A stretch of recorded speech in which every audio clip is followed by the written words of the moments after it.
Hello once again, followers. I wanted to personally thank you for your undying support and kindness. Although I may not seem very active in YouTube engagement, I do see all of your comments. I am proud of the community that has blossomed on this channel. And if you are new here, through word of mouth or other sources, welcome. I am pleased you are here with the rest of us. Now, today I present to you a bone-chilling stories collection that I have accrued over the years. Feel free to take a deep breath and shut out the world for a few hours. I hope you enjoy what you find in these new realms. Now sit back, relax, clear your mind, and let's delve into the dark together.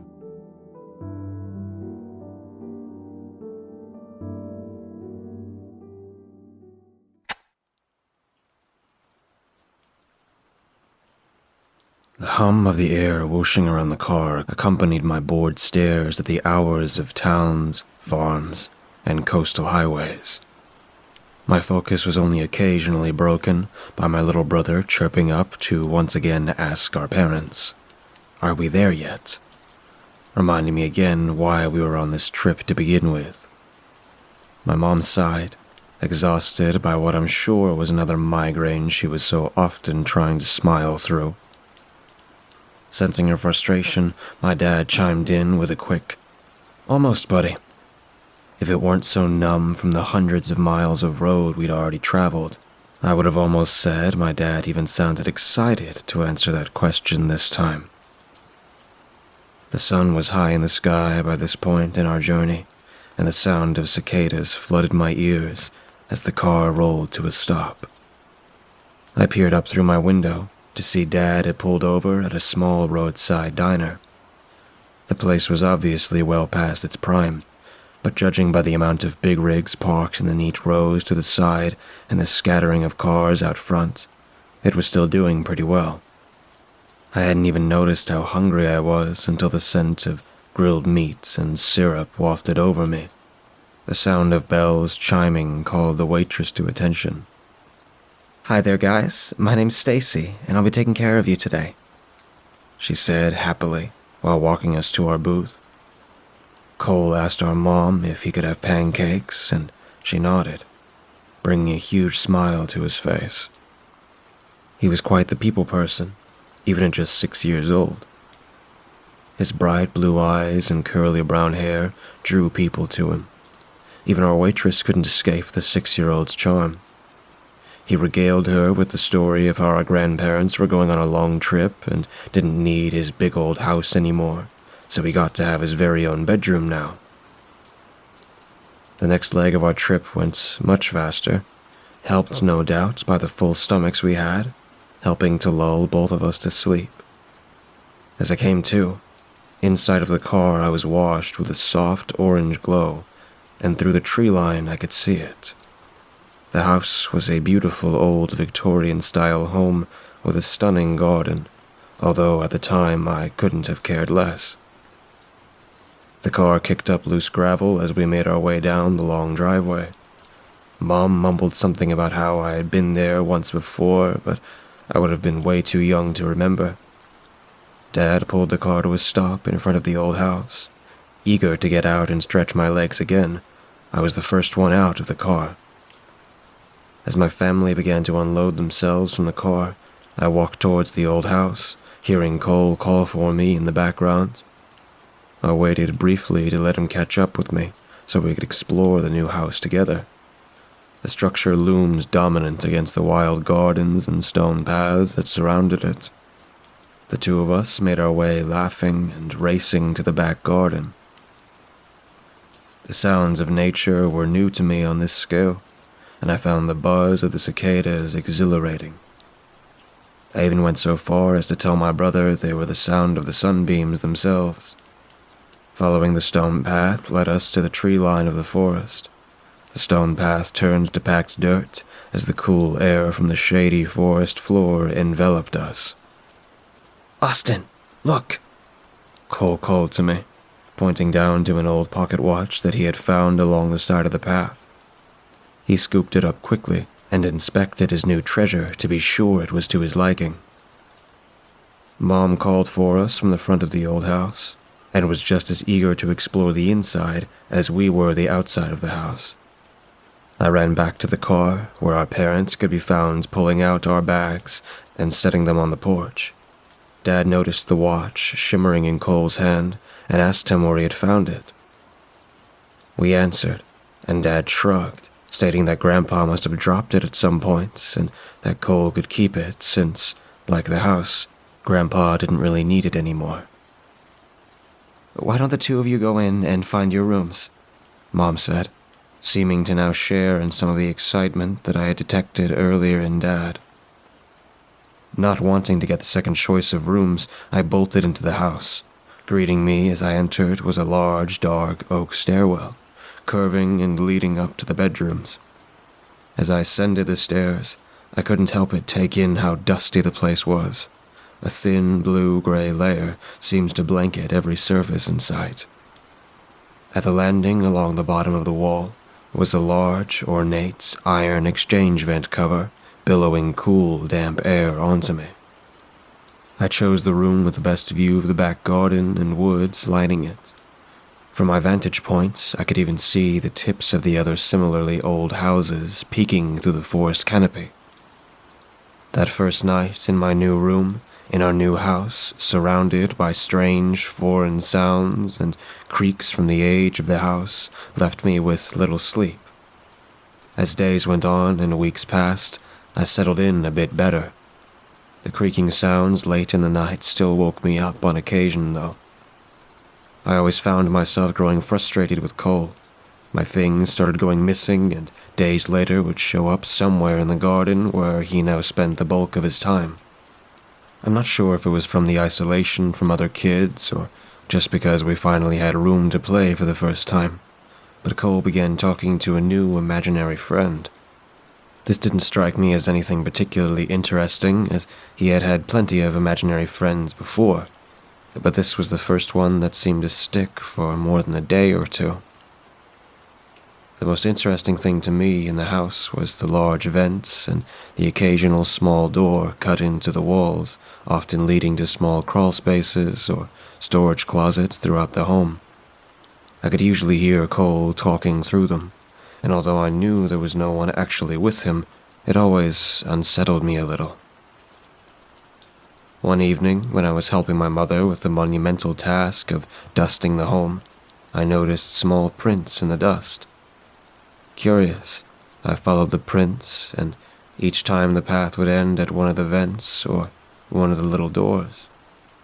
When I showed them to our mom, she seemed displeased, but brushed it off, saying, "I'll have your father pick up some rodent traps." Satisfied with the situation, I continued on with my day as normal. As the last vestiges of light from the setting sun faded from my window, I nestled into my blankets to sink into sleep.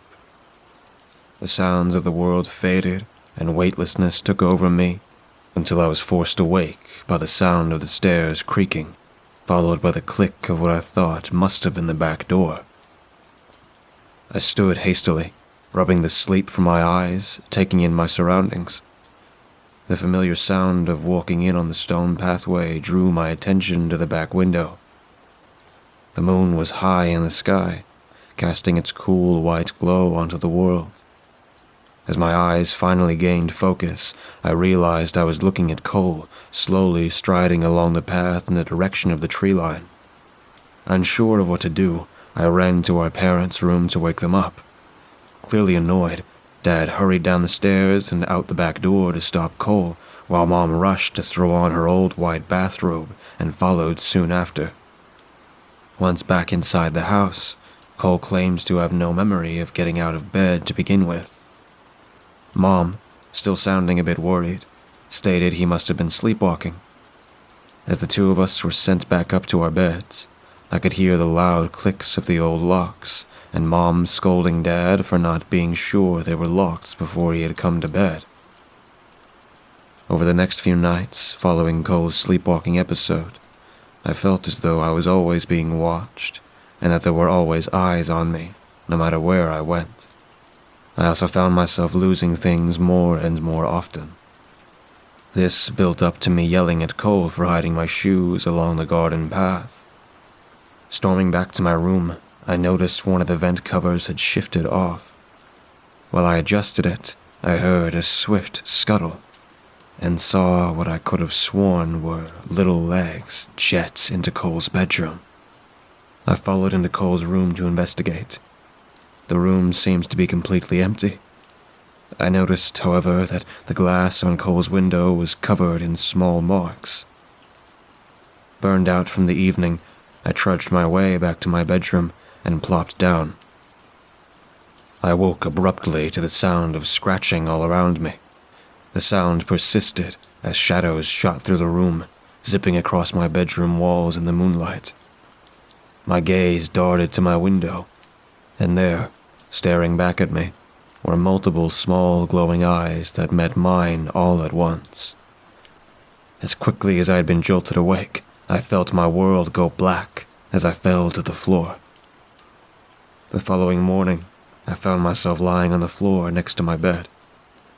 Crawling to my feet, I called for my mom to come to my room, and I told her everything I could remember from the night before. She patted my head and told me it was just a bad dream, and that I was just hearing what was likely a mouse on the walls. That evening, as I walked through the garden, I noticed Cole standing where the stone path from our garden met the dirt path leading into the forest. He was holding the pocket watch we had found that first day, and he was murmuring something I couldn't quite understand. I called out to him as I approached, but he didn't seem to notice, staying transfixed on whatever it was he saw in the woods. Shaking him to break the trance he was in seems to be the only thing that actually worked. The second he came to, his eyes locked onto mine, and with the most frightened look I had ever seen, he said, "I don't want to play with them anymore." Confused and overwhelmed, I told him we should go inside and play for the rest of the day. He nodded in agreement and took my hand as I guided us back along the path to the back door. I tossed and turned in my bed, plagued with nightmares that night, and waking violently to the sound of tapping on my window. Turning my gaze quickly there, I saw what looked like 10 sets of glowing little eyes. And before I could make any sense of the situation, I heard the sound of scratching, growling, and billowing around me. Suddenly, I was overcome with a swarm of small, shadowy creatures all over me. When I attempted to scream for my parents, I found myself completely paralyzed by fear. I had only wished I had known that they weren't there for me, because as soon as they released me and scuttled off in different directions, I ran directly to Cole's room to see if he was okay. To my horror, Cole was gone, nowhere to be found. I shot off to the ground floor of the house, jumping out the back door, calling for Cole. But I couldn't see him. The sound of me must have woke my parents, because I saw lights coming on in the house and had my parents come running outside to meet me. The next few months were dim and plagued with a huge sense of loss from both of our parents. As soon as I graduated, I left that place behind me, hoping to forget everything it had taken from me. Both my parents are gone now. I only made my way back to this place because I am the last one left, and someone has to clean the place up to sell it. My parents never changed my brother's old room after that night he went missing. As I stood in there, I could almost, for a moment, hear him asking my mom if he could have pancakes. Clinging to that memory, I let out a sigh. "I miss you, Cole," I whispered. No sooner than having whispered those words did I hear the sound of scratching coming from the old ornate vent cover on the landing outside his door. As I shot my eyes down to inspect it, I saw the glimmer of an old pocket watch lying in front of me. I have since sold the house, and I made sure that I sold it to a family without children. If you find yourself moving to an old Victorian home nestled in the woods, please don't make the same mistake we did. Check your vents.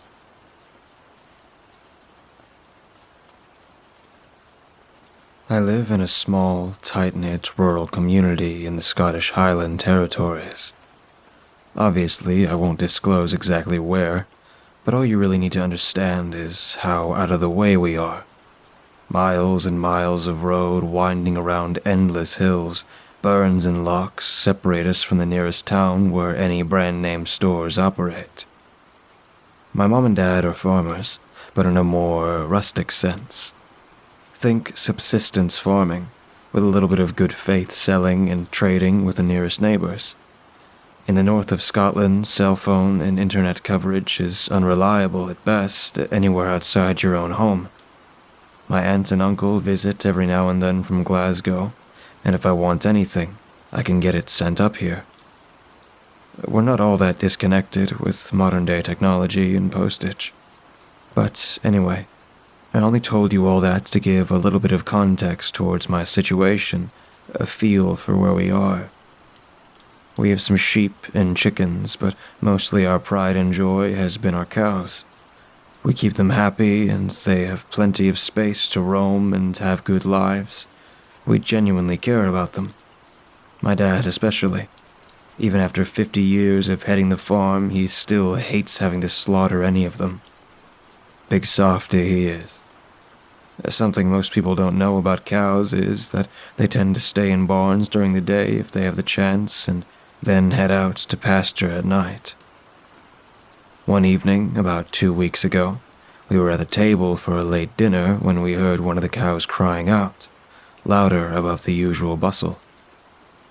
When a cow is in pain or especially scared, it cries out in this weird, whining scream, high-pitched.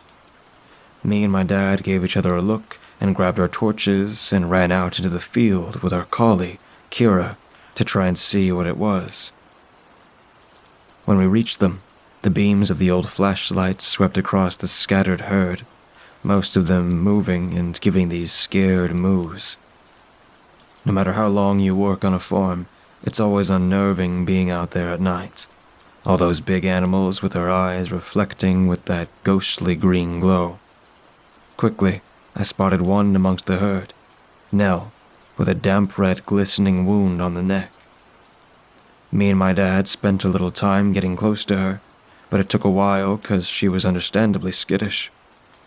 Finally, getting a closer look, I felt my heart drop and my stomach churn when we saw it. A bite. A big one. Another thing you need to know about Scottish cows is that they don't have any natural predators.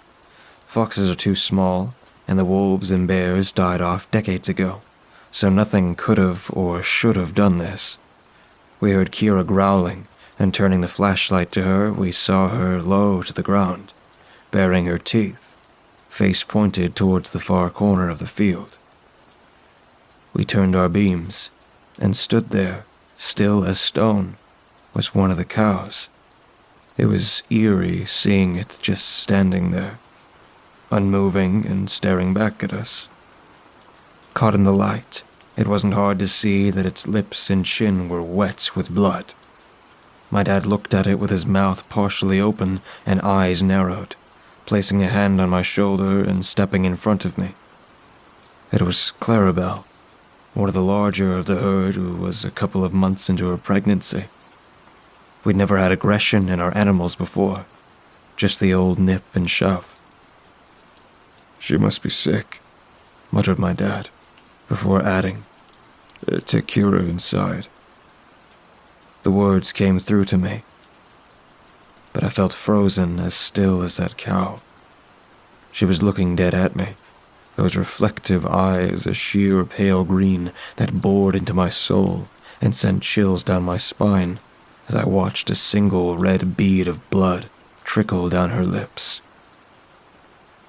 My dad shook me softly, repeating himself a little more firmly, which woke me from my stupor.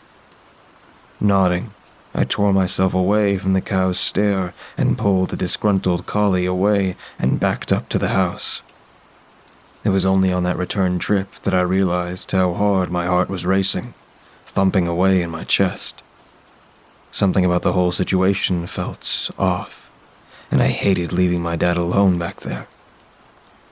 I told my mom what had happened and explained everything, leaving her as confused as me and my dad. Thankfully, it wasn't long before he came back in, announcing he had gotten her back and locked her and the bitten one, Nell, in separate pens in the barn, away from the others. He'd call a vet and see if we could get the herd checked in case there was some kind of disease going about. Needless to say, I did not sleep easy that night. Laid in bed, all I could think of was the look in its eyes, the intensity and intent I could feel behind it. I love animals, and I didn't scare easy, but this felt different, felt wrong. After a good few hours of tossing and turning, struggling to keep the cows off my mind, sleep finally took me. I woke with a start to the sound of my dad shouting from downstairs. Frantically, I rolled out of bed and shoved on some clothes, stumbling down the steps with a nervous lump in my throat for what could have happened now. It was early, a cold amber tinting the highlands from the sunrise, peeking through the cloudy gray sky. The front door was lying open, so I hurried outside and spotted the herd standing in the middle of the field, looking towards the farmhouse, all making distressed mooing sounds. I saw my mom stood in front of the open barn doors, covering her mouth with her hands, a look of shock in her eyes. Nervously, I stepped forward, till I laid eyes on it too. The sight made my gut rise, my hand coming to grip onto the barn door to support my legs, which felt like they were about to give out from under me as I tried not to vomit. On the left side of the barn, the wooden stall separating Clarabelle from the cow she'd bitten had been smashed through, the wood splintered and broken. In the pen, Clarabelle was stood over the mess that was Nell, mouth full of bloody meat. The dead animal's throat was torn open, her blood splattered across the wall and hay-covered floor from where it had been ripped out. It wasn't just that, though. Her stomachs were eaten into as well. A gaping hole where her gut was still warm and strewn with gore. And before I turned away, I was fairly sure I saw the partway eaten body of a fetal calf amongst it. The way she'd been moving to take each bite and swallow it was unnervingly quick and erratic, nothing like a cow's usual lazy motions. I couldn't stomach another look.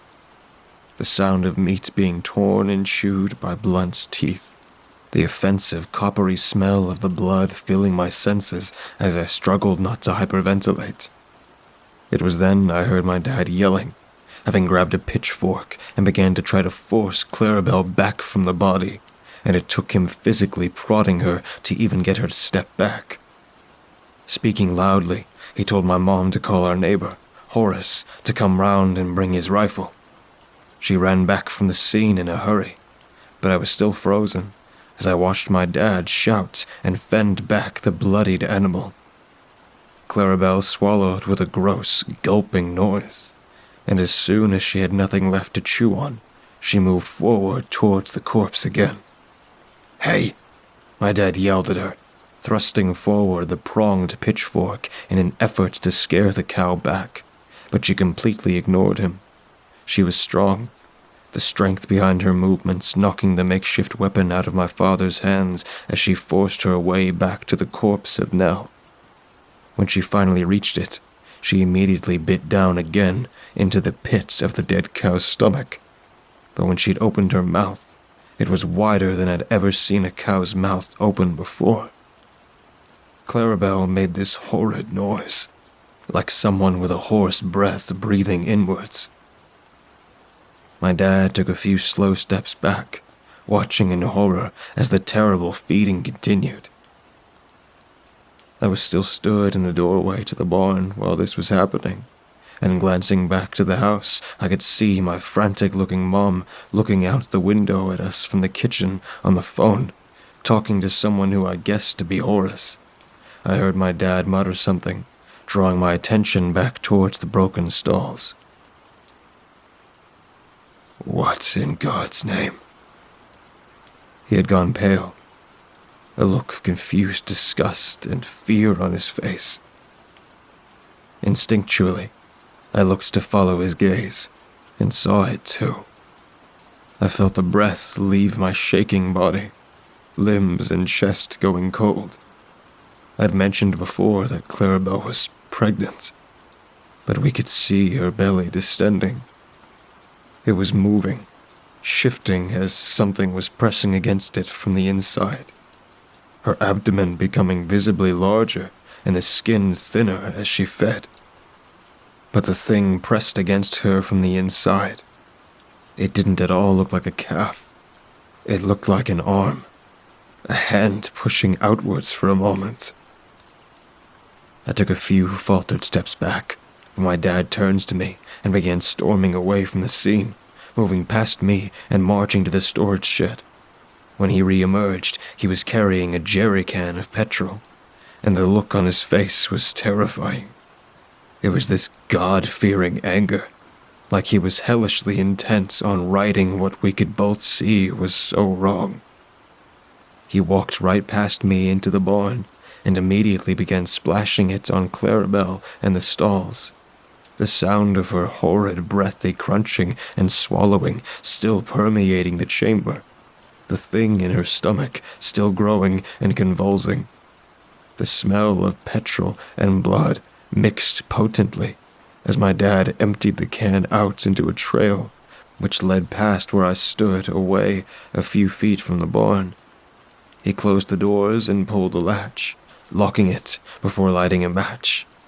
He hesitated for just a second, looking at me as if to check what was happening was even real. All I could give him in return was a pale-faced, pleading expression. He dropped the match, which lit an instant tall flame, following the trail of gasoline quickly with a dull, crackling roar, right up to and under the slight gap beneath the barn doors. It was full of hay and dried wood in there. We both knew that soon enough it would be engulfed, along with whatever it was that was inside. I stepped back as it intensified, feeling the heat coming off of it and watching the smoke billowing upwards. I could feel that tension in my chest, like I was waiting for something to happen. But even as I smelt burning meat, the pained bovine cries I was expecting never came. As I was about to let out the breath I'd been holding, a sudden ungodly shrieking started.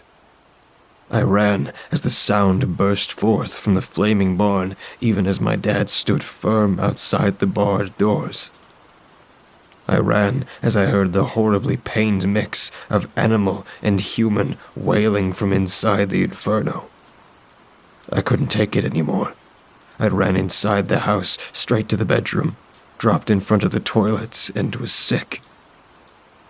It was hours before the fire burnt out. There was nothing left of the barn but charred wood and ash, and the bones of the cows. I don't think I'll ever be able to feel safe out here again, though, because my dad told me something that I'll never forget for as long as I live. He saw something escape the fire.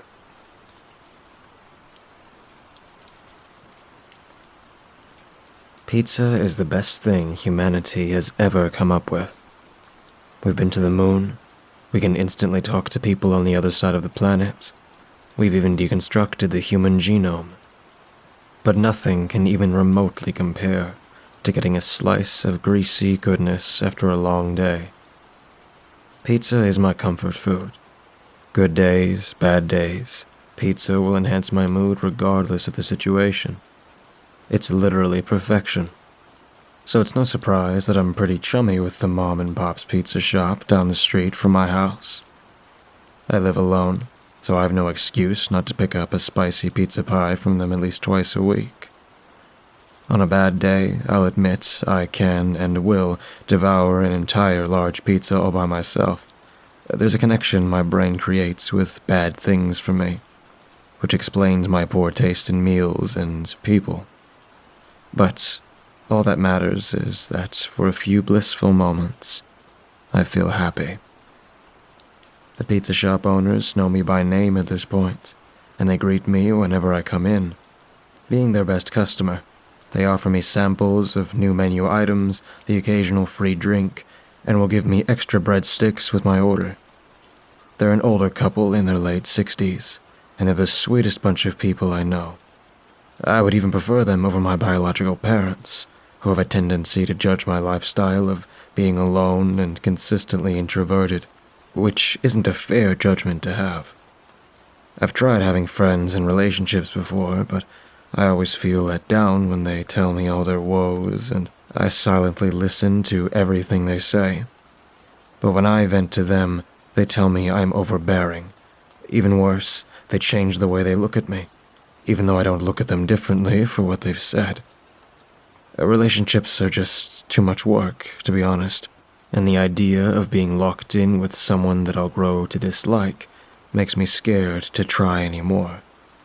Even during the maniac year that was 2020, I would still go to my pizza place to pick up my food, so I could chat with Adriana and Luigi, the store owners, and they would usually take a moment and catch up with me and listen to whatever I wanted to say. Being an older couple, they received their vaccines, and they offered me to come after they closed for a party, with, of course, free pizza. It was a tough call, but I canceled my plans of being alone that night and watching YouTube until I passed out and decided to try to be sociable. Adriana asked me what toppings I wanted that night, already knowing my answer but being courteous and offering anyway. For the last 6 months, my order always includes a large meat lover's pizza. The sides and drinks might change, or I might order more than one pie, but they have a secret recipe they use on their meats that makes them notoriously good in my town. So this time, of course, I asked for a meat lover's pizza, and Adriana nodded her head, smirking as she wrote down the order. She said if I wanted to, I could bring one friend to the party. I nervously laughed and told her that she and Luigi were my closest friends. I caught a glimpse of an expression of pity, but she shifted quickly and patted me on the shoulder, assuring me that I'm young and it's never too late to find people. I nodded my head, even though I didn't believe it, and went back to my house for several hours while I waited for the shop to close. I snacked on some breadsticks, dipping them in the house-made marinara sauce, and went about doing mundane tasks like starting a load of laundry and cleaning out my email. My house was a mess, but if no one's coming over to visit, why bother keeping it clean? I don't mind. I can navigate the mess just fine, and I don't have any pest problems like the hoarders I see on YouTube. I sifted through dozens of spam emails from websites I didn't remember signing up for, canceling subscriptions and opening interesting advertisements into tabs that I know will never get looked at again. Among all the junk mail and digital bank statements, I did find one email that I wasn't expecting. It was a message from my ex. We broke up almost 2 years ago. Well, to be specific, she dumped me after saying I was too depressed to love anyone, and she couldn't help me through it anymore. Our relationship took a toll on her as well, and she needed distance to help herself. I didn't blame her. The last few years had been especially hard on me, and I've been told by enough people that I can be a downer, that I accept the truth. And maybe it is true that I can't love anyone when I can't love myself, but, at least in my opinion, I did feel something with her that I don't feel most of the time. But when she left, I had Adriana and Luigi, who listened to my story and consoled me, offering a free meal. They were the best. Luigi agreed that I needed help, but he also thought my ex was harsh, and I don't need people like that in my life. In the email, my ex apologized for ending things the way she had, asking if I was doing any better, and even asked if I wanted to meet up over dinner. Ecstatic, I sent my reply right away and told her about the dinner happening later tonight. She replied just a few minutes later and joked about how much I loved that pizza place and said she'd come down. I told her that the pizza shop closed at 8 p.m. that night, and that was the meeting time. I looked at her profile picture, missing her dark hair, big brown eyes, and the necklace I bought for her on our 6-month anniversary. It was a silver necklace, a thin chain, and a heart-shaped pendant in the middle. I told her it was symbolic of how she belonged in my heart, and she laughed at the cheesiness, but that she thought it was sweet. I closed my laptop and sighed in disbelief. Was I really having dinner with my ex and my only friends all on the same night? I got up and showered, trying for the first time in ages to look better than just presentable. After cleaning up, I decided to deep clean my apartment. I still had a couple of hours before the dinner, and I wasn't sure how this date would end up, so I wanted my place clean just in case. It took me hours to clean my apartment, but I finally got it to the point that another human being would consider it livable. Taking out several bags of trash and spraying the house with air freshener made me realize how far I had let myself go. I promised myself that no matter what happened after tonight, I wouldn't let myself live in such a pigsty. Even if no one came to see, I liked having a clean house. Right as I was getting ready to leave at around 7:45, I opened up Google Maps to get an idea of the traffic, and I saw that the pizza shop closed an hour later than I expected. I tried calling my ex to let her know to wait another hour, but my calls went unanswered.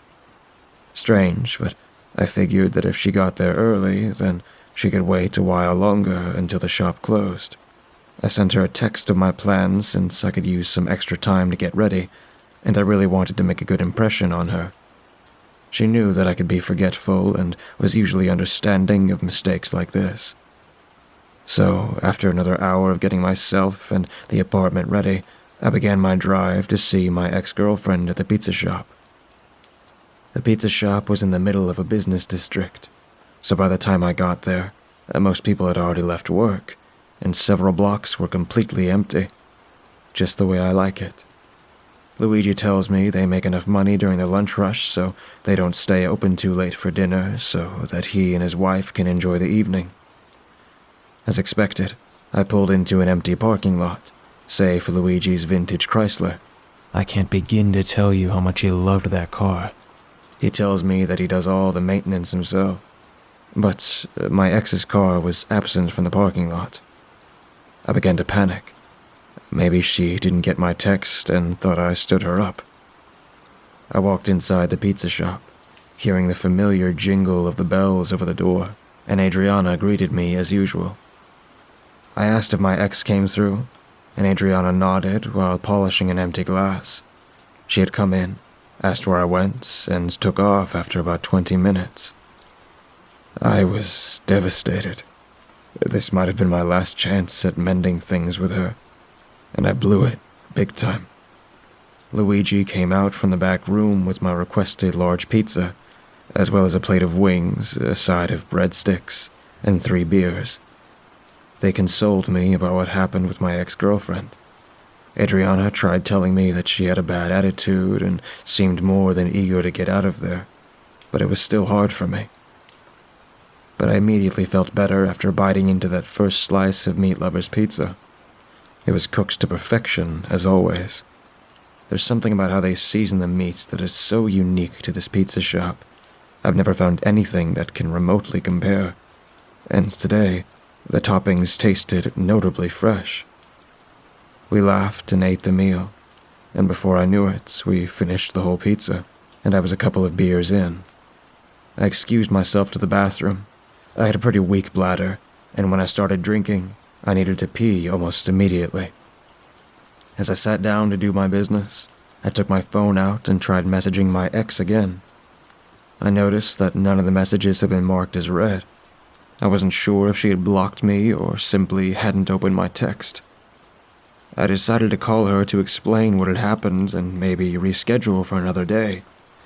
But as I sat in the bathroom with the phone to my ear, I heard the unmistakable sound of a phone ringing, coming from the other side of the wall. I hung up the call and redialed, and sure enough, the ringtone came back on.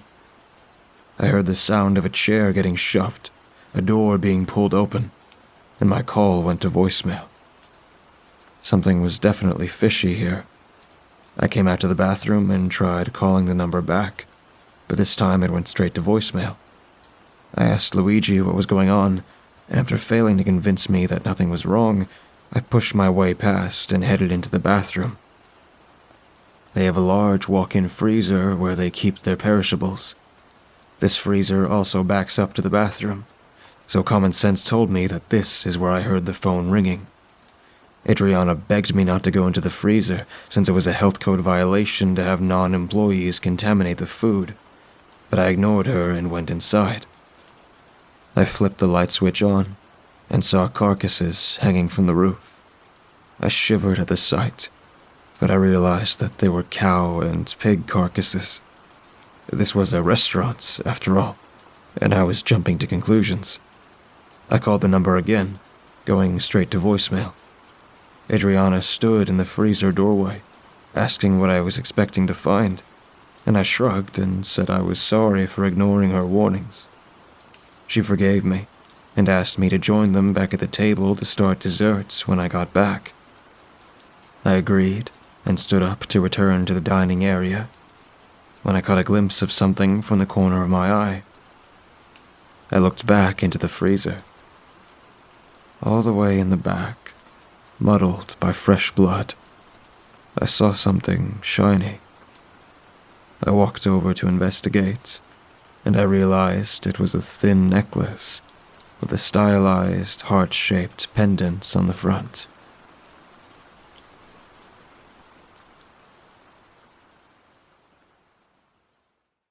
I've always enjoyed the night.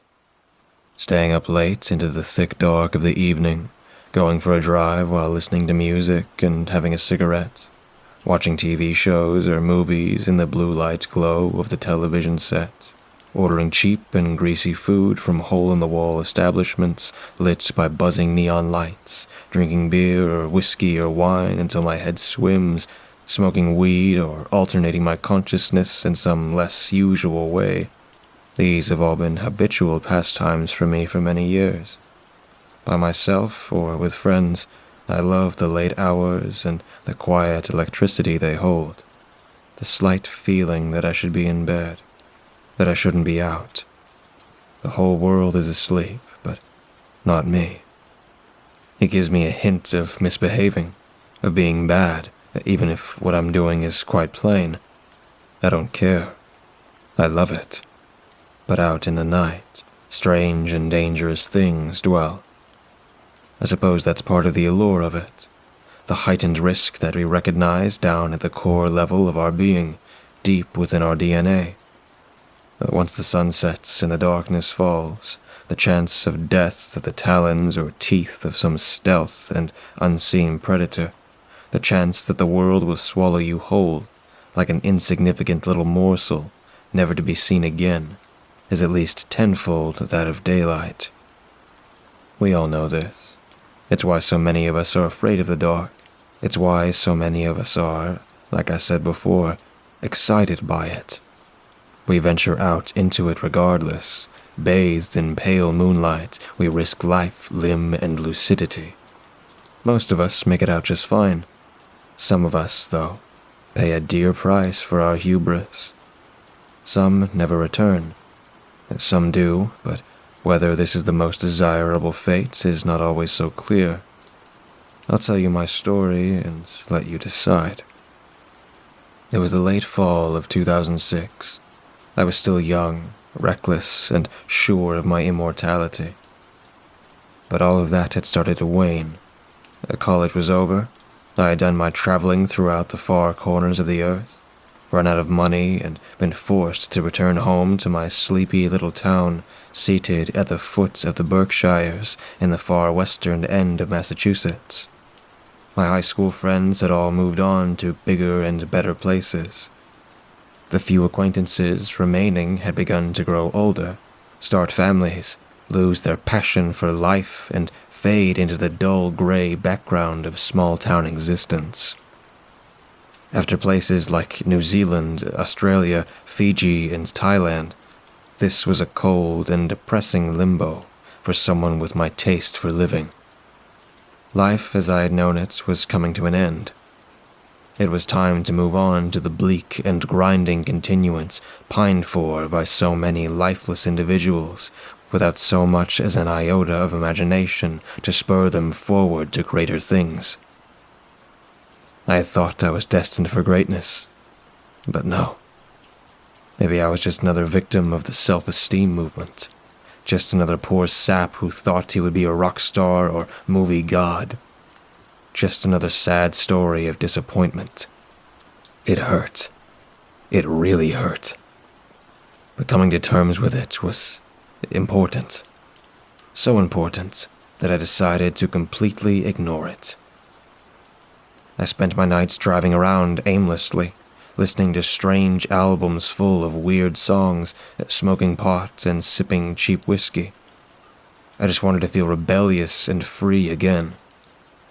It was nothing but a dollar store replacement, but it was better than sitting home, watching the same old movies, reading the same old books, and dreaming the same old pie-in-the-sky dreams that weren't coming true anytime soon. So I drove. I drove and I drove and I drove, trying to outrun it all, slipping through the pale streetlight like a snake through the velvety black, getting lost on roads I'd never driven before, finding my way back hours later, only after I'd haphazardly stumbled into some area that fit my recollection. This went on for a period of time that is simply nebulous to me now. It felt like months, but was probably more like weeks. I don't know. I really don't anymore. What I do remember clearly is a night that I became hopelessly lost. I went so far down some forgotten old back road, deep into the forested recesses of the hills, that I thought I'd never find my way out again. Part of me hoped I'd die in there. It might have been something to just vanish into some backwoods Bermuda Triangle, never to be seen or heard from again. It would at least be an interesting way to go out. But that wasn't to be. Instead, I found out firsthand what kind of demons truly inhabit the night. After driving for hours through mazes of crumbling and forgotten roads inhabited by ramshackle structures more appropriately referred to as dwellings than homes, the road I was on began to slope steeply downward and turn around a sharp bend. The effect was to totally cut me off from the rest of existence. At the bottom of the hill was an open area, a rough sort of cul-de-sac that, instead of having defined edges or curbs, simply melted into the tangled undergrowth that surrounded it. I decided that this was my type of place, thoroughly abandoned, mostly forgotten, and completely removed from the rest of the godforsaken world that so disappointed me. I shifted the car into park and leaned back into my seat. Reaching for the radio, I turned the little black knob that controlled volume. I opened my windows and let the music spill out into the darkness.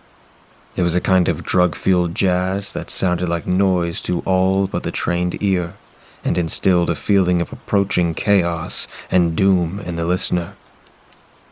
It fit perfectly. I took a sip of the whiskey I had in the center console, and then a pull of the bowl that sat quietly next to it. I shut my eyes and let the night fill me up.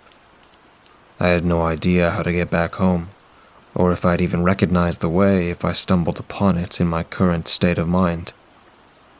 It didn't matter, though. I was enjoying the moment too much. I don't know when I first realized it, but eventually, I became conscious of a feeling that the car was drifting slowly forward. I opened my eyes to find that it was, indeed, creeping gradually towards a large oak at the edge of the clearing. I checked the shifter and found it securely in park. I pressed the brake pedal, but nothing happened. I reached down for the handbrake, but it didn't budge. I jiggled and shook it side to side with no success. Then, as my head was down, trying to figure out why it wasn't moving, I heard the windows begin to roll up on their own. I clawed out with my fingers, but it was too late. Not that the buttons would have worked anyway. I sat, stunned and silent, trying to decide just what the hell was happening. I tried the doors, but they were locked and wouldn't open. I was looking for something to smash the window with, when I saw the eyes. Eyes in the woods behind the tree. Lots of them. I froze. They gleamed like flames in the lights of the car's headlamps. I could feel their pull, their beckoning. It reached deep into the furthest recesses of my being, grabbed hold, and dragged me forward. It was the will of whatever was behind those eyes that was moving my car. The bumper finally came to a rest again in front of the gnarled old tree. Although it stopped its forward motion, I could still feel the vehicle trying to pull against it. As I sat there in the driver's seat, still as death, the eyes began to move closer. Outlines of bodies began to emerge. The first that took shape was a young man with shards of glass lodged into the skin of his face and the top left corner of his head missing. His left arm was torn off at the shoulder. Bits of back top were lodged into both wounds. Next came a woman of about 20, withered thin to the point of emaciation. Her sunken purple eyes glared at me vacantly, while her leathery yellow skin sagged around them. Blood flowed from her nose, and a needle dangled carelessly out of her arm. Flanking them on the right was a boy of about 17. His white shirt pocket marked with little, charred holes surrounded by large red stains. Blood still oozed rhythmically from the wounds. Beneath them seemed countless more. Some showed vicious stab wounds, others clearly met their fate at the hands of boots and fists. Even more showed obvious signs of brutal accidents, and still others had been slowly sucked down by chemical indulgences. Each was a gruesome yet clear victim of the savageries of the night. They gradually surrounded the car, like quicksand slowly swallowing a helpless animal. The original 3 victims led the pack and stepped right up to the driver's side window, their breath fogging the glass. They stared inward, locking their gaze with mine, eyes still burning that unnatural yellow-green glow. "What do you want?" asked a growling voice inside my head. It was the first victim I saw speaking. I didn't know how I knew, but I did. I simply sat there, frozen, not knowing how to respond. "What do you want?" The same voice repeated, only much louder this time. I don't know, I cried back in a voice I couldn't hold firm. I was petrified. It was like being trapped in a car a mile under the ocean, surrounded by sharks. "You too," the woman hissed. I just want to get out of here and have some fun. That's it, I swear. "That's not what we're asking," sneered the boy with the gunshots. "What is it you want?" He yelled it so loud I thought my head would split open. It felt like daggers behind my eyes. I cried and squirmed, squeezing my eyes shut and pressing my hands against each other. "I don't know what you mean." I finally got out. "You too," the woman hissed again. Her voice sounded like meat frying. I could feel searing heat on my skin and inside my brain. "No, I don't," I shouted back defiantly. I felt anger rising within me. I turned to look at them with a scowl, burying my fear. The one with the head wound and missing arm leaned closer, staring straight into my eyes. He seemed amused, as if he were looking right through me and out the other side. A smirk sat on his bleeding face. It widened to a grin. Then it felt like someone injected molten lead into my skin. Pain like I'd never felt before erupted inside me. My brain felt like it was being dissolved in battery acid.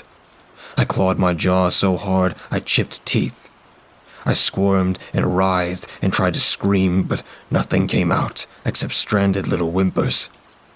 I sat imprisoned in this hell for what seemed like eternity, but was likely only seconds. The pain stopped as abruptly as it had started. Gasping for breath and soaked in sweat, I came back to the situation. What is it that you want? Why are you out here? What is it that you're looking for? Growled Headwound. I could feel the pain beginning again, so I just spoke. I want excitement. I want adventure. I want to have fun again. I don't want to sit in this boring limbo anymore. I can't stand it. I need to get the hell out. I'm sorry I came here.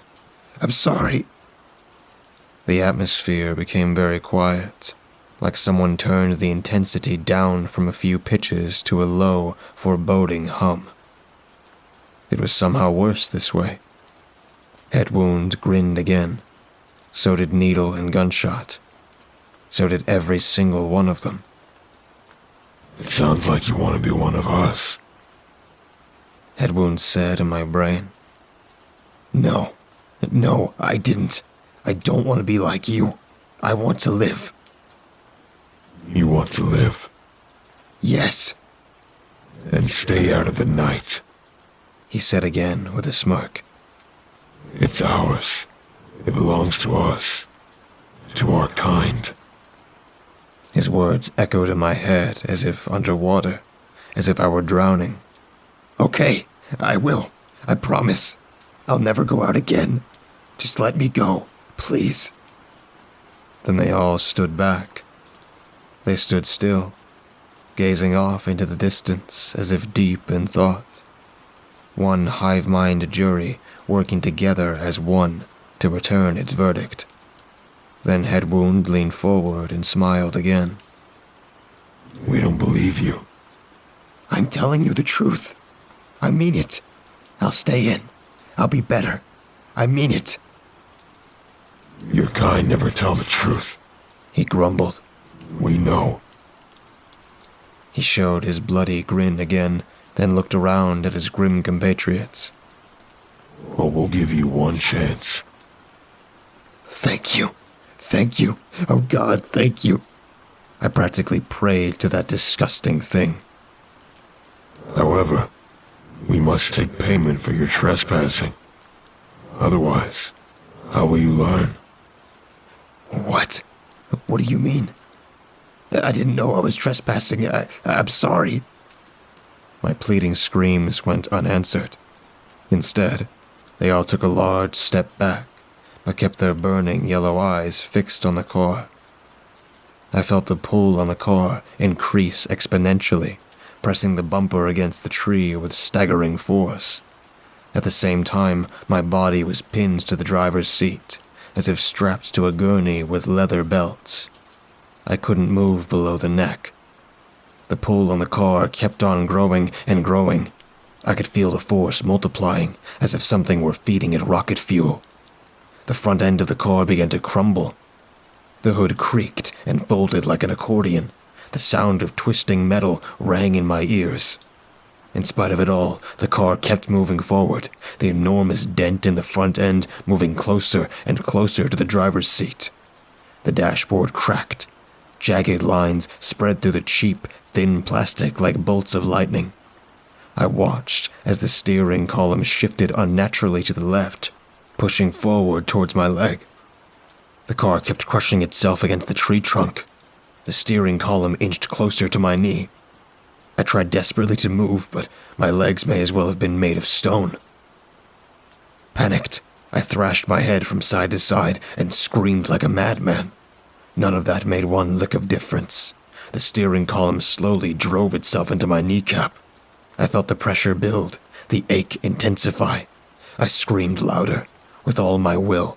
I attempted to squirm away, but my body wouldn't respond. I felt my kneecap shatter. Still, the car kept pushing forward. It just kept going, mangling itself and my leg. I had lost all semblance of reason or sanity at this point, diminishing to nothing more than an animal in a trap. I thrashed until I pulled muscles in my neck, screamed until I tasted blood, and ground my teeth until I chipped them even more. Finally, the car stopped, the windshield a mere yard from the tree trunk. I looked down at what was left of my leg. It was twisted at a gruesome, unnatural angle, broken in many places, blood steadily flowing from the wounds. In some places, I could see bone. My mind went black.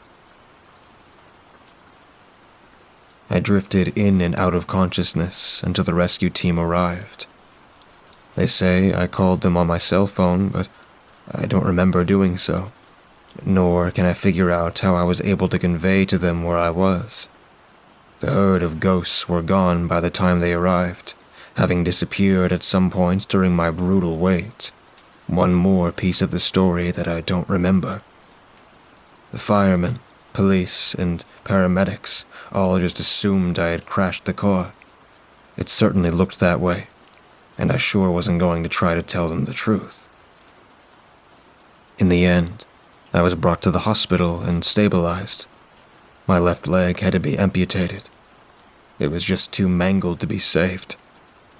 I suppose it was a small price to pay to keep my life, though it's a constant reminder of that night. I was also charged while driving under the influence and reckless operation. Since, miraculously, this was my first offense, and I'd paid so dearly for it already, the judge was lenient. I was sentenced to a year of probation, and my license was revoked for the same period of time. I also checked myself into rehab as soon as I was physically able. As I write this, 15 years later, I have settled down to a plain and simple suburban life in my hometown at the far west end of Massachusetts, nestled in the shadow of the Berkshire Plateau. Things are boring and usual. Like so many others, I've faded into the gray background of the normal, Walking Dead existence. There is no more excitement. There are no more wild nights with friends or alone. I work a well-paying 9 to 5. I have a wife and 2 kids, a house with a yard, a pool, and a golden retriever. My life would be considered ideal to many of the dull, shambling stiffs that shuttle themselves through daily life here. But I'm not so sure. I'm alive. I'm well. But the call of the night still beckons me. The excitement that it holds still sits vividly in my mind, tugging at me like the lingering, psychological withdrawal of a long-gone drug habit. The itch of my phantom limbs reminds me daily of my past trespass, of my old life. If I could go back to it, I would, in a heartbeat. But I know what waits for me out there. I know the price I would pay if I were to return. Sometimes I still contemplate it. Sometimes I think it would be worth it. Worth it to venture back out into the inky dark. Back out into the electric unknown. Back out to stand defiantly, face to face with whatever predators lurk out there in the depths of the night.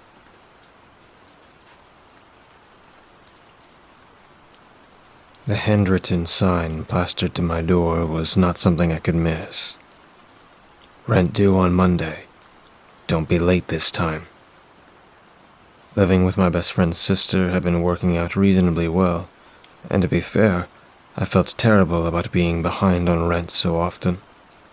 But I still wished Hazel would find a less passive-aggressive way of reminding me.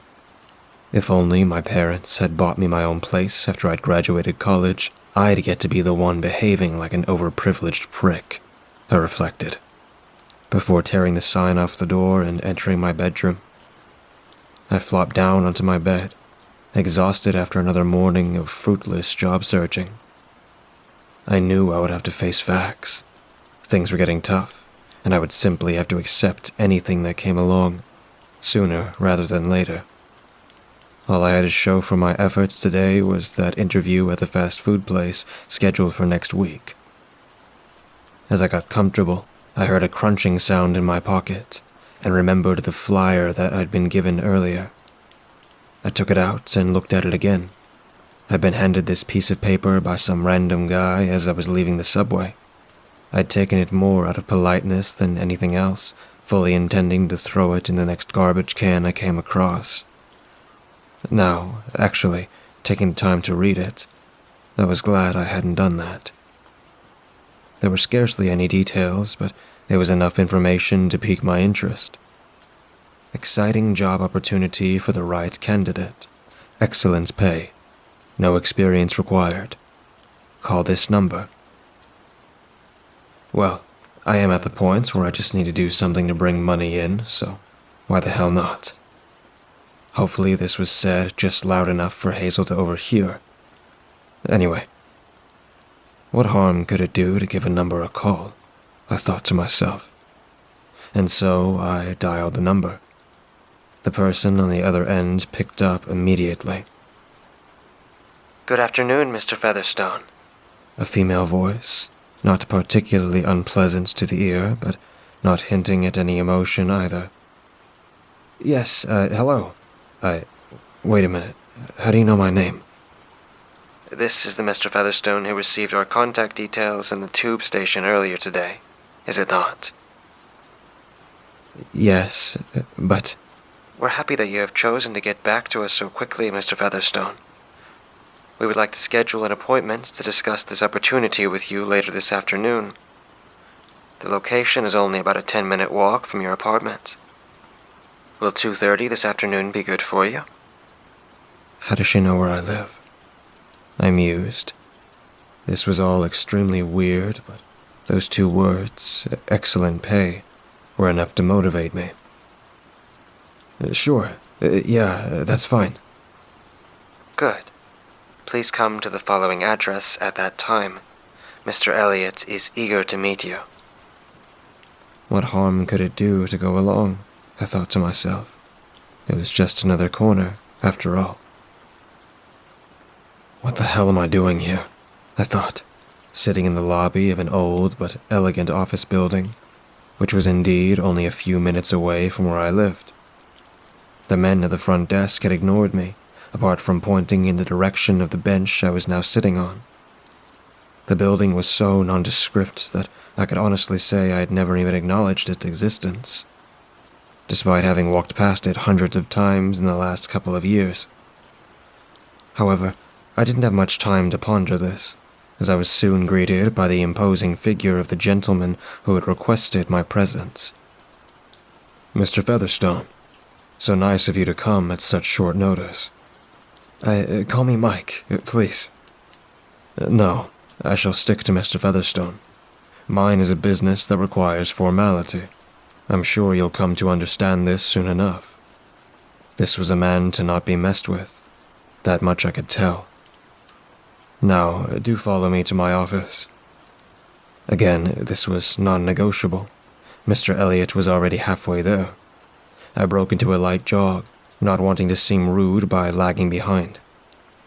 "Now, take a seat, Mr. Featherstone." Thanks," I said, withdrawing the copy of my resume from my bag in preparation for the coming interview. "Perhaps I can give you this—" "That won't be necessary, Mr. Featherstone. We are already somewhat familiar with you as a candidate.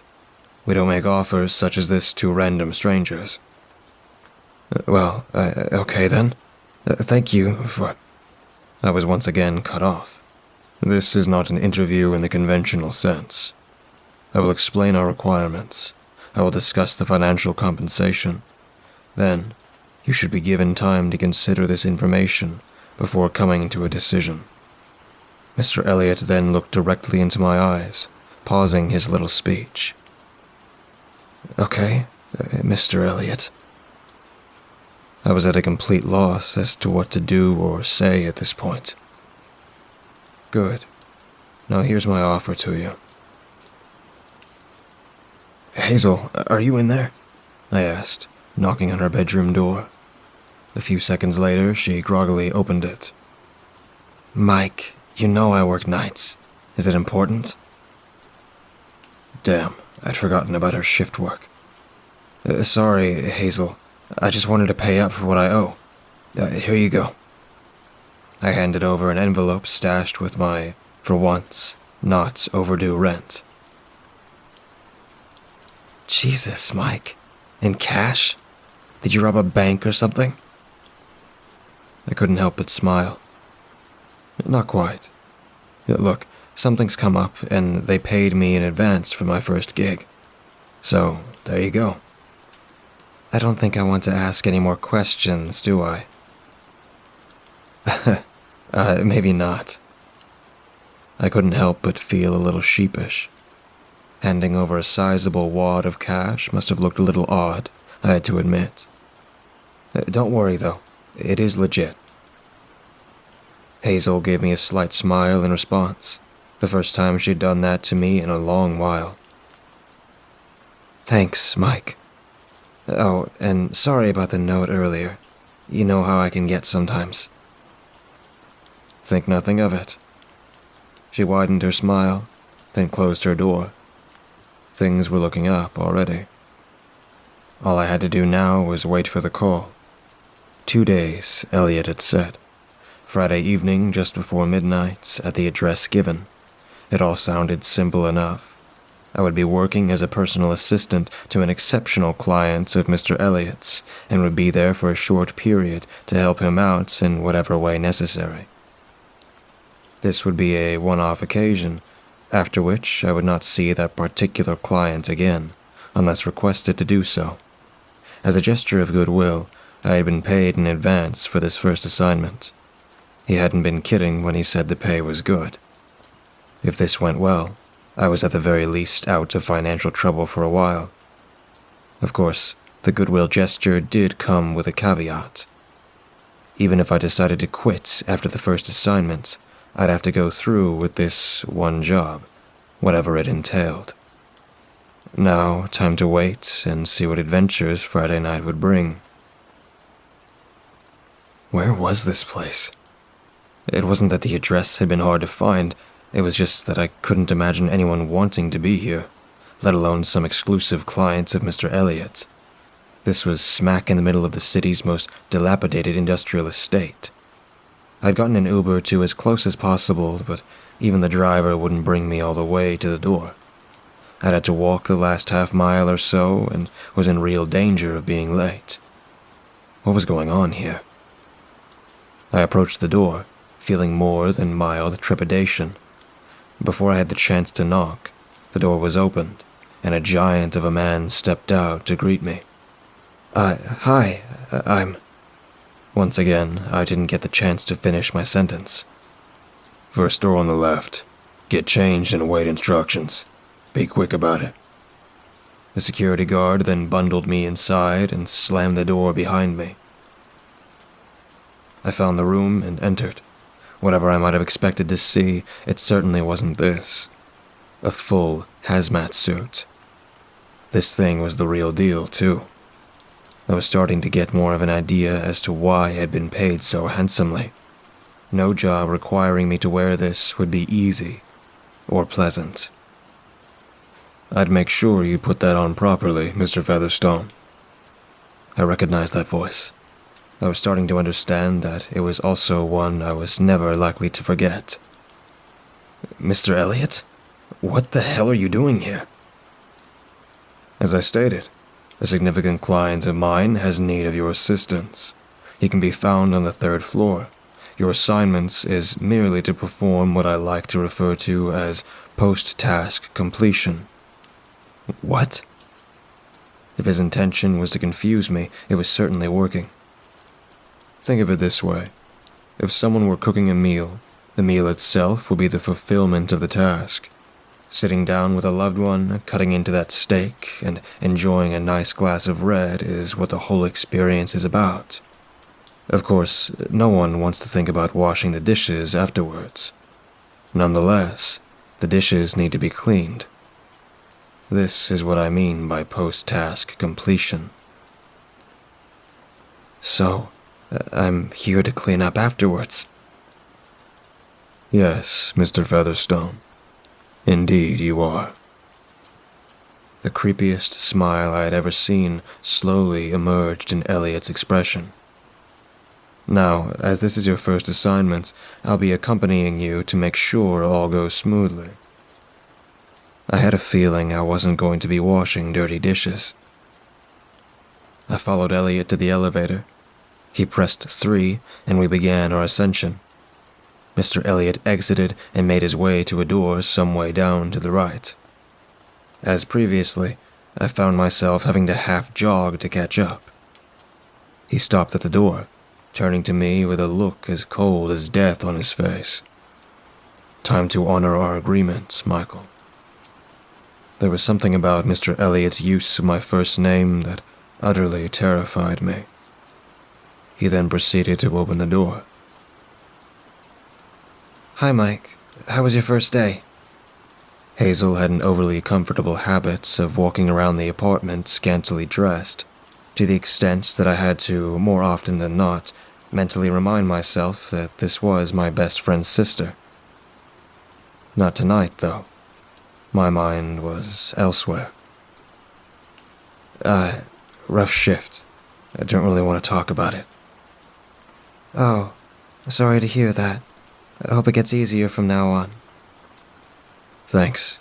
Actually, I think I might go to that interview on Monday. Might be good to weigh out my options. Whatever works for you, Mike. She gave me a quick peck on the cheek. Just remember that rent's due again next month, okay? I was scarcely listening, though. Describing it as a rough first shift didn't do what I had seen and done any kind of justice at all. I didn't know what I had been expected to see when Elliot opened that door, but it turned out to be a scene that was now buried into my psyche forever.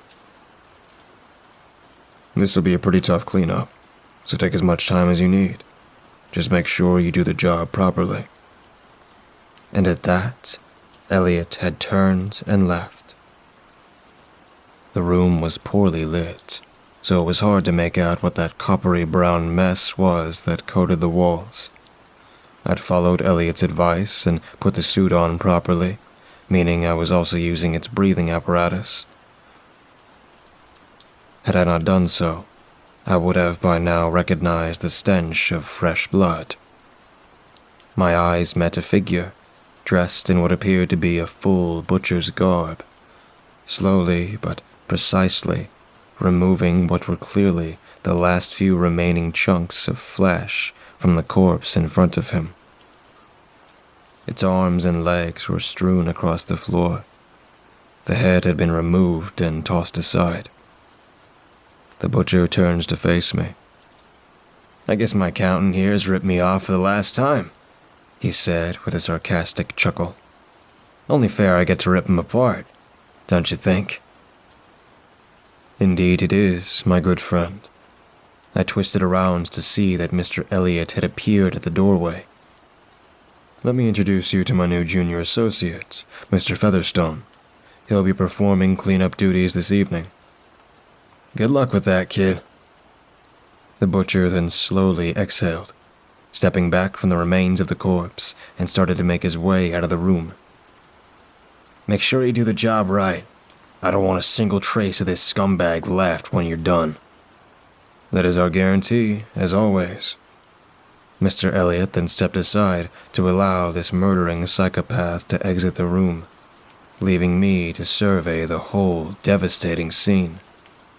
Make sure you get this place spotless. Take as much time as you need, Elliot said, now directly facing me. But I want this place so clean that you'd be able to eat your next meal off the floor in here. I'll be back in a couple of hours to see how you're getting on. He pointed to a mop and bucket in the corner, as well as a bunch of cleaning supplies. He then ignited the incinerator, randomly picking up a limb and tossing it inside, before once again leaving the room. Okay then, Michael. Well, as I'm sure you can imagine, times are tough for all major multinational corporations, and the same goes for the fast food industry. We'd love to have you on board, but we'd have to start you on a 0-hour contract, minimum wage, of course. I'm pretty sure you'd be guaranteed at least 8 to 12 hours of work every week, maybe even more. After 2 or 3 years, you'll almost certainly be in line for a full-time position. So what do you say? You excited to join the Bandit Burger team? Who wouldn't be? Was all that I could say in response. Great. Then we'll see you first thing tomorrow so you can pick up your new work clothes. Sorry to say that you'll be expected to buy them from the company, but you should earn enough in the first week or so to cover the cost. I offered the weakest of smiles in response. The following day, I resigned to my fate, knocked on the office door. Oh, there you are. So lovely to see you again. I had to chuckle at the absurdity of the situation. Yeah, glad to be back. Raring to go, I assume? I hesitantly replied with a question. Can I be honest with you? Why, of course. I'm really just happy to have a job. Absolutely no harm in that at all. We're glad to have you on board and fully committed, Mr. Featherstone. Let's get you fitted up with a bespoke hazmat suit, shall we?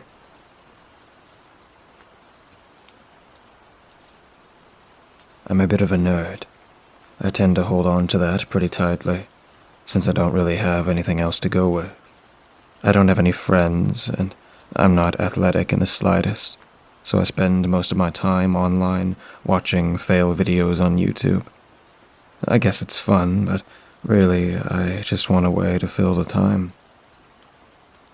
I've been learning more about the dark web lately. It seems like every show for boomers is currently using it as some great faceless evil. If it scares my parents, even though they know nothing about it, then of course I'm going to be a little curious. Some general research led me to downloading the Tor browser and doing some basic searching. The whole .onion thing at the end of web addresses seems super dumb, but whatever. It was exciting to be doing something that I knew my parents didn't want me to do. It's a thrill, and I don't have too many of those in my life. Most of the people in my school are going out and trying beer or hoping to get someone in their bed, and I'm goofing off on the dark web. I swear this isn't the origin of a serial killer. I'm just shy in social situations. Occasionally, the ads are pretty weird and messed up on Tor. So much porn, guns, white supremacists, survivalists. I haven't seen any human trafficking stuff, which, believe me, huge relief. The truth is, I'm pretty straight edge. Playing on the dark web is as dangerous as I get, and I like to stay in the safe areas. I just dip my toes in to feel that taste of excitement. Something has to fill the void of having no friends. So when I saw the ad that blared, "Program your own friend," in bright pink and red letters, with a fuzzy stuffed puppy pictured below it, I suppose I was pretty much the perfect target audience. I clicked on it. I went to a site that had lots of fluffy clouds and pictures of tons of different stuffed animals. It was like the place in the mall where you make your own stuffed animals, but way bigger. They had everything. Llamas, narwhals, platypuses, or are they platypi? Squid, a 3-legged dog with a little set of wheels scaled to its size. There were even little baby doll-looking ones, but let's be real here. That's just creepy. In the middle of the page was a button that said, "Design your friend." I clicked on it, and it took me to a chat screen. Text started to appear on my screen. "Hello, friend. I can't wait to be your best friend and love you forever. I just need a little help to get to know you. Answer my questions and I'll be able to be the best friend you've ever had. Are you ready to get started? Just type your answer below. I stared at the flashing cursor for a second before I decided that it couldn't hurt to play around with the design program. I didn't have to get anything. "I'm ready," I typed. "That's so wonderful. Let's get started. If you were to have the very bestest fuzzy friend ever, what animal would they be?" I thought for a minute. I wanted to say something fun. "A gorilla," I typed. "That's so fun. I love apes too. I am one, after all, because I'm going to be your very bestest friend ever. What color would your gorilla best friend be?" "Light purple," I typed immediately, getting into the process. "Such a wonderful color. Now, I want to be the very bestest friend I can be. What would you want me to be able to do to be your friend?" I thought for a moment. "Could you talk to me?" I typed. "Of course. Talking is what friends do, silly. What else?" "I'd like to be able to snuggle you." "I love snuggles. What else?" "Could you help me make my family pay more attention to me? They always ignore me and pay attention to my older brother," I typed. "I'd be happy to do that. What are bestest friends for, after all? What else?" "Can I take some more time to think about it?" "Of course. You can always tell me what else you need me to do after I've arrived, and I'll update myself. Also, I want to tell you about a super special offer. The people who help me be your very bestest friend are a new company and really need some customer reviews to show their product is great. You have been randomly selected to be a product tester.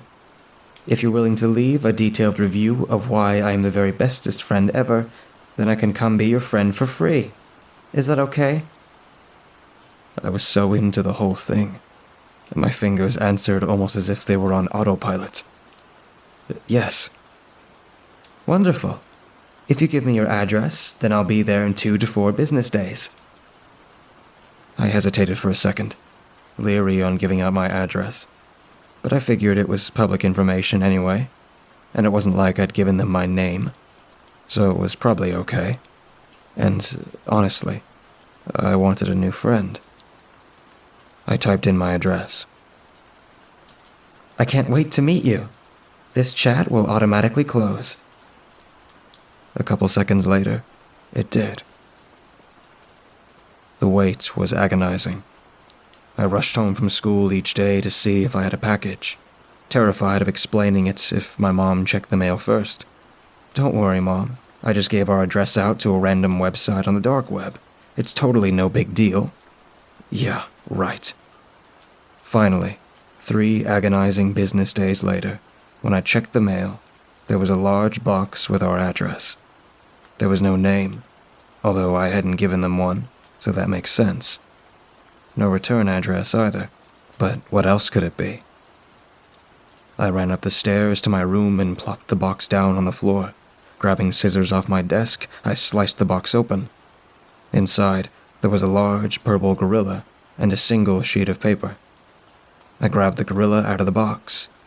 It was amazing.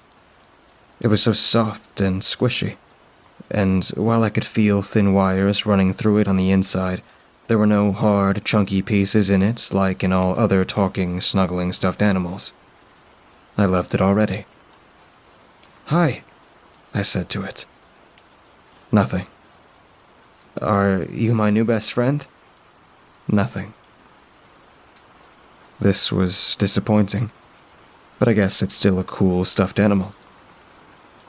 I reached back into the box and pulled out the sheet of paper. Across the top of it said, "How to turn on your new best friend for the first time." A part of me was intensely embarrassed that I had somehow not thought to immediately look for directions. Thankfully, no one had witnessed that dumb moment. The directions were pretty basic.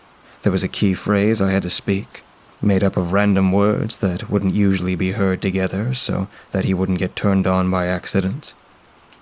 I was just about to say the phrase when I heard my mom come home. She yelled from downstairs for me to come help set the table for dinner. I guess I would activate my new friend after dinner. Dinner seems to take forever. As soon as I was done washing the dishes, I ran up to my room. But then my mom yelled at me to do my homework, so I got that done. Then I had to take a shower, brush my teeth, take out the trash, and finally, everything was done, and it was time for bed. I told my parents and my brother good night and went to bed. I turned off the lights, grabbed my small flashlight and the stuffed gorilla, and went over to the bed. I whispered the key phrase. There was a pause, and then the gorilla's mouth swung open. "Hello, I'm your very bestest friend," it said in a loud, cartoony voice. I jumped, startled by the sudden noise, and then rapidly threw the blankets over our head. "Can you be quieter?" I hissed. "Of course. Anything to make you happy," the gorilla said in a volume just above a whisper. "Thank you." "You're welcome, bestest buddy." "So," I said, "is there anything else we need to do to get you up and running?" "I'm all set. Want to snuggle?" Its voice was so sweet, it sounded like tooth decay. Sure." I was not sure. The gorilla crawled up the blankets to my chest, curled up and snuggled down into me. The gentle weight and slight warmth felt really comforting. All the days of anticipation had really taken it out of me, and now I felt really at peace, like I wasn't alone anymore. Before I knew it, I had dozed off to sleep. When I woke up, the gorilla was gone. Gorilla?" I asked awkwardly, realizing I had never given it a name. It didn't respond. I looked around my room, but I couldn't see it anywhere. What I did see, though, was a chat screen open on my computer. "Good morning, bestest friend. I'm out running some errands, but you can talk to me by sending messages here, and I'll respond from wherever I am." "Where did you go?" I typed. "You told me during setup that you wanted my help making friends and having your family pay more attention to you than your older brother, right?" "Yeah," I typed. "Well, I'm working on the friend project. Do you know someone named Devin?" He's in my bio class." "He's headed over to your house right now. He wants to hang out. You'll probably be hearing my knocking in just a minute or two." Devin never wanted anything to do with me. That was weird. I guess the gorilla was an amazing persuader. Okay. Odd choice, but cool. I typed. "Don't worry. I'll help you make even more friends." There was a knock on the door. "Be right back," I typed. I ran downstairs and pulled open the door. It was Devin. He was shaking. His face was pale. "Devin, are you okay?" I asked. I'm here to hang out," he forced out, his voice quivering. I brought him inside and shut the door. "Dude, what's wrong?" I asked. "It's got my family, man." "What? What's got your family?" "The purple gorilla." His voice was almost a whisper. "He has them tied up in our basement. He said if I didn't come over to hang out, and if you didn't have a great time, he'd kill all of them. And then Devin was overcome with emotion and started sobbing. I reached out to put my hand on his shoulder, but he shrugged it off. "He hurt them, man," Devin said. "Just to prove he meant business.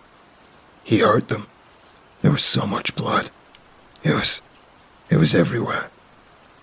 "Stay right here. I'll be right back," I said. I ran upstairs and back to my room, fell into my computer chair, and started typing. "What are you doing?" I typed. "Helping you make friends. Everyone will love you as much as I do." "You hurt Devin's family." "I had to. Devin didn't understand, and he needed to understand. Now he's your friend." "This isn't right." "This is what you wanted to have so you could be happy. I also talked to your family, and them paying too much attention to your brother will no longer be a problem. In fact, they won't be able to stop paying attention to you now. They're in the living room. Go see. I'll be home soon." I shoved away from my desk and ran back downstairs. In the living room, I saw something that will be buried into my memory for the rest of my life. My brother was on the ground, not moving, with purple blotches on his neck and a gray tint to his face. He wasn't breathing.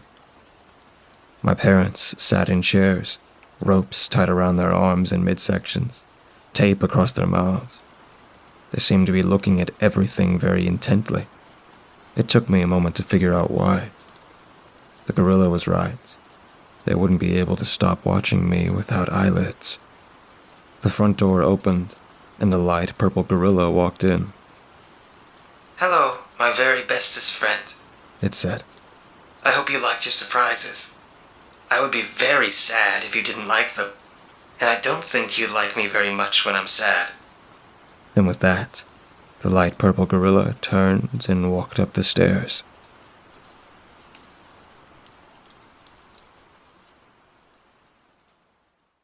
Towns like ours have an oddness to them.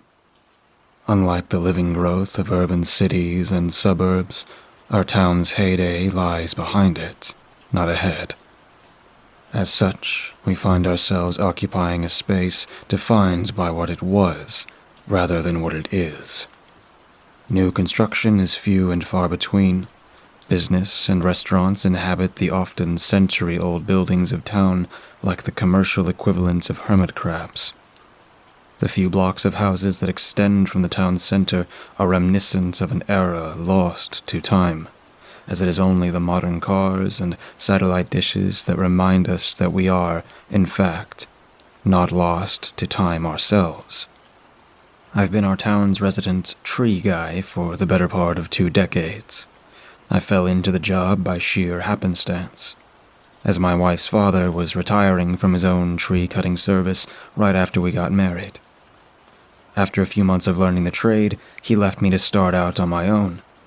Being as our town isn't the biggest, though, I've never needed to contend with a rival business.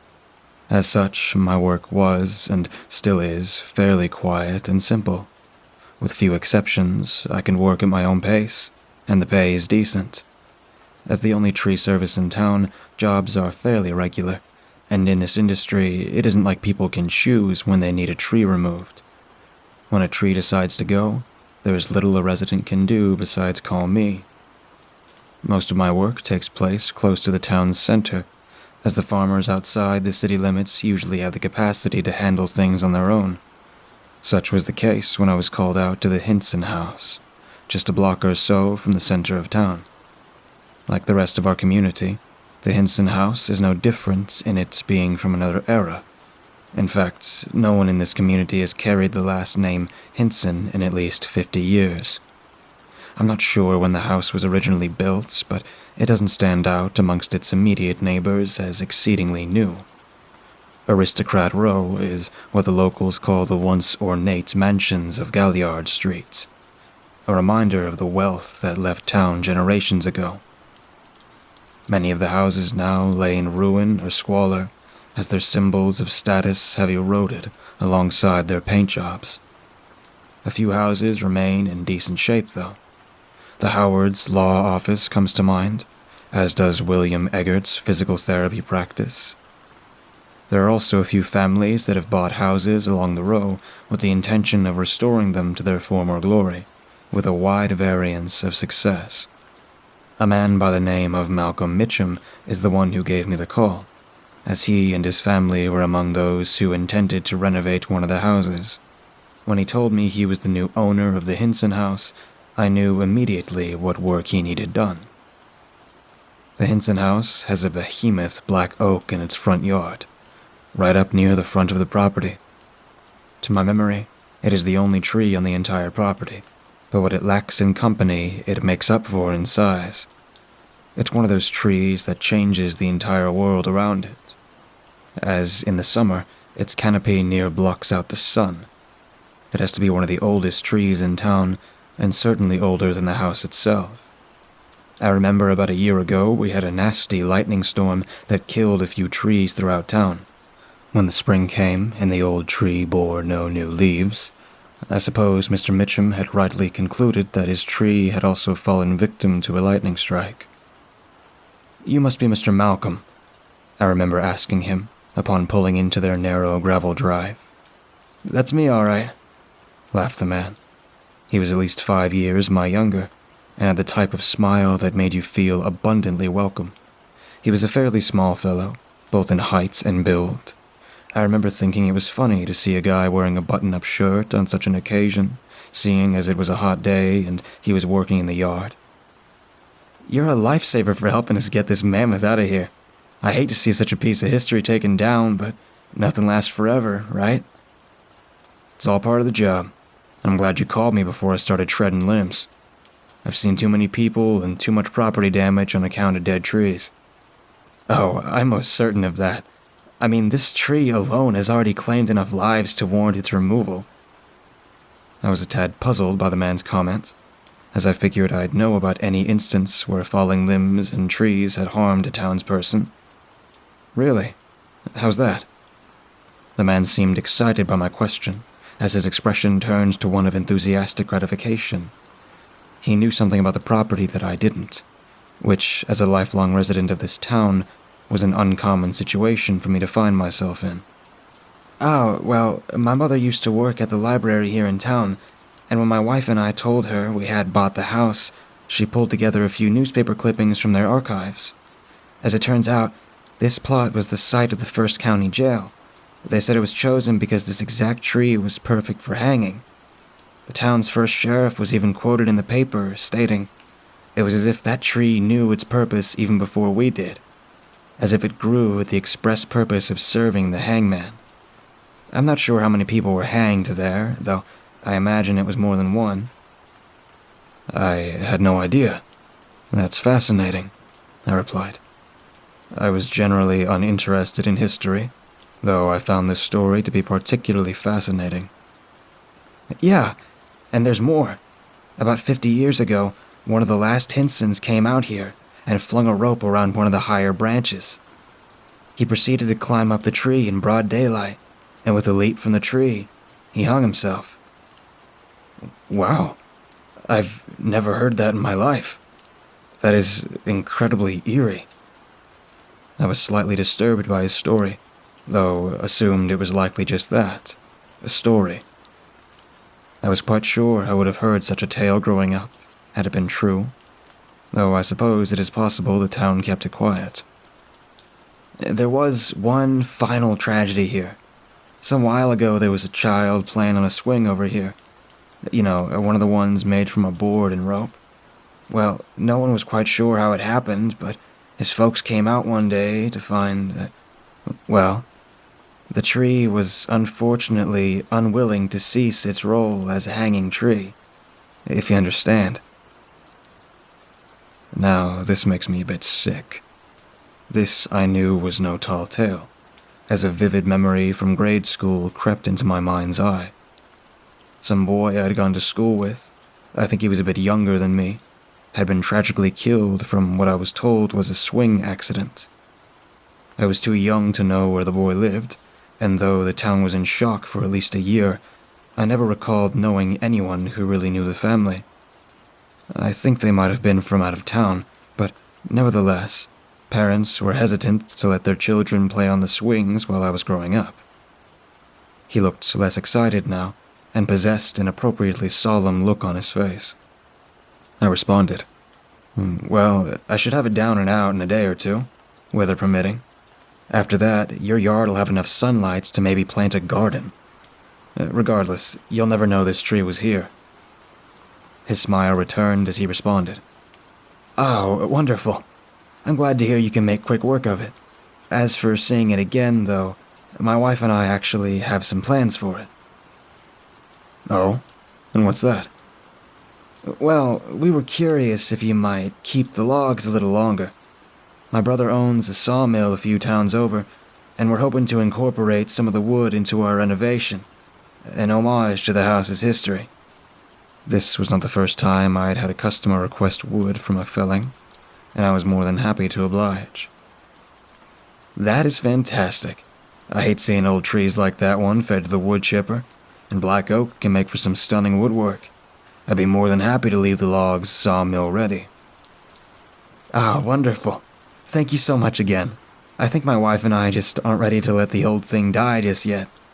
Thank you again, and let me know if you need anything from the house." After that, we bid one another farewell, and he went back to work in the yard.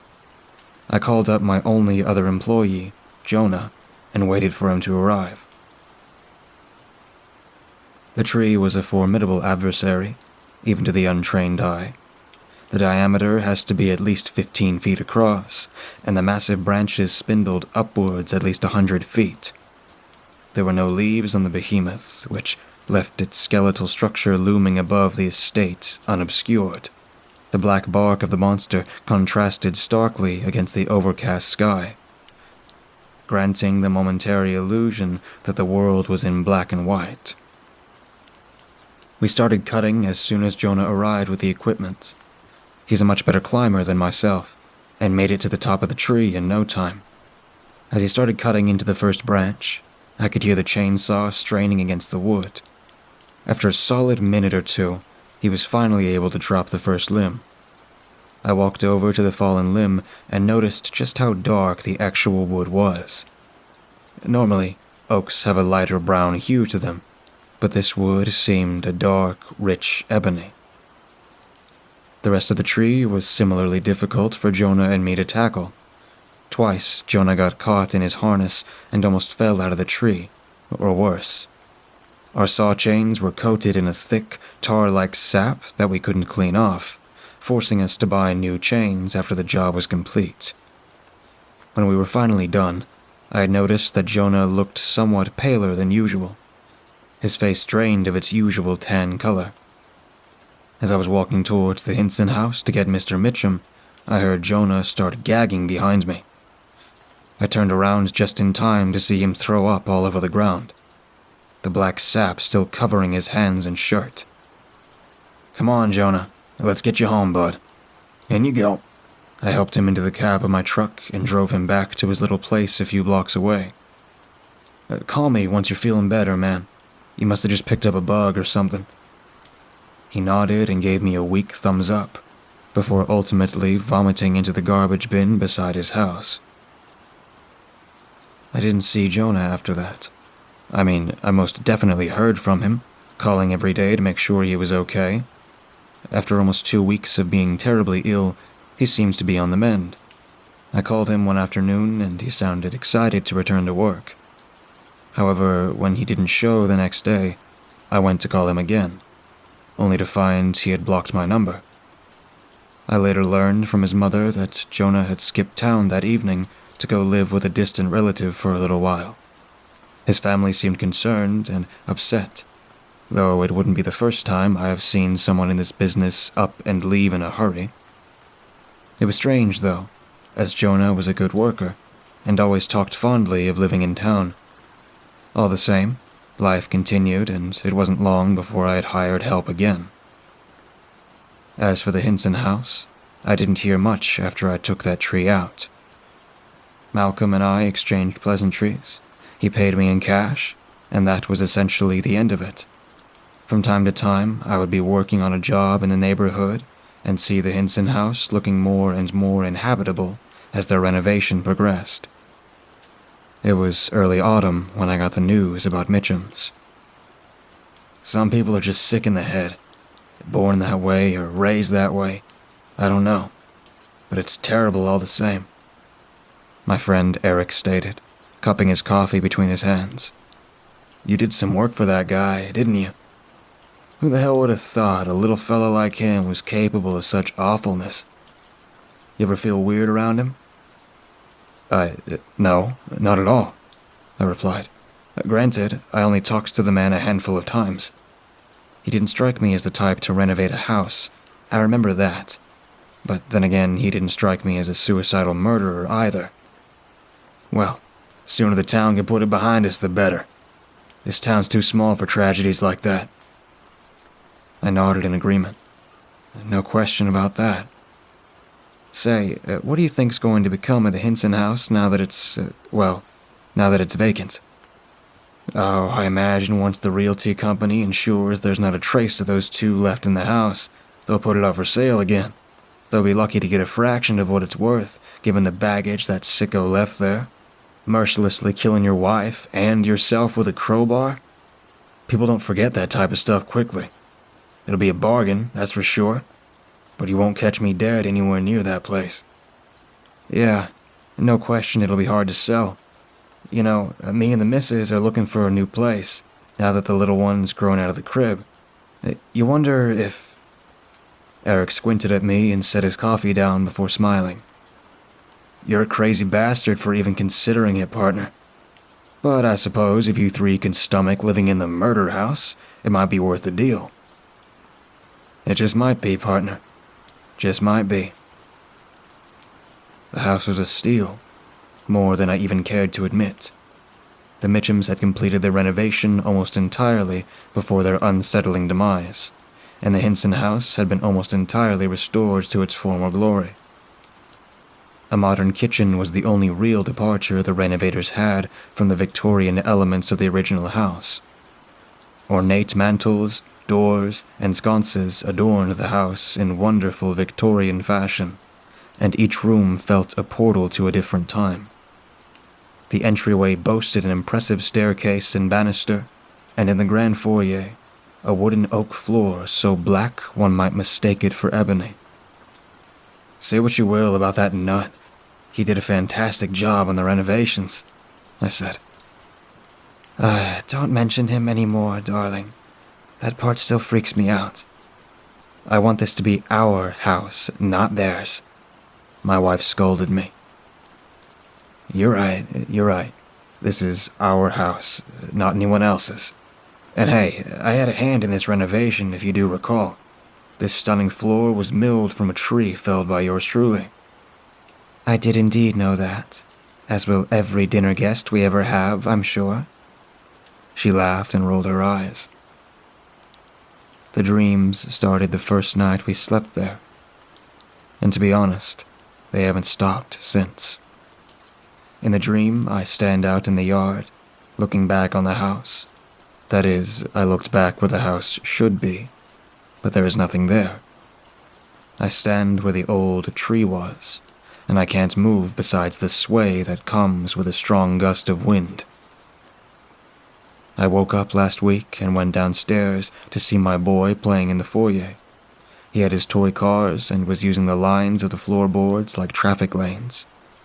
I noticed little divots and scratches all across the floor, well concealed by professional wood filler. The darkness of the foyer was both stunning and unnerving at once, like watching a massive storm approach from a distance. Honey? Yes, love. Honey, you've been standing on the stairs for nearly 10 minutes, just watching him play. And you haven't said a word. Are you feeling okay? Yes, of course, love. I must have just zoned out, you know. I haven't been sleeping too well. That's news to me. I bet a freight train could come through our room and you wouldn't budge an inch. Maybe it's that new bed we've got, but you sleep deeper here than I have ever seen you. She wasn't wrong about that. I was sleeping fine, but no matter how long I slept for, I could never avoid feeling drained the next day. I've been having more and more dreams about this place the longer we stay. At first, I believed it was the house, with its unsavory recent history, that was causing the dreams. However, I've come to believe that it is not the house, but the tree that is prompting these dreams. Like a fly, I felt trapped in its black, tar-like sap. It robs me of rest every night, as even when I am able to sleep, I dream of death and despair, all while frozen in place, moved only by the wind. Many things have happened here. Many bad things. I see them in my dreams, and though I cannot remember them when I awake, I know somewhere deep inside me that the history of this place is darker than I can comprehend. I don't know who or what is responsible for it, but the very soil beneath our feet harbors something monstrously wicked. I remember my high school biology teacher telling us about how plants gather water and nutrients. Some is collected via their leaves, while the rest is gathered through deep, complex root systems. The roots send water and nutrients up to the plant, where the plant collects it and uses it to survive. This process, if I remember correctly, is known as capillary action. I believe that the Hinson tree's roots found their way into some terrible evil, and have ever since been accumulating an ancient malevolence buried long ago. Mr. Mitchum, perhaps, was not a bad man. Perhaps Mr. Mitchum, like myself, learned the truth about this place. Perhaps those scratches and divots in the cursed floor were his maddening attempts to destroy the evil within. That malevolence tainted the mind of Mr. Mitchum. It sickened Jonah, and took the lives of countless people through history. And now it spreads throughout my own home. We tread atop it every day, play upon it, glide upon it with bare feet. We have been irrevocably tainted by the evil of that tree. Where Malcolm failed, I will prevail. It doesn't have to continue. I can stop this wicked cycle once and for all. And furthermore, I consider it my duty to do so. My wife and boy were sound asleep upstairs, and though they experienced temporary discomfort, I freed them from this evil once and for all. I will end this cycle. I will return this evil back to the soil from which it came. All it shall take is the drop of a match. I spilt some of the gasoline on my hands. I always liked the way it smelled. As I re-enter the home, our home, I look around and see the empty fuel cans around me. I sit on the foyer floor, as black as night, and with a final breath, prepare to strike the match.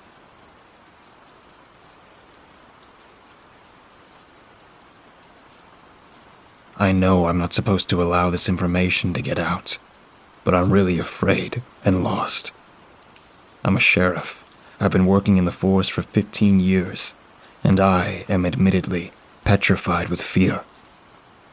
This morning, I got a call. This was not at all uncommon. Our town was small, the station only having a secretary and 5 deputies. They were all well trained, but I admit that they can be completely absent-minded at times, and often needed my assistance on even the easiest tasks. This morning was not one of those mornings. The call was coming from a voice I didn't recognize, but later would learn it was a family member of the force. Yesterday, 2 of our deputies, for anonymity's sake, we'll call them Deputy Tyler and Deputy Harris, went on a group family outing on Tyler's boat. They never came back to shore. The lake is on the far border of the town. It's a pretty large lake, too. Probably about 20 to 30 miles. Our town happened to be the only town on any side of it. The rest of the area is thick with trees. Panic set into my gut immediately, but I pushed it down and let the woman on the phone know that things would be okay, and we would figure out what the deal was. I heard a sigh of relief on the other end of the line and said my goodbyes before hanging up and dragging myself out of bed. My wife stirred a bit, but just turned over and resumed her light snores. She was used to this by now. I arrived at the station to find my remaining 3 deputies pacing nervously around the Central Command, also known as the main office. Apparently, they were fully aware that Tyler and Harris were missing. I did my best to calm them and set them down, treating it like any other large-scale investigation. We began to discuss the basics of the situation. We were looking at a case of 5 missing people.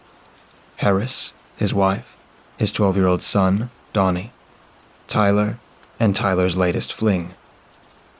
After about 30 minutes of discussing it, we got some volunteers together and started out to the lake. Around this time, I remembered that Harris's boat had a radio that was tuned into our stations. I clicked my radio on in my squad car and switched it to the station he'd be likely to use. Static. Still, I left it on for the remainder of the drive. I had just about given up hope when we reached the lake and saw nothing when the static cut out. I waited to see if anyone would speak before picking up the speaker. "Hello? Is there anyone out there? This is Deputy Robinson." Silence. Then something else happened. It was almost like a growl, but it sounded distant and quiet. I spoke into the receiver again. "Harris, Tyler, if this is you playing a game, it isn't funny." Silence. Growling. Silence. Finally, it cut out to static again. I thought about relaying this to my search team, but ultimately I didn't want to upset them any more than they already were. We set out in 2 different search boats, opting to circle the lake and meet in the middle, where there was a small island. It's about a couple of feet around and has a singular tree. It's off limits to civilians because it's unstable. The sweep found us nothing, so we headed towards the center of the lake. As we approached the small island, I could see Harris's boat sitting a few feet away from the small landmass. The closer we got, the more clearly I could see. There were 5 people lying on the beach. However, when we finally arrived, I could see that they were not sleeping while they waited for rescue, as I had stupidly hoped. I brought the boat as close as I could to the small island before turning off the engine, and telling the 3 others that waited, looking on in horror. I jumped onto the grass, my shoes sinking a bit into the ground. With caution, I approached the bodies. The first thing that I noticed was that they were, in fact, the Harris and Tyler families, though some parts were missing. It was an absolute gore show, the worst thing I had seen in my entire career. Out of respect for the families, I will be leaving out the details, but it felt like I had been transported into a horror film. I heard one of the volunteers vomit off on the side of the boat, and decided it would probably be best to take them back to shore and come back for the bodies. I swear to God, we were gone for no more than maybe 15 minutes, but it looked to me like it was even worse when we returned. Fresh blood flowed out of wounds that weren't there before. Not just any wounds either. Bite wounds. As we started to move the bodies, one of my deputies noticed that the kid was still breathing. This wasn't just a recovery mission anymore. It was a rescue mission as well. Morale picked up a little bit as we moved the deceased onto one boat and the young boy into the other. We rushed him to the hospital. Meanwhile, I called the medical examiner from the next town over. Ours had recently retired, and we were still looking for a new hire. I had my deputies accompany the boy while I opted to meet up with the examiner at the station. She examined each body carefully, but swiftly. Her face was a bit pale when she had finished the job. "Sheriff, you're not going to like what you're about to hear." I nodded for her to speak. "Well, the bite wounds are human, but there's something else." I had begun to sweat. Human bites? What the hell? No, she had to be wrong. She went on. "Each subject has flesh in their teeth. I won't doubt that if we were to do some tests, they would all belong to one another."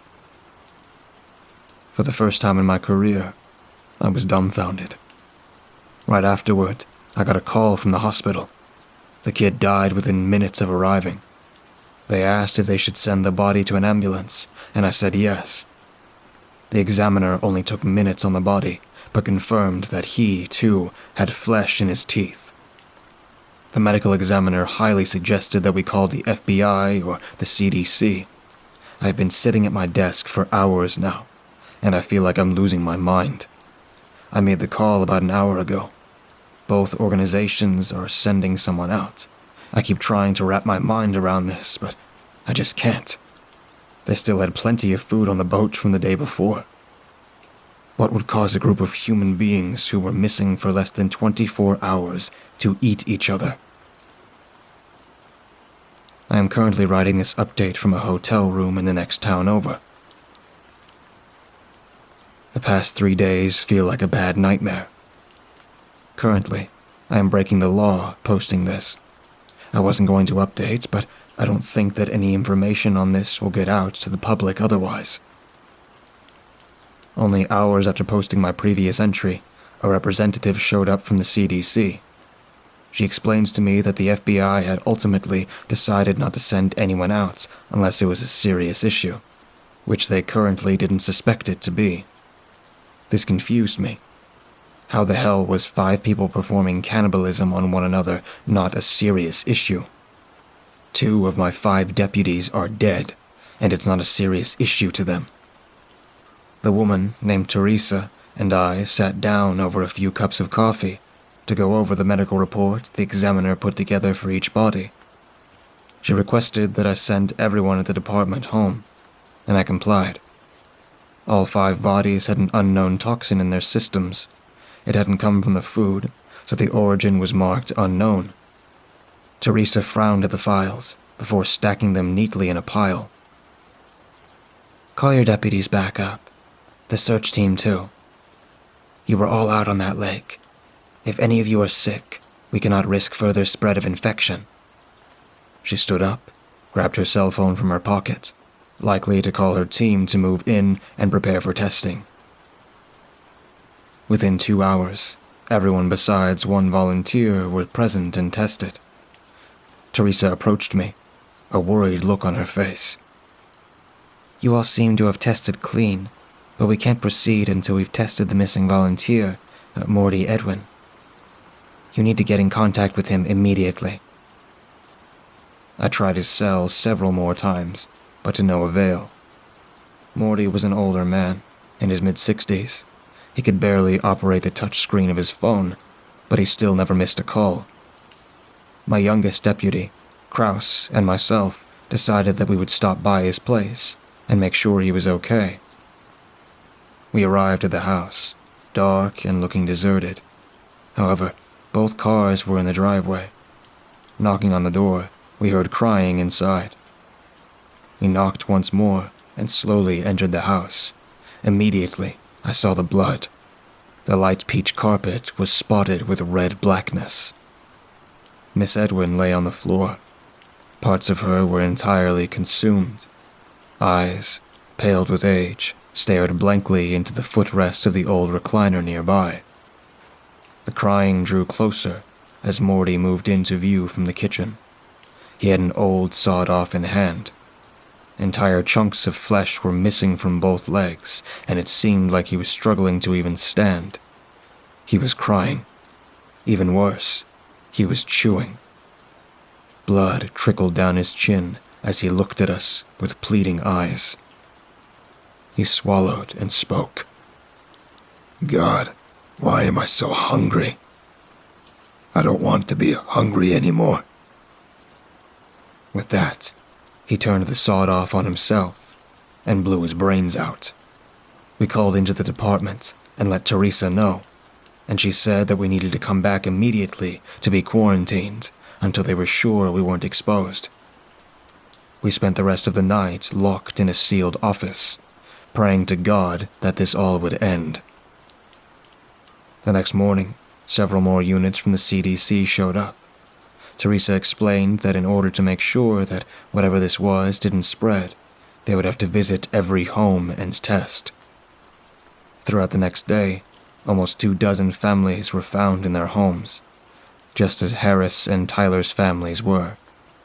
Devoured, dead or almost dead, flesh in their teeth.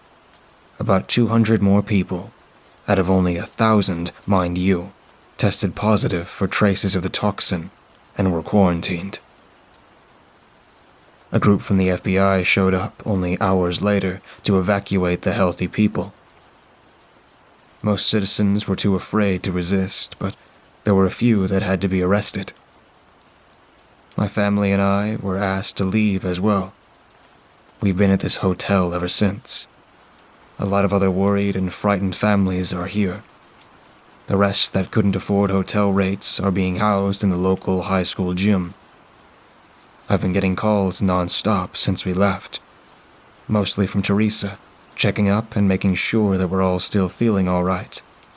The last few calls, she seemed more worried. Apparently, she has lost contact with my other deputies. They weren't picking up their phones. This is all the information I have, and it might be all the information I will ever be able to give you guys. I am petrified, and it is an entirely new kind of fear for me.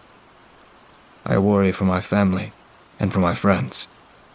Most of all, I am worried about the growing, unexplainable hunger that has been slowly rising in my stomach for the past 2 hours or so.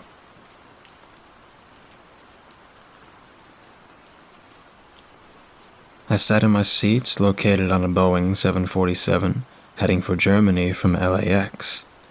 An hour and a half into a 12-hour trip, I thought this would be a good time for me to write, but all the small sounds of people sniffling, coughing, or the squeaking of chairs threw me off my game and made it nearly impossible. I sat at a window seat in coach next to 2 other people. The guy next to me wore jeans, a gray button-up shirt, and a leather jacket. The person next to him was a rather attractive woman with brown hair and glasses. She wore an orange sundress. The man had a brown carry-on bag and was reading a document which he retrieved from the bag. The document was in a plain manila folder. I leaned back in my seat and tried peeking at what he was reading. I knew I was being nosy, but I had nothing better to do. I was only able to get a glimpse of a photo in the folder. The photo had captured 3 people in military attire standing in front of a large suspended submarine. It looked very old and not from this time period. The man holding the photo lurched forward and into a coughing fit. I jumped back a little from his outburst. I moved closer to the window. What was that photo? I thought to myself.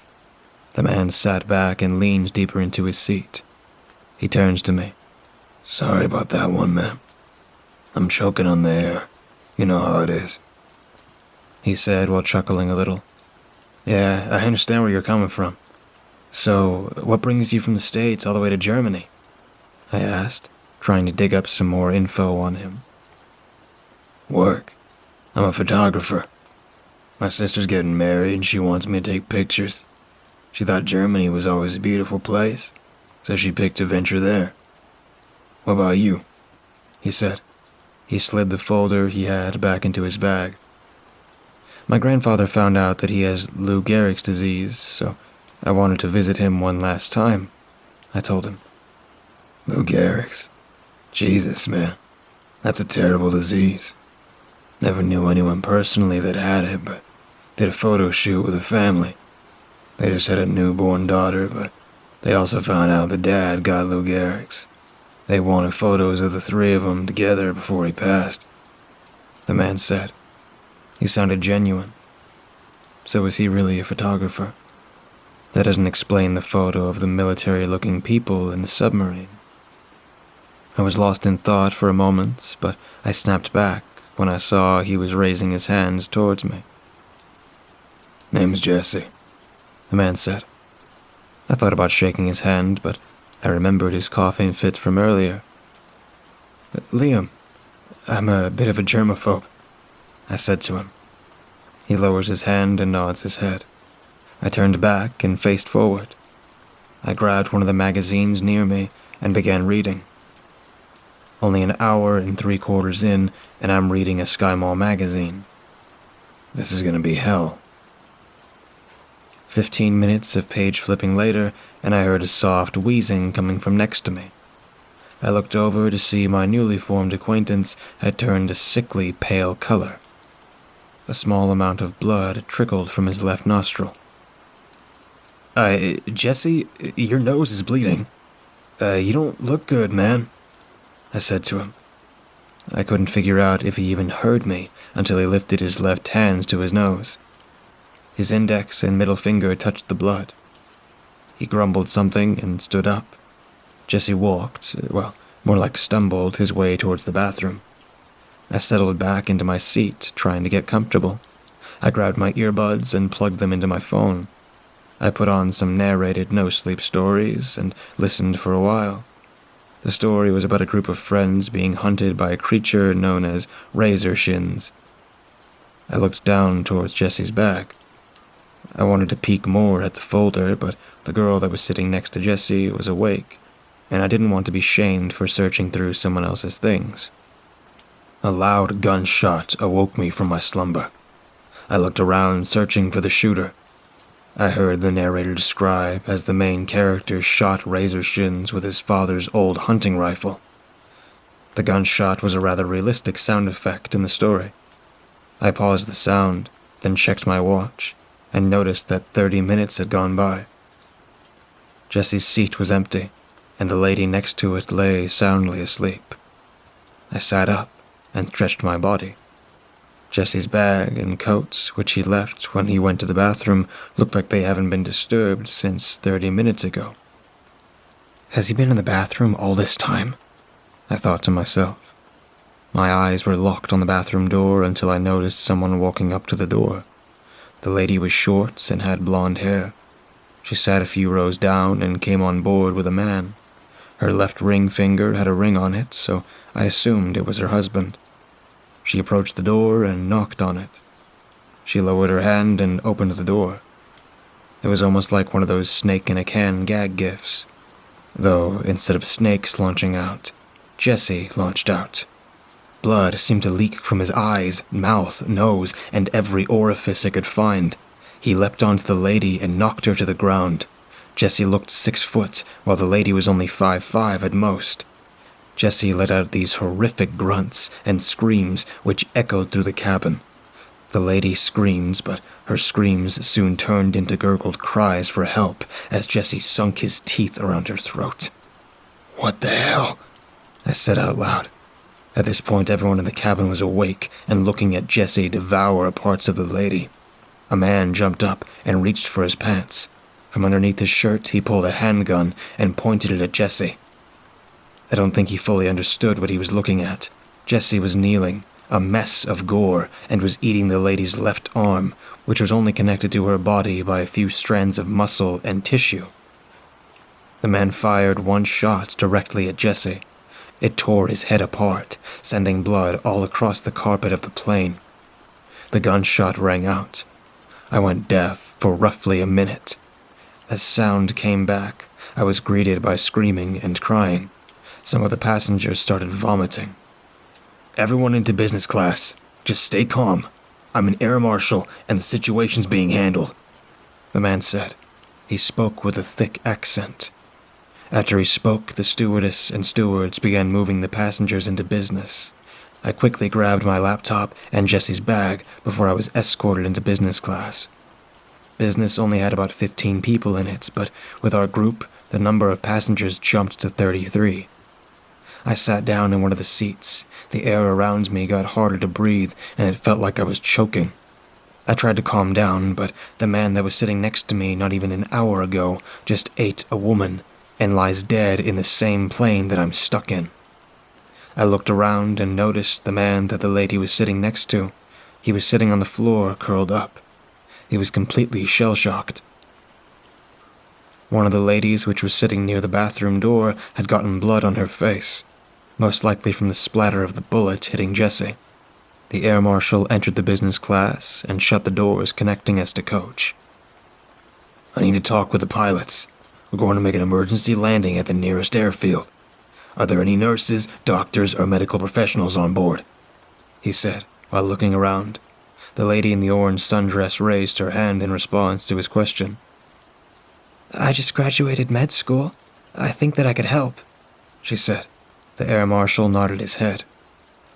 One of the stewardess brought over a phone, which allowed the flight staff to talk with the pilots. He grabbed it and began speaking into it. "Hello, this is Air Marshal Joseph Roberts. A male passenger has just attacked another passenger. The attacker has been killed. I am yet to check on the victim," he said. The pilots said something that I couldn't quite pick up on. Joseph nodded his head and handed the phone back to the stewardess. "The pilots are having some issues with the plane, but they're searching for a runway or landing strip where we can land." "What's your name?" he says. He turns towards the lady in the orange dress and points. "My name's Mariette," she said. "Mariette, follow me. We need to check on the victim and see what condition she's in," Joseph said, while heading to the coach doors. She nods her head and walks over to him, and they prepare to enter the coach cabin. I look down towards Jesse's bag. Thoughts were racing through my head. I wanted to see Jesse and figure out if whatever was wrong with him was connected to the folder he had. Wait, I shadowed a nurse for roughly a year back in 2017. It's not much, but I want to help, I said to Joseph and Marietta. Marietta nodded her head and motioned for me to follow. Shadowing a nurse was a complete lie. Only thing I did in 2017 was mope around my apartment, feeling sorry for myself. I followed Marietta and Joseph into the coach cabin. The first thing I noticed was the lack of a rotting smell. I thought that the bodies would start to rot and smell, but no. I could still smell the heavy amount of blood in the air, though. That was there. We approached the bodies. Jesse's body lied next to the woman's. Blood was pooling all around him, and still dripped from his gunshot wound. The woman's throat had large chunks missing from it, and her arms were nearly chewed completely off. Marietta kneeled down to the woman's body. She pulled out her phone and turned on the flashlight app. She moved her phone over to the woman's eye, and they reacted to the light shining into them. She gasped. She grabbed the woman's wrist and checked for a pulse. "Oh my God, she's still alive," Marietta said. Marietta's face was of pure horror and shock. "Should we get a first aid kit?" I asked her. She turned to face me. "A first aid kit wouldn't be able to do anything to help this poor woman," Marietta said. I looked back over to the woman's body and Jesse's. Jesse's chest rose up and down very gently. Dead men don't breathe, so why is he breathing? I thought to myself. I leaned over and checked for a pulse on Jesse's wrist. I felt an aggressive heartbeat, almost as if he just ran a mile. "That guy's still alive," I said. I turned to Marietta and saw that the woman she was kneeling in front of leapt up and locked her jaw around her collarbone. Jesse rose up and nearly latched onto my leg. I stood up quickly enough to avoid being bitten. Marietta wasn't quick enough and paid the price. Joseph pointed his gun at the two bodies. I turned tail and ran back to the business class. I looked back and saw Joseph fire 2 rounds. They both hit their targets. Jesse and the lady didn't drop like last time. They continued moving towards Joseph. The lady clamped her mouth around Joseph's leg and forced him to the ground. When he laid against the carpet of the plane, his gun flew from his hand towards me. Joseph's Glock 17 was only a few feet from me, but I couldn't move to grab it. Jesse soon joined the lady on top of Joseph and began biting into him. Marietta sat up, and I could see thin and runny blood dripping from the open wounds on her body. I wanted to grab the gun and shut the doors, but my body moved on its own. It trembled backwards, away from the doors. The creatures finished consuming Joseph and began walking towards the business class. Everyone was screaming, and I couldn't think straight. A sharp scream sounded off next to me. I looked over and saw that one of the other passengers had turned into whatever Jesse had become. It was the lady that was near Jesse when he was shot. His dried blood was still stuck to her face. How did this happen? She wasn't bitten or anything. Could it be in Jesse's blood? Is his blood toxic? I thought to myself. I felt a hand on my shoulder. A stewardess was pulling me back towards one of the flight staff stations on the plane. She brought me over and opened up a panel on the floor. I could see bags and luggage down in the compartment. "Get inside. I'm going to grab more passengers," she said before running into first class. I looked down and crawled into the luggage compartment. It was about 5 to 8 feet tall and around 20 feet long. I sat down in the luggage compartment. Many different thoughts were racing through my head again. Who else could have gotten blood on them? What if they get into this compartment? What if I'm sick, and when I turn I would end up killing them? I thought to myself. I looked around and saw a large black bag sitting near me. A photographer's bag. I opened it and saw that there was a metal tripod inside. I took the tripod and placed it against the panel leading into the compartment. I placed the tripod in between the bar to open the compartment and the panel itself. I blocked myself in here. I pressed my hands to my head as the screaming around me grew louder and louder. Only 10 minutes passed before the screaming stopped. The sound was replaced by a different sound. They were gnawing at the panel, trying to get down to me. They knew I was here. They wanted revenge for me leaving them up there. I sat back against the metal wall of the plane's luggage compartment. Jesse's carry-on bag was still slung around my arm. I reached inside and grabbed the manila folder, which Jesse was reading before he turned into whatever he is now. The picture, which I only saw a glimpse of, wasn't a suspended submarine. It was actually a very old boat. World War II, I think. I read the document, which the picture was attached to. Have you ever heard of the Philadelphia experiment? It was a theory that the US had devised a way to teleport a Navy boat way back in World War II. The theory goes that the boat named the USS Eldridge was able to successfully teleport back and forth, but when they tried to teleport it again, the boat and all of the crew vanished. Well, they found the boat again. They secured the boat into a military installation somewhere in California. It appears that something was growing on the boat, a type of spore which didn't match any that the doctors and scientists at the installation knew about. This spore was only able to grow under very certain conditions that the scientists didn't know about. In a type of self-defense mechanism, the spores released a gas which infected the soldiers at the base. The head scientist proposed that the USS Eldridge did teleport, just on a different spectrum. He believed that its boat teleported to a different universe and brought back that spore. The boat was like an arrow that pierced two different worlds. I finished reading the document and threw it across the compartment. I sit here now, just writing down this story. The last moments of my life before these creatures get in here and rip me to shreds. I hope that this story will make up for my many failed years at being an author.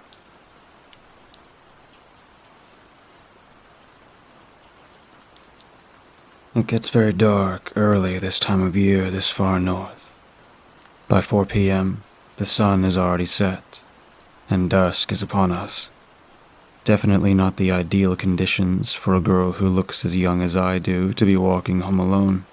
The route that I'd chosen from the junior high school to the house was particularly off the beaten track and took me through several tranquil and deserted areas of town. No parent with even a shred of love in their heart for their child would allow them to make this walk at any time of year, let alone in the depths of winter.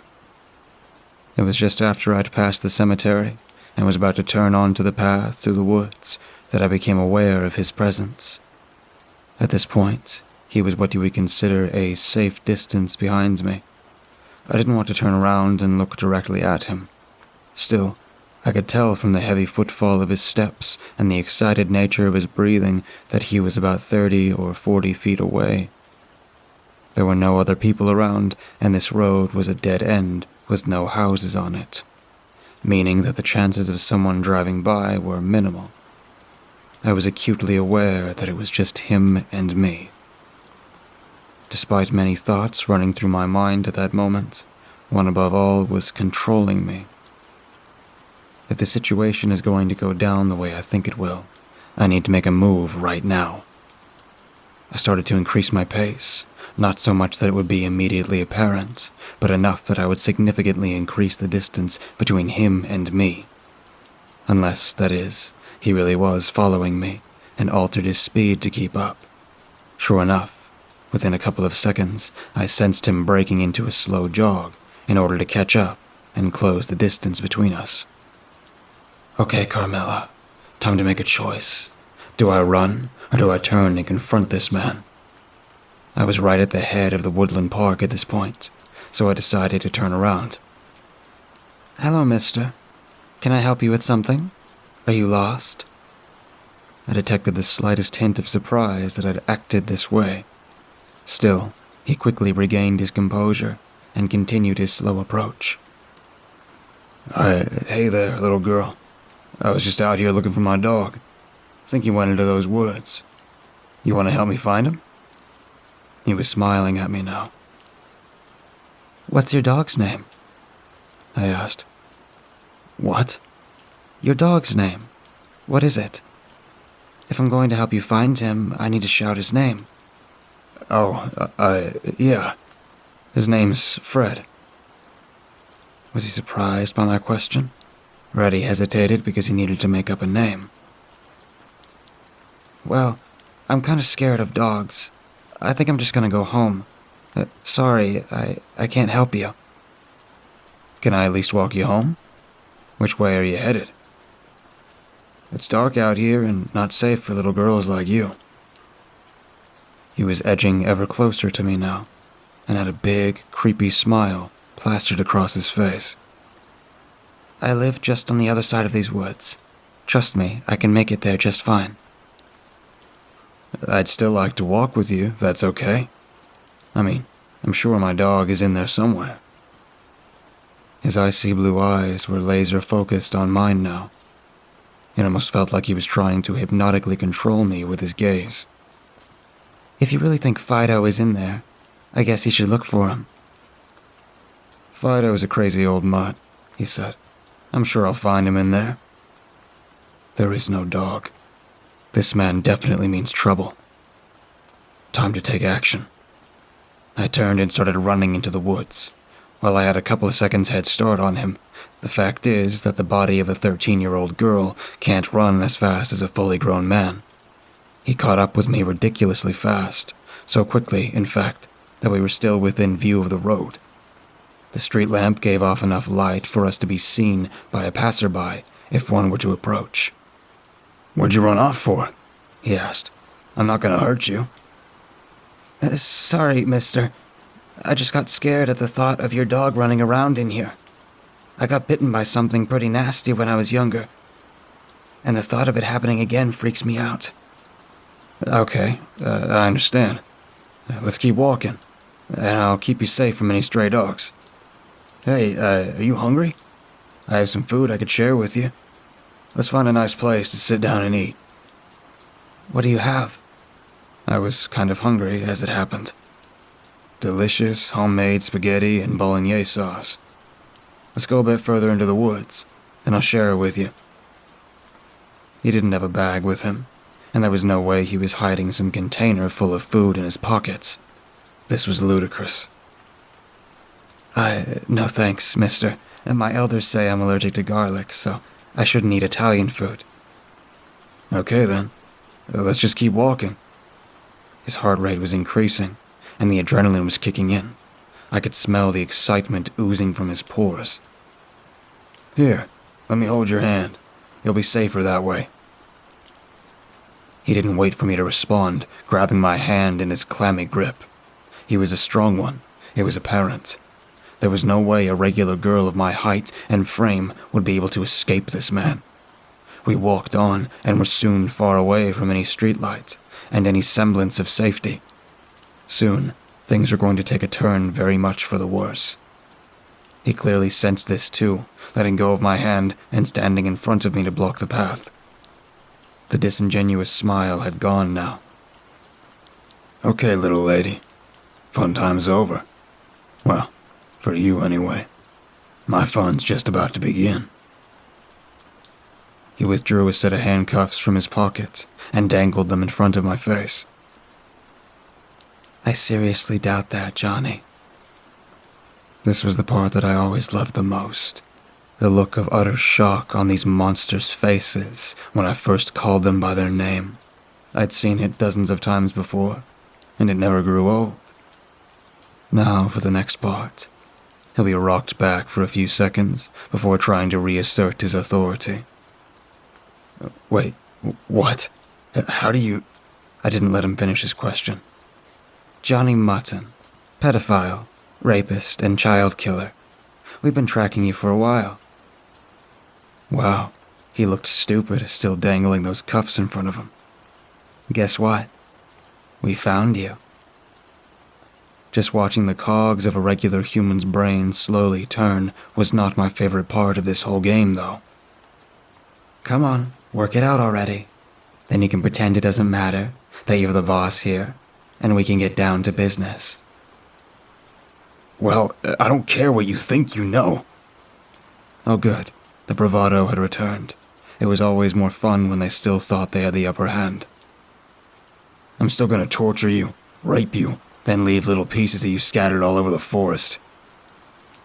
Again with the dangling handcuffs. What was wrong with this guy? Which hand should we start with? You on my left. This schmuck had a look on his face like it was Christmas and his birthday all rolled into one.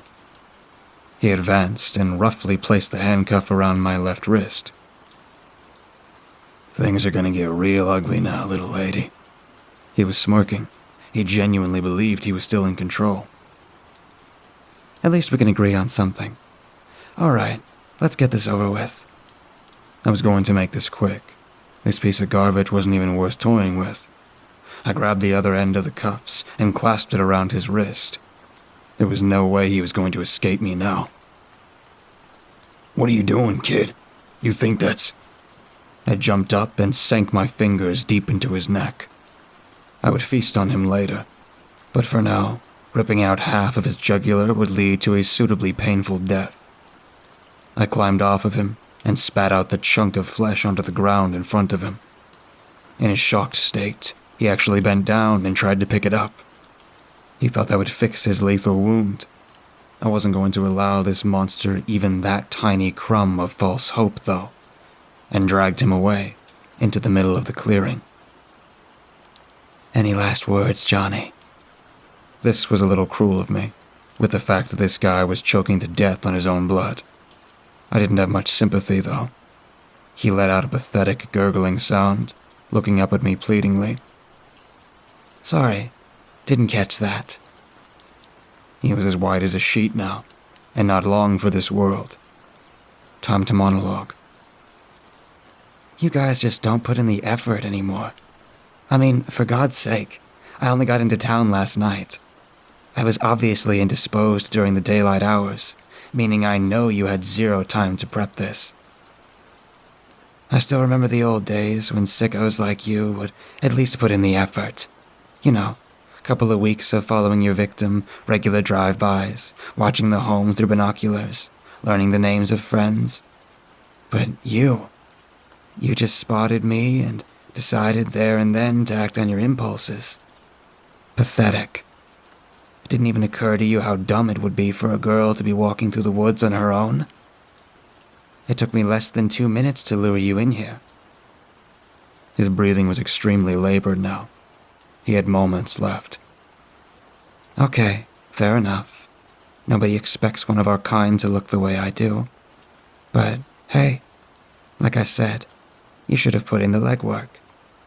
Goodbye, Johnny. And with that, I decided to feast. It always tastes better when they're still alive, even if only just.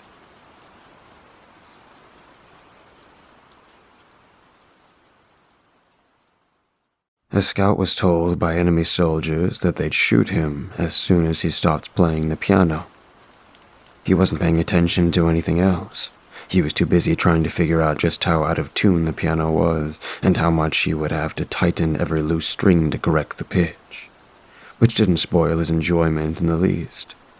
It was unfortunate that the first piano he'd seen since the war began was this shabby, but it was a real piano, and all the notes played sharp and clear like tiny daggers in the frosty air, and that was all that mattered. The first indication he had of their presence was a sharp jab in the back. It drew blood, which became a wet trickle that streamed down his shoulders and pooled at the base of his spine. He instantly forgot his place in the song, and the music stopped. Don't turn around, said a harshly accented voice. Something cold brushed against his shoulders, and he stiffened. Keep playing, the voice continued. If you stop again, we'll kill you. Laughter, innocent and amused, like children at a playground, echoed around the room. that accent. He'd heard it once before, but only from prisoners of war, never from anyone he'd known personally. His friends were supposed to be guarding his back, but these voices weren't theirs. Where had they gone? His hands shook as he reached for the pale white keys. Warm orange lights, perhaps from a lantern, reflected off the piano in his face and threw sharp shadows over his fingers.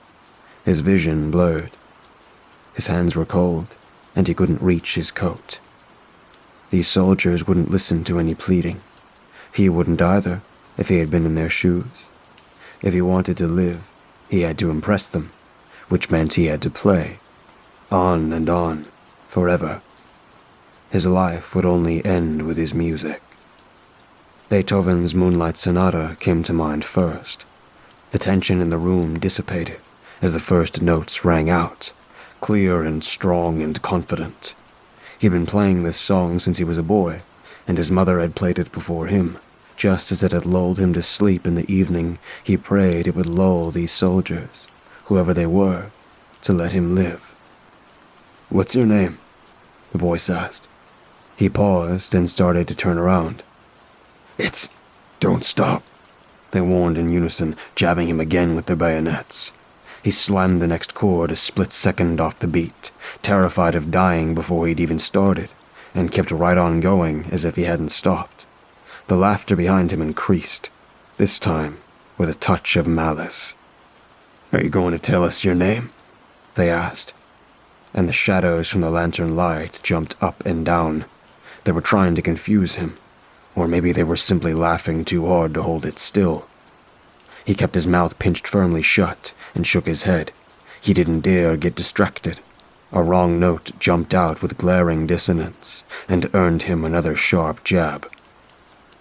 "Stop," he mumbled, without breaking rhythm. "I can't play if you keep doing that." But did they really care about his music? A flicker of doubt crossed his mind. They were just teasing him to death. Why should it matter if the sound wasn't perfect? Perhaps all they wanted was an excuse to torment him. There was some mumbled agreement, and the lantern finally stopped moving. Hung, he supposed, on a hook he'd noticed near the door when he came inside. His own shadow made it hard for him to see the keys directly in front of him, so he shifted to reach a lower pitch. The soldiers behind him suddenly silenced, probably expecting him to make a run for it, but he still didn't look their way. His heart was racing so fast that he could feel it in his fingers, burning against the icy keys. But if he lost himself in the music, he could keep going forever. Nearly forever, anyway. His forever. "It's warm in here," one of the soldiers said. The pianist's touch on the keys grew light as he listened attentively, trying to see if he could understand anything else. But the voices died away in a mumble of gibberish, a language the pianist didn't understand. The soldiers seemed to be getting comfortable, though he couldn't see them except in the form of vague shadows reflected on the moldy, once-upon-a-time veneer piano. He could guess what they were doing from the noise they made. They stomped on the wood floor to melt the snow on their boots, exchanging what sounded like jokes in their incomprehensible native language, and laughing like they hadn't a care in the world. He could tell they were laughing at him from the shiver that crept up his spine. They never took their eyes off of him. They wanted to see if he could last as long as they had. Maybe, he thought, with a thrill of horror, they considered this payback. Would they have acted any differently if he told them he was drafted and not a soldier by trade, that he knew nothing about their country except that it was cold and wet and miserable, and that the dirt was too frozen to dig trenches, that he didn't even know what he was fighting for? His mind wandered. He felt as if he'd trained all his life for this very moment. He could almost hear his piano teacher's nasally voice. "You never knew just how useful the piano would be, did you?" That was what he used to say, when his young student broke down in tears with chilly hands and bleeding fingers. "It makes you stronger," the teacher would say, his voice reeking with smug satisfaction. If he had known how much depended on his music, he would have picked a warm concert hall in the middle of a polished, empty stage, with an audience cheering for their musical gladiator. Not this lonely, abandoned house in the middle of a minefield. If the soldiers didn't kill him, something else would. This piano was only buying him time either way. His hands shook, and he missed a note. But, he reminded himself, no one who hasn't heard the song before would know. He waited, resignedly, for the retaliatory bayonet jab, but it never came. "Want some food?" one of the soldiers asked him, shoving a rough loaf of bread under his nose. It smelled sweet and doughy, and its warmth caressed his face like a blanket, and he could feel his mouth watering. But he couldn't take it without lifting his fingers from the keys. He pinched his lips shut and shook his head. The final chord of the sonata rang out true and pure and clear. He already knew what was next. Pathétique. Appropriate, all things considered. When that was over, he started again and again. And soon he realized with a slow desperation that he was running out of music. Soon he'd need to improvise, and it was hard to think of notes that sounded musical. Could the soldiers tell the difference? He wanted a chance to pray while playing something mindless, something he could rely on his fingers to perform without his conscious assistance. He started to repeat the first sonata, but the soldier on watch duty behind him shouted it down. "No repeats. That's not fair." But none of this was. Neither the game nor the prize, and he was only buying time, after all. He grasped at the last thing he could remember. A Tchaikovsky piece without a title, written on a few wrinkled sheets of paper before the composer committed suicide. He'd learned it years ago as punishment for not practicing. Some of the chords were too big for his frozen fingers to reach, and the song sounded like a different composition without them. But at least it was music.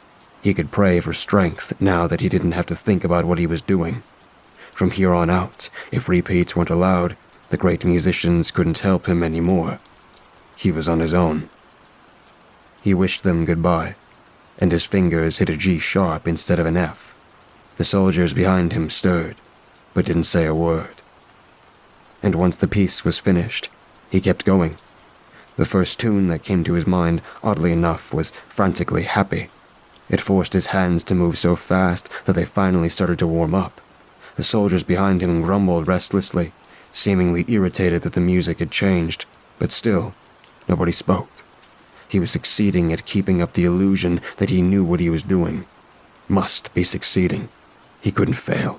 He'd put in so much effort that if they killed him now... Unconsciously, his rhythm slowed, and he transitioned into a different theme entirely.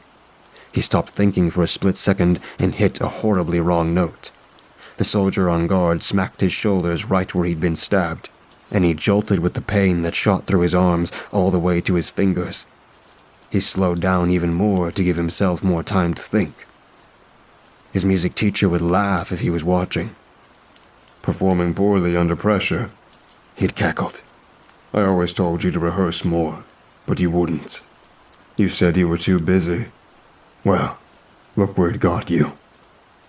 "I've been fighting a war," he muttered desperately, his voice drowned by the piano.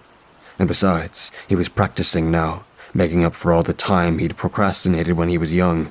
How many hours had he been playing already? 3, 6, 12. His teacher's face never lost its mockery. He was standing next to the piano now, his elbow resting on top. Something his students would have been slapped to high heaven for doing. But as he always said, rules don't apply to masters. He jammed his hand against the upper notes, ruining the melody, and the pianist winced as though his ears had been stabbed. "Try harder," he screeched. "You're not giving it your best effort." "I'm trying," he cried, just like he'd done 100 times before when he was a boy. A single drop trickled down his left cheek. It wouldn't be enough, no matter how hard he tried. It never had been. "Trying what?" someone behind him said. "You're slowing down. Keep it up if you want to live." More wild laughter from all corners of the room. The teacher shot him a smug look of "I told you so," and disappeared. He blinked to make sure he wasn't dreaming, but there was nobody at the piano. All he could see were the dreary, monotonous keys and his own shadow that seemed to drill a hole in the keyboard. He could hear a distant rustling behind him. The soldiers were getting up. It was morning. He'd been playing all night. The orange light coming from behind him was the sun, not the lantern. It was about to be over. He'd impressed them enough. They'd leave and let him live. They had to. "Longest 2 hours of my life," said a hot voice right into his ear. It was the soldier who had been on watch duty. "Thank God, I can sleep through the rest." He gulped and hit a shaky C major chord. Never had it sounded so hideous. The movement was replaced by silence as a new guard took over the watch. The orange light never changed. If it was the sun, it must have been blocked behind a cloud. He wondered what the world beyond the piano looked like. From his hazy memory, the outside was a field, and there wasn't even a tree in sight. Not a hill, nowhere he could hide if he suddenly made a bolt for it. Was there really no other option? What if he just gave up? How much more time did he need to commend his soul to the divine and hope that at least God would have mercy on him? He closed his eyes, resigning himself to a few wrong notes, and tried to imagine what was about to happen. A shot to the head would be quick. He thought of how his body would be frozen here until the end of the winter, or until someone from either side came along and found him. They'd say, "Poor soul," in their language of choice, wrap him in a blanket, and dump him somewhere outside. And they wouldn't use the piano, because they'd say he was haunting it. But he wouldn't know about any of that, because he'd be dead. It was getting harder to breathe. The wounds on his back begged for him to lie down, bathe them with warm water, anything to take away the stinging pain of congealed blood, cold air, and open flesh.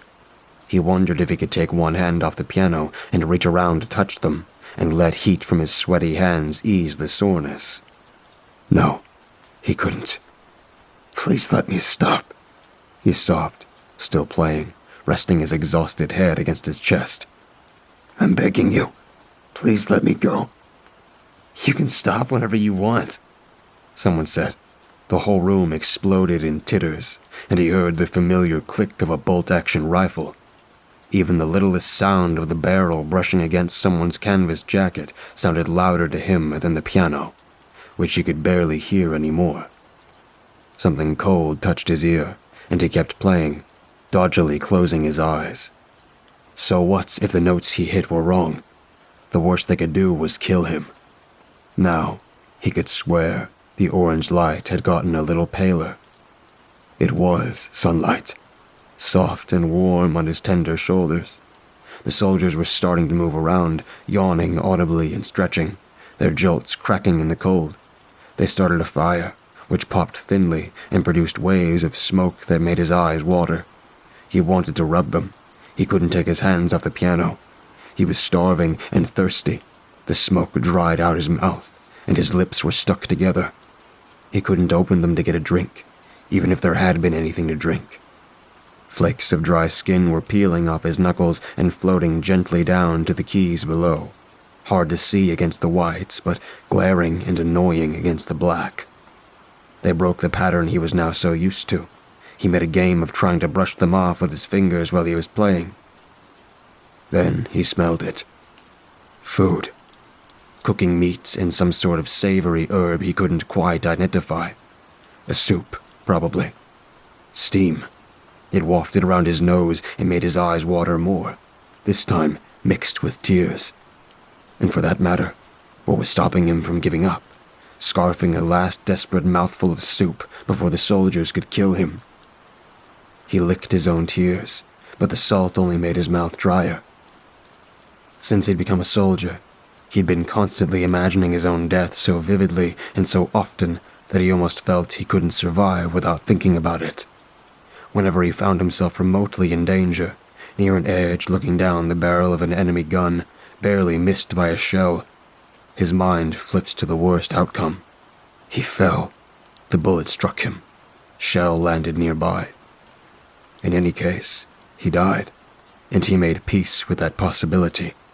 The calmer he felt about his own demise, the guiltier he was for not minding death when he had something to live for. He had a family that would welcome him home, which was more than most could say. He had a house and a farm and a cat and a dog and a warm bed with wool coverlets. They'd scratch his head when he crawled under them, but in a comforting, caressing way, like an old woman's hand covered in calluses. In the morning, when he woke up, they'd be on the floor because someone would have started a fire and his room would be swelteringly warm. He'd get up, wrapped in a cozy sense of homeliness, and go downstairs to find a bowl of hot broth waiting for him. He'd cup his hands around the mug and take a deep drink, would thank his father for building the fire. They'd all smile and laugh and go about their day as though they hadn't a care in the world. Playing until he couldn't strike another note was his way of proving he'd fought. He had to keep playing until he was so afraid of dying that he couldn't make peace with it anymore. And then, only then, when he had finally discovered the true value of what he was losing, would he deserve to be released. Frost-bitten from the cold ivory keys. He played until he couldn't hear his own music anymore, only the vague sounds of the soldiers behind him. He played until the knowledge of what he would be leaving behind was driven like a nail into his brain. He played until death was the last thing he could imagine, and his thoughts were filled with his home. And then, by accident, he stopped.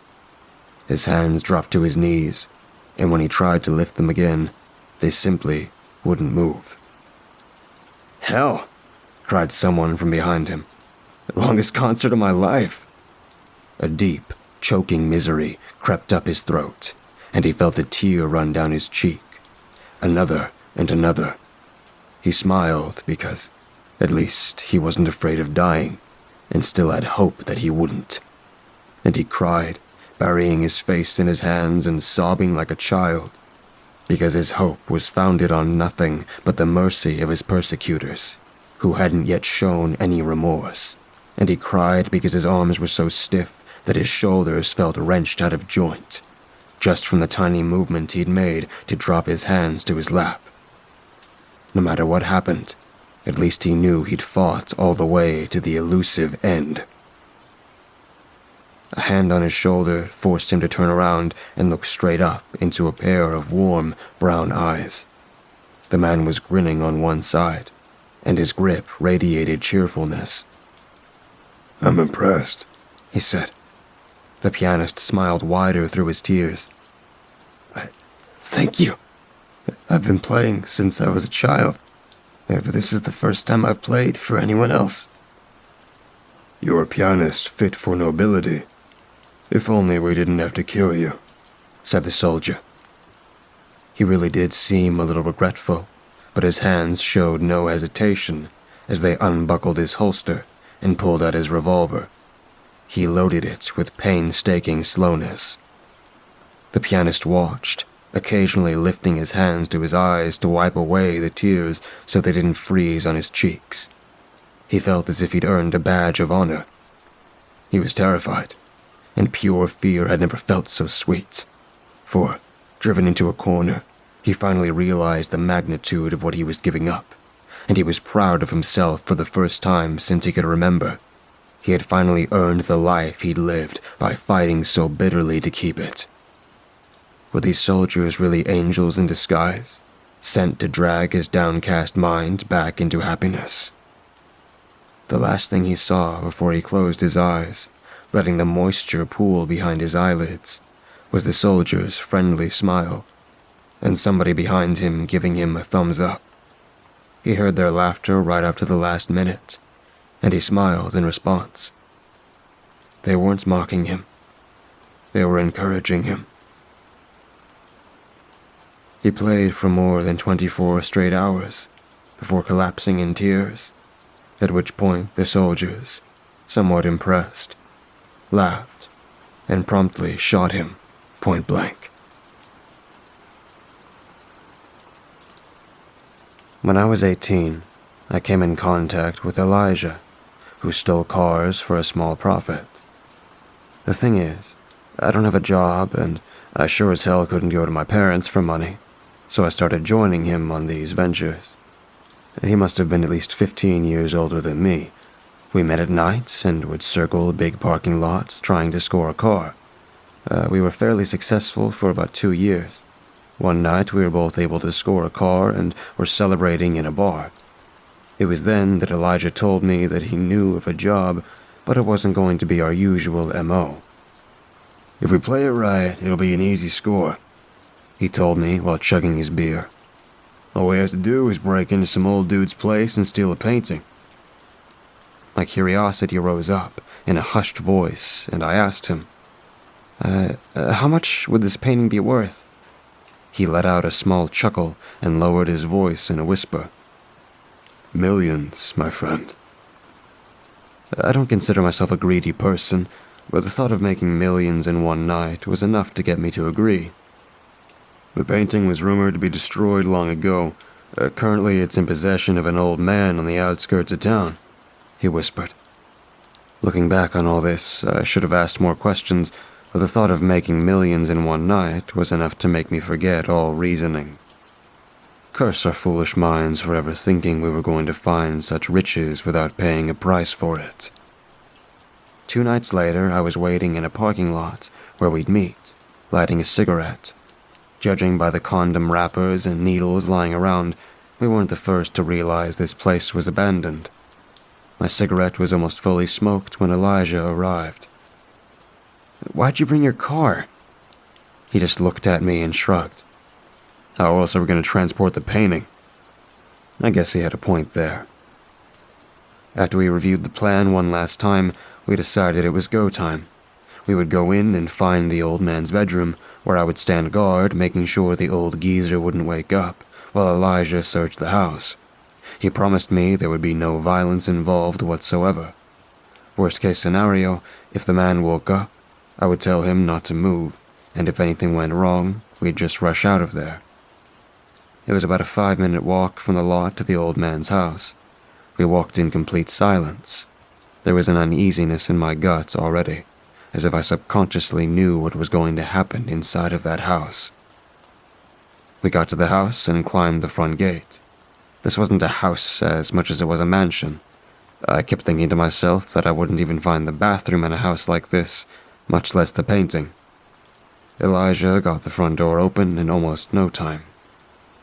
The entrance hall was as big as my entire apartment. We took out our flashlights and scoured the place. This man was an art lover indeed, as the hall was filled with paintings. This went from giving me a slight uneasiness to me just not being able to look at them. My God, the things that were portrayed there. I remember this painting of a teenage girl posing in front of the Eiffel Tower, but there was this gargantuan silhouette in the background. I had the strangest feeling that I knew this girl from somewhere, but chalked this up to my nerves. I was entranced by all of these images until Elijah's voice pulled me out of it. "God, this guy's a freak," he whispered. I was glad that at least one of us wasn't too taken aback by what we had found in here. The painting that we were looking for was supposed to be of an old lady sitting next to a vase filled with tulips. I made sure to scan every painting in the faint hope that it would be displayed in the hallway. As you can probably guess, there was no such luck. As we made our way through the hallway, there was an open archway leading into what I assumed was the living room. This place was big indeed. There were 2 doors on either side. The living room's contemporary furnishings stood in contrast with the esoteric artwork that filled the walls.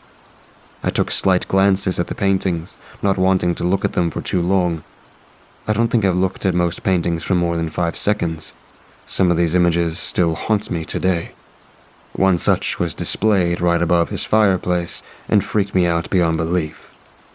I just stood there, gaping at it. The painting depicted an old woman standing on a crossroads looking up at the sky. Her eyes displayed madness, and there was a wide smile on her face. The sky was a mixture of red with black clouds, and there seemed to be looming shapes between them. In the sky flew a wild array of impossible creatures. They were a brownish and yellow color, and some were dragging people in their gigantic claws. Move it, man. The familiar voice of Elijah pulled me out of it again. Sorry, I whispered. But don't you think these paintings are just weird? Scared of some pain, huh? He said, but I could see he didn't like looking at them any more than I did. Let's just find the creep's bed so you can stand guard. Let's check the rooms in here. We had no luck on the ground floor, so we took the stairway up. We came out into a long hallway with more doors on either side and one at the far end, slightly ajar. I went to examine it and saw the old man sleeping in his bed, illuminated by a glimmer of moonlight. Okay, good, Elijah whispered. You stay here, keep an eye on him. If he wakes up, just threaten to hit him with the flashlight. I'll check in with you every 10 minutes. I checked my watch. It was 2:30. Elijah checked the rooms in the hallway while I was keeping my eyes on the old man. After a while, Elijah came out of the last room and seemed confused. More than confused. He seemed broken and in a state of shock. I approached him and asked what was wrong. Everything's fine. Just make sure that freak doesn't wake up. I'm going to look upstairs. I really wanted to believe everything was fine indeed, but the look in his eyes told me otherwise. That was the last time I would ever see Elijah alive. Time seems to have frozen. As I stood there, trying not to freak about how insane this all was, the old woman from the painting kept popping into my mind. I'm going to try to explain this next part the best I can without sounding like a complete nutjob. The thing is, whenever I thought about the painting of the old woman on the crossroad, I could never remember the painting itself. It seemed like some kind of memory, like I was standing in front of that woman, watching everything and everyone move around me. The flying creatures screaming and hissing, the people walking around and ignoring the monstrosities around them, and the woman laughing at me, almost like she was mocking me for not understanding what was happening. This happened every time I tried to remember that painting, even now as I'm writing this. I must have gone in a trance there. What the hell is up with me tonight? I thought. I usually wasn't like this, especially during a job. I felt my heart stop for a second as I checked my watch. It was 2:55. Where the hell was Elijah? My knees almost gave out as I made my second discovery. The old man wasn't in his bed anymore. In a state of panic, I shone my flashlight in his room, and it was completely empty. I didn't know what to do. Yet my instincts told me to get the hell out of there, but I didn't want to leave Elijah behind. I snuck through the hall and up the stairs, opened up the first door, and found myself in a library. Again, the strange paintings were all over the room, only this time, they seemed to be telling a story. In the painting closest to the door, there was a child standing in an open field, hands raised to the sky, and clouds opening up. Behind him stood the old woman, her hands on her shoulders like she was guiding him. In the second painting was a gigantic UFO descending down towards the child. The next painting filled me with dread. There was the same child, but taller, in an alien landscape, dancing with these creatures around a makeshift campfire. The things must have been 3 meters in height compared to the child, and their limbs were positioned in poses that were all but natural. The old woman was there as well, watching from a distance. That same insane look in her eyes. In the last painting, the child was all grown up, standing in that same landscape, surrounded by other children. They seemed to be smiling and raising their hands, but if you looked closer, these smiles didn't seem real at all. It was like an expression of pure panic in their eyes. Far away in the background stood the gargantuan shape that I had seen before, only in more detail now. It stood at least 80 meters in height, and had a snake-like body. The thing had no legs, but rested on its tail and hands. Its muscled arms were long and disproportionate to the rest of its body. There was an outline of its wings folded on its back. I felt the grip of these paintings coming over me again and left the room. I stood very still, listening for any form of sound. It must have been my imagination, but I could hear slow breathing all around me. I wanted to get out of that house as fast as I could, but I didn't want to leave Elijah behind. Lord knows he always came back for me in bad situations. At that moment, I heard Elijah calling out my name from underneath me. I ran downstairs and barged into the last room Elijah had come out of. I found myself in some sort of study room. There was a desk at the side of an armchair in the middle of the room with a coffee table next to it. If you were to sit in the chair, you'd have perfect view of the painting that hung neatly in the middle of the wall. It displayed an island with a big pyramid in the middle. In front of the pyramid was a lake. People were swimming in the lake, whilst others stood around watching. Two of these people seemed so familiar to me. One was a child who was standing in front of the lake. There were tears running down his face. The other was a young man looking from a distance at the scenery, his eyes filled with fear. Suddenly, it hit me, where I had seen the crying child before. It had been on the news for weeks. The child had been abducted while playing in the forest and was never seen or heard from again. I remember vividly because of the mother's heartbreaking plea on the evening news begging her son's kidnappers to return her child to her. It was because of that my mind drifted back to the girl in the painting of the Eiffel Tower. She disappeared while her parents were visiting Europe, only she looked years older in the painting than at the time of her abduction. I shivered at this realization. None of this could be real, right? How can such things even exist? How can light still exist while such darkness oppresses it? There was a nameplate under it that read, De Paradiso Dei. I almost felt the breeze of the island when a voice pulled me out of it again. Only this time, it wasn't the familiar voice of Elijah. I turned around. The old man stood in the door opening. I froze with fear at the sight of him. At first glance, he was just a regular old man, but there was something about him, something sinister. He placed himself in front of me, smiled, and asked, "You like my works?" He had a proud look in his eyes, as if he was expecting me to applaud him. I tried to speak, but no words came out. The man beckoned me to sit down in the chair, and I obeyed him without any question. There seems to be a static in his voice as he spoke. Where are my manners? It's been so long since I've had guests. I sometimes forget the formalities. Can I offer you a drink? He said, as he smiled politely at me. Hearing those words and watching him stand in front of me filled me with more fear than I ever expected in my life. It took all my courage to ask two simple questions. Where's my friend? Who are these people in the paintings?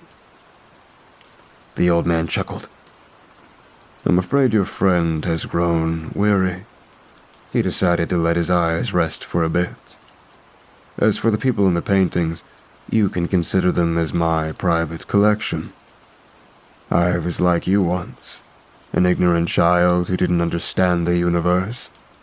But she showed me the way. He turned around and looked at the painting on the island. I saw this as my chance. I got out of the chair and tried to make a run for it. Before I knew what was happening, the old man had grabbed me by the arm and made me sit down again. What's the rush?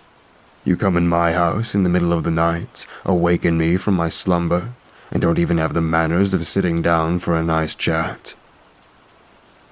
His words were cold and stern. I could feel his strong grip around my arm long after he let go of me. I'm sorry. Let me just take my friend and we'll leave immediately. He looked at me with disgust and started hissing these strange words. Nagozolim tonja, odru funkte, antish hala John. Those words are still burned inside my mind. I started feeling dizzy and felt I was drifting away. I couldn't have closed my eyes for more than a second, but when I opened them up again, I was standing on the island. I looked behind me and saw the pyramid. It mesmerized me. My body felt so heavy, and all I wanted to do was lay in the grass and let myself drift away. I nearly did, until the young man who I recognized earlier in the painting started to yell at me. "Wake up, you idiot!" He yelled. It was Elijah, only he seemed 10 years younger. None of this made sense. "Where are we?" I asked him, fighting against the suppressing feeling of sleep. "It doesn't matter.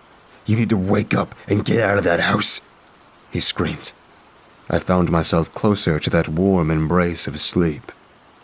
As I closed my eyes, his fists came towards me. His punch felt like a hammer hitting my face, but when it connected, I was back in front of the old man. His sinister look was gone and was replaced with utter shock. "How did you get out?" I used this moment of confusion and adrenaline and kicked the old man right in his chest. He stumbled backwards and I made a dash for it. I ran out of the house and kept running toward civilization until I threw up from exhaustion.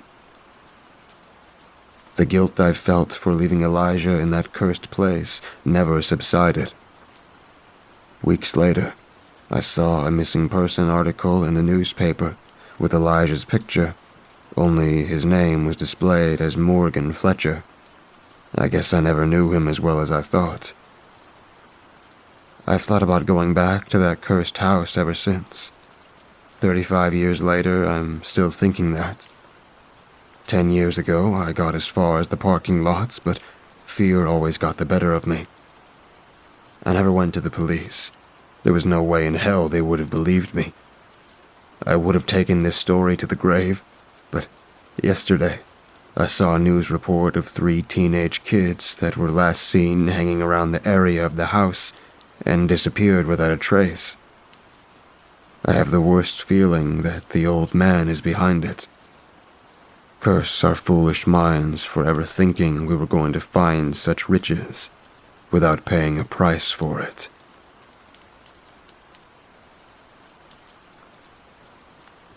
"10 years ago, I saw my daughter leave the village for the last time.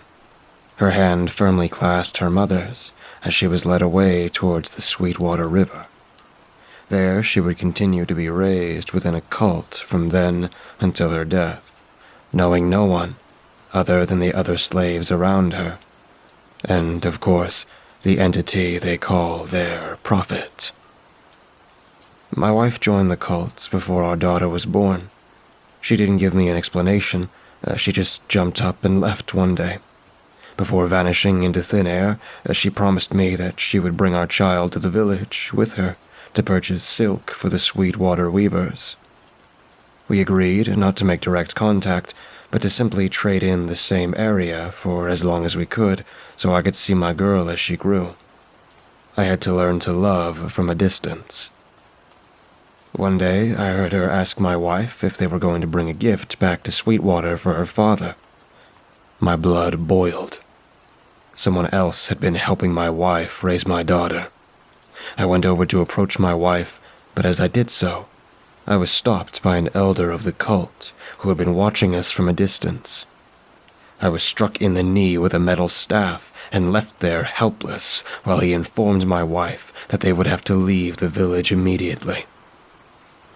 As I watched the Sweetwater villagers walk out of our village, I began to notice a faint smell of petroleum wafting towards me. The gates closed behind the cult members and my daughter, locking them out forever.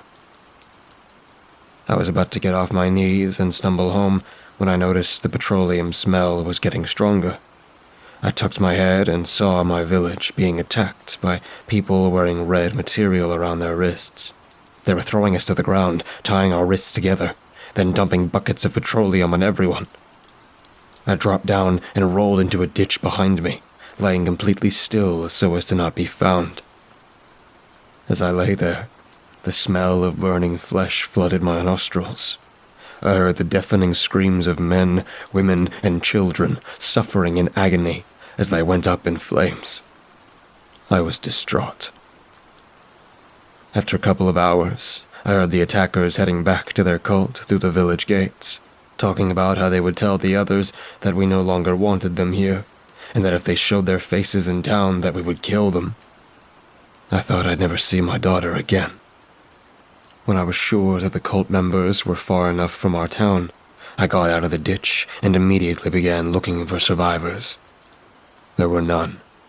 Anyone that looked like they had survived was decapitated.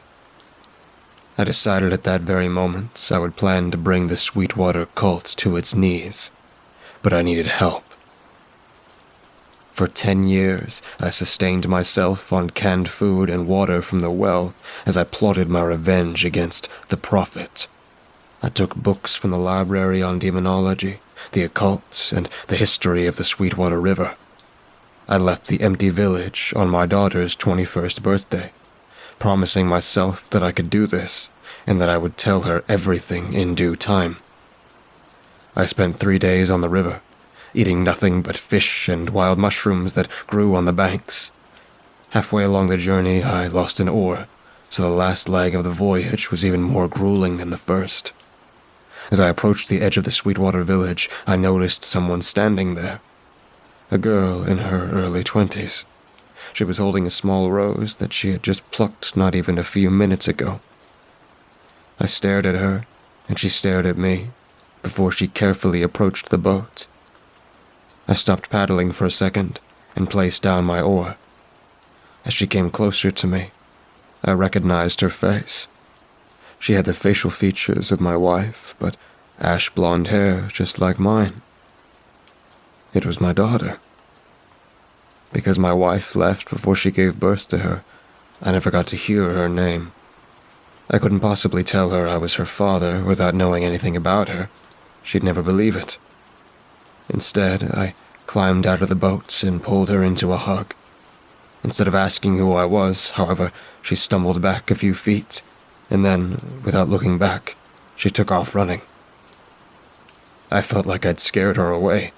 I felt as though I'd ruined my chances of being her father by scaring her to death.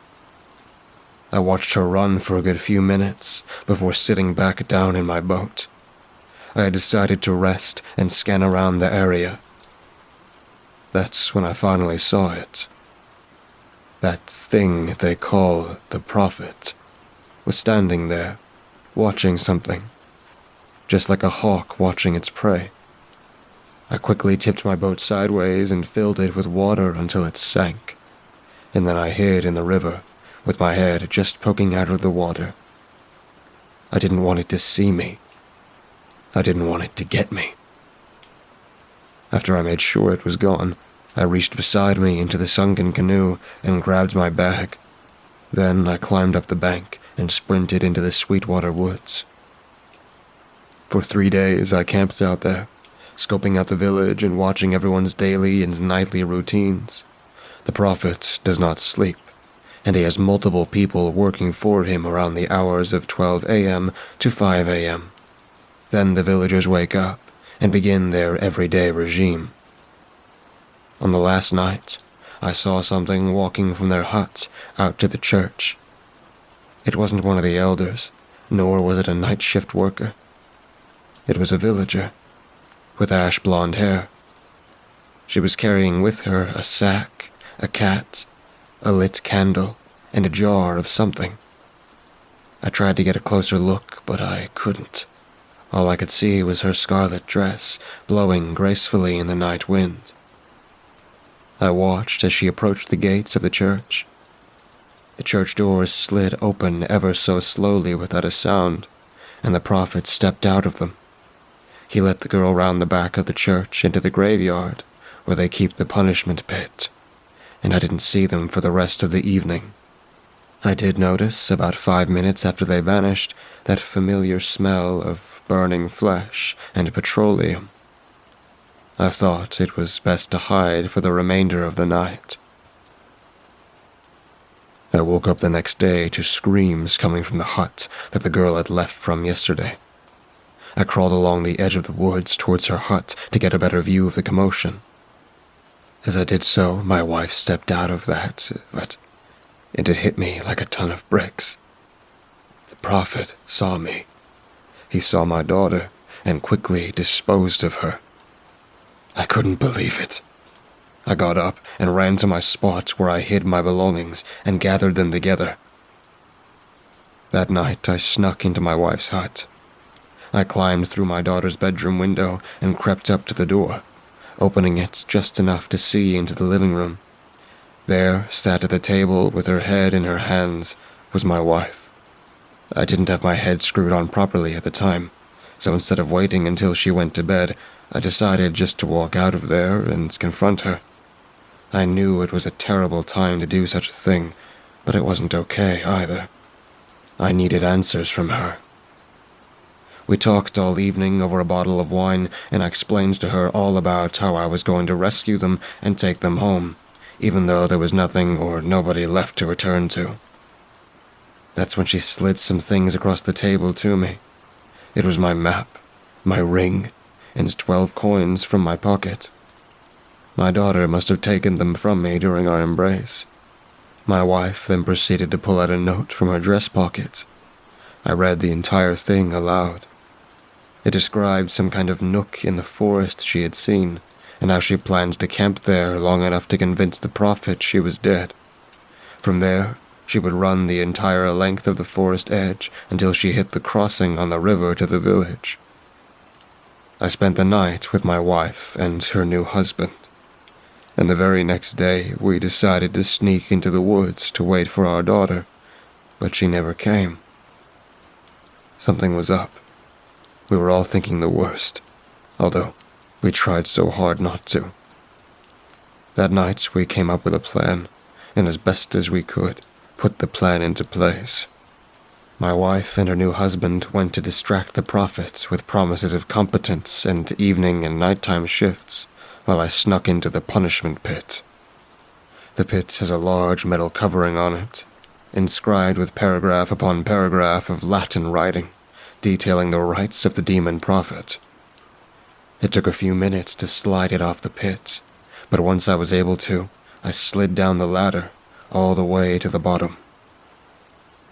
There lay a burnt mahogany box, the remains of a cat, and something else that I couldn't identify immediately. It looked like a twisted corpse. Whosever body it was burnt to a crisp. I pray to my God that it wasn't my daughter's. I decided to move the body a little so I could see its face, but to my surprise, it didn't have one. Only a slit for a mouth that spanned across its head, ending where the ears should be. It wasn't her. I quickly climbed back up the ladder and out of the pit, frantically checking my surroundings. I saw my wife and her husband mixed in with the night workers, wearing a scarlet tie around both of their wrists. They were all in the process of erecting a new fence around the Sweetwater Forest. The plan was working. I was at a loss as to where my daughter could be, and so I decided to sneak into the church to gather myself and come up with some new ideas. As I stepped through the doorway of the ominous building, a wave of terror hit me. Something really didn't feel right. I looked dead ahead of me, and my eyes fell upon the prophet. It sat there on its giant wooden throne, a small ginger cat resting on its lap. This was my chance. I was alone with the entity. All the knowledge I had gathered over the last 10 years was for this very moment. I cautiously approached the entity, but to my surprise, it stayed in its place. It didn't move a muscle.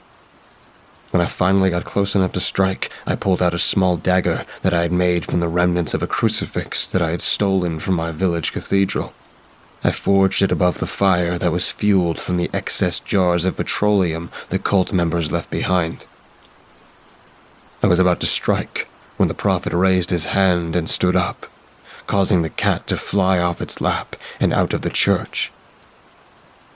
The entity walked towards me slowly and whispered something in my ear. "It fell through. I pushed him," it said. It wasn't a man's voice, but instead it was a woman's voice, a sweet, angel-like voice. Before I could open my mouth to question it, the being pulled me into an embrace. "It will come back," she said, stepping away. "You must help us erect the fence." She pulled a piece of scarlet ribbon out of her pocket and told me not to raise any alarms, for the elders are watching, and they will awake him again. I have been here a few months now, helping my daughter and my wife build a barrier. Most of them don't know about this, but when they find they will bring the real prophet back, he will kill us all.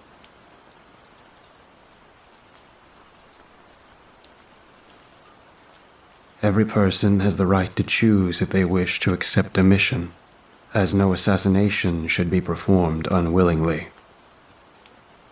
The night chill once again falls upon my face.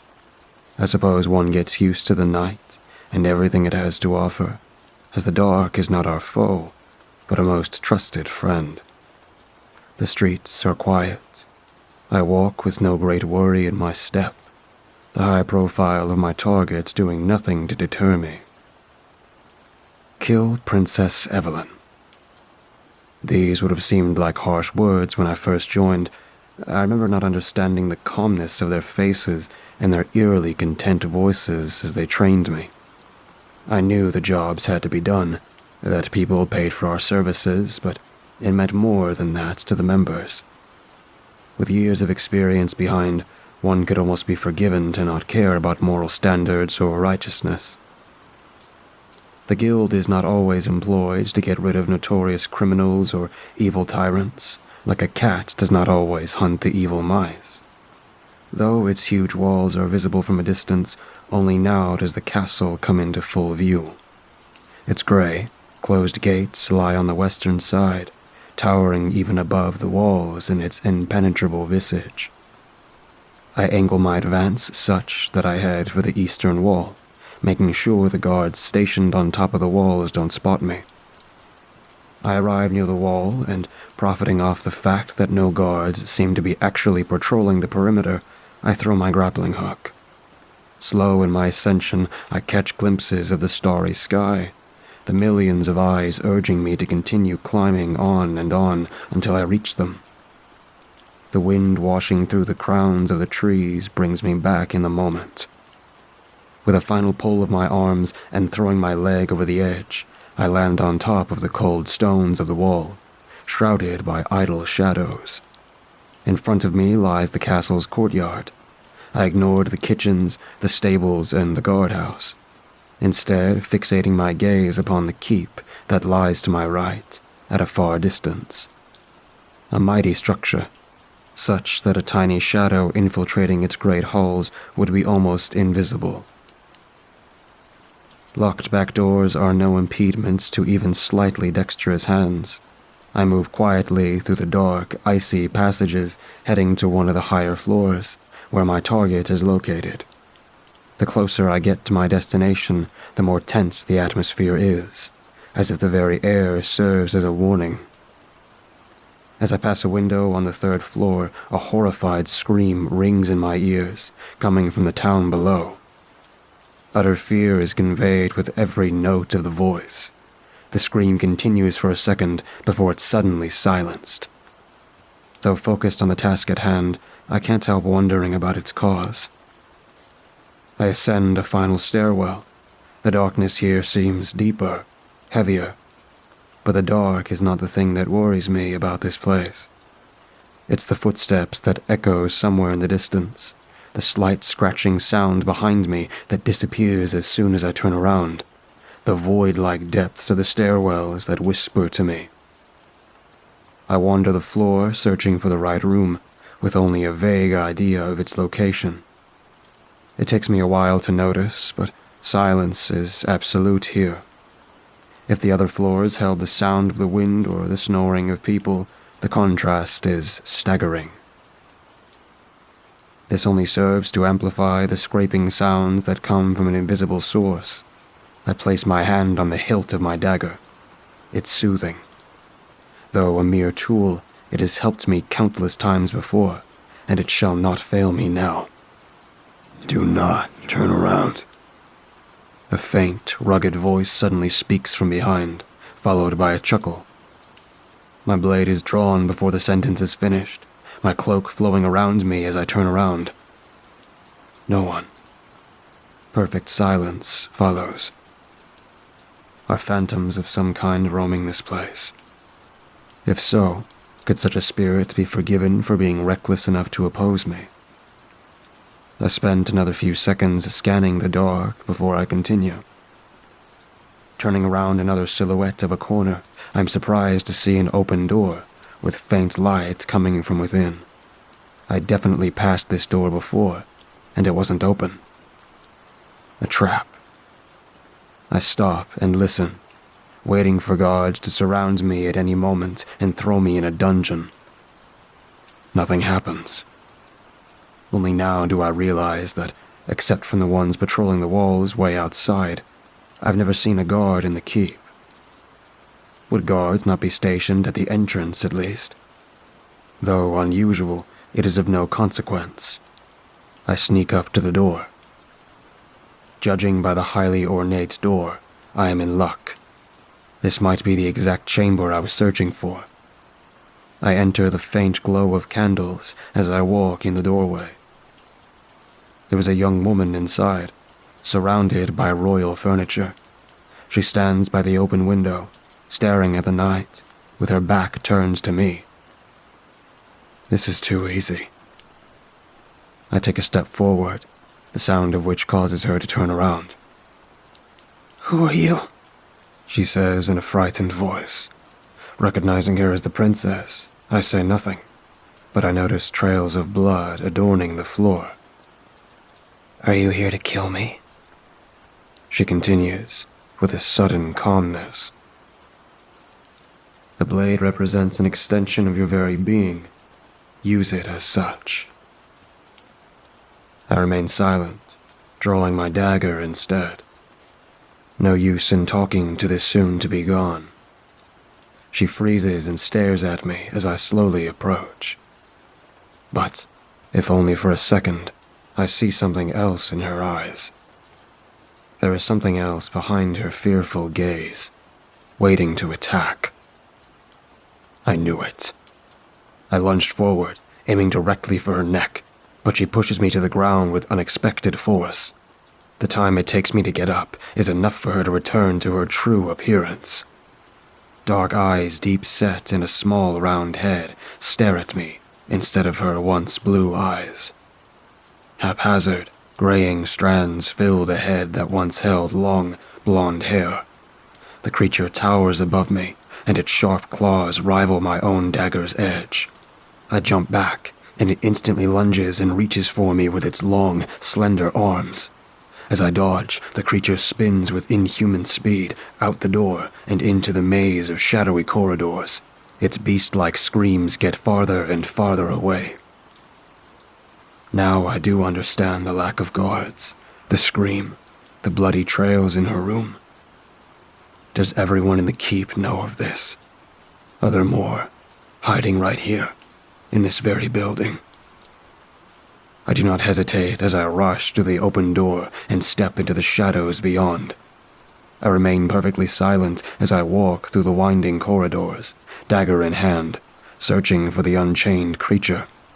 I can't help but wonder if the person who requested this job knew about the princess, or if it was the real motive all along.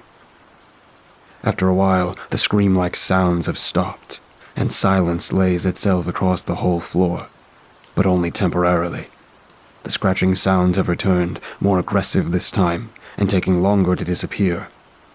Now I understand. I've been watched since I entered this building. But how? Is it possible that the monster is simply invisible, or it can teleport? Was I turning around too soon for it to strike? For the first time in a long while, my heartbeat ceases, and I freeze. In hindsight, it should have been clear, but obvious. For just a moment, I look up. The beady eyes stare back at me. It's latched to the ceiling with its claws. It begins getting closer, still on the ceiling, gray-white strands of hair dangling wildly from its head. I run. The creature chases after me, now down on the floor and running on all fours, screeching as if in a frenzy. Looking back, the beast is almost invisible, camouflaged by the dark, but its presence is still signaled by its shrieks. Still fleeing, I turn a corner and stop, suddenly, finding a suitable shadow to blend into. The creature's shrieks have stopped by now, and only echoes remain. Now, I wait. Minutes feel like hours as they tick by. My breathing drops to the bare minimum. I can only hear silence as I stare at the darkness in front of my eyes. Suddenly, however silent it may be, I hear its footsteps nearby, very close. An adept of sneaking, I suppose. That's how it followed me around and arrived back in the room unnoticed. It walks past me, letting its raspy breaths hit my face as it slides by. However accustomed I am to the smell of death, I am still surprised by the intensity of its rotten breath. The creature pauses right in front of me, and I can feel its black eyes trying to penetrate the darkness that surrounds my body, but it is of no use. Sensing nothing, it continues on down the corridor, emitting no sound except for rough, periodical exhales. Darkness shall never hinder you or your blade. This is it. I take a step forward and stop in the middle of the corridor, facing the direction in which the monster went. Though I can't see anything more than 1 meter away, I can almost feel the realization in its steps. A frenzied shriek rings through the corridor as the beast prepares to attack. Its shrieks are inconsequential. Propelled by the raining shadows, I launch myself towards it, preparing my blade. I appear beside the creature, and with a turn to my hips and a slash of my arm, I strike. The blade sings as it cuts through the cold air, sent forward by the very darkness, and connects with the thing's neck. It is done. The target lies on the ground as the last shadows leave the edge of my dagger. Though the job is done, I can't know for sure how many more of them there are. But my business here is over. I sneak back through the corridors, in the courtyard, and up and over the wall, after which I leave the castle behind, together with the aftermath of the assassination. This is part of the beauty of it, I suppose. Acting through the night, unseen, your presence never noticed by leaving a mark which is only found in the morning, too late already. You should never take a life, but merely end it.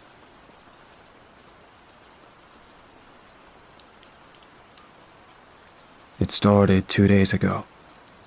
After pouring a bottle of whiskey into a mug and putting it down on my table, I took a glance outside. For a split second, I could see it. It darted between the trees. I must have been drunk. I was a heavy drinker, but no. I saw its white, long hands and claws behind that tree. It was waiting for me to stop looking. Suddenly, my mug slipped off the table. I bent down to pick it up and clean up the mess. I looked back up, and it was gone. All that was left was a carving in the tree that said, 2. It was strange, and I managed to go back to sleep after watching some old sitcoms. The next morning, I brushed my teeth, and as I walked out the door, I bumped into a small box. I haven't ordered anything off of Amazon or eBay, so it was strange. I set the box inside as I was late for work already, and planned to check it out when I got back home. I slipped my keys into the ignition and started on the old path to work. When I arrived at work, everything felt off. My boss, who is normally bright, was sad and moody. He had this look in his eye of full fear and stress. He hasn't been the same since he told me the story of the strange thing that was outside his house. He said, "I'm sorry, Charlie." I was taken back by it and gave him a look. Then he said, "Never mind." I never mistook Jerry as an odd guy, but Apologizing for nothing was a huge red flag as a weirdo. After doing some paperwork for a company, I decided to go catch a bite on my break. I went across the streets, but again, I could see it, hiding behind the tree like I couldn't. Even when I came back from the store, it was there, watching. It never stopped. It was the predator, and I was the prey. I did my work extra fast that shift. After finishing work and coming back home on the drive, I saw it once again. It didn't bother hiding either. It showed its long torso with a round head and white, long arms. It had no eyes. It had deep sockets that tracked the car as it went past. Then it put its hands up and pulled one finger up. I started to speed up, and it got on all fours and ran. It was something out of a horror movie. It made a foul screech of agony. I lost track of it and went home. I finally decided to open the box. A paper was contained inside. It read, "You have 5 hours before you die. Tell someone this story to get rid of the curse." This was the last straw. I dashed to my computer to type this story up for some sorry soul to get this thing away from me. I'm sorry to tell you this, but it's already too late. You heard the first words of this story, and it's already on track to your location. I'm so sorry. It's watching you right now as you listen. I hope your death is painless. Don't forget, it always watches.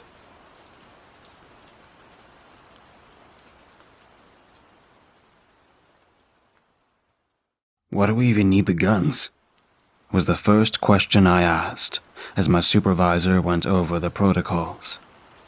The room is empty, right? It's just in case anyone tries to enter or leave the room, he responded coldly. Leave? Don't worry about it. Just do as you're told, and everything will be fine. I'd been hired alongside Mark to guard an empty room in a small-town storage facility. To the best of my knowledge, it had just appeared one day out of nowhere.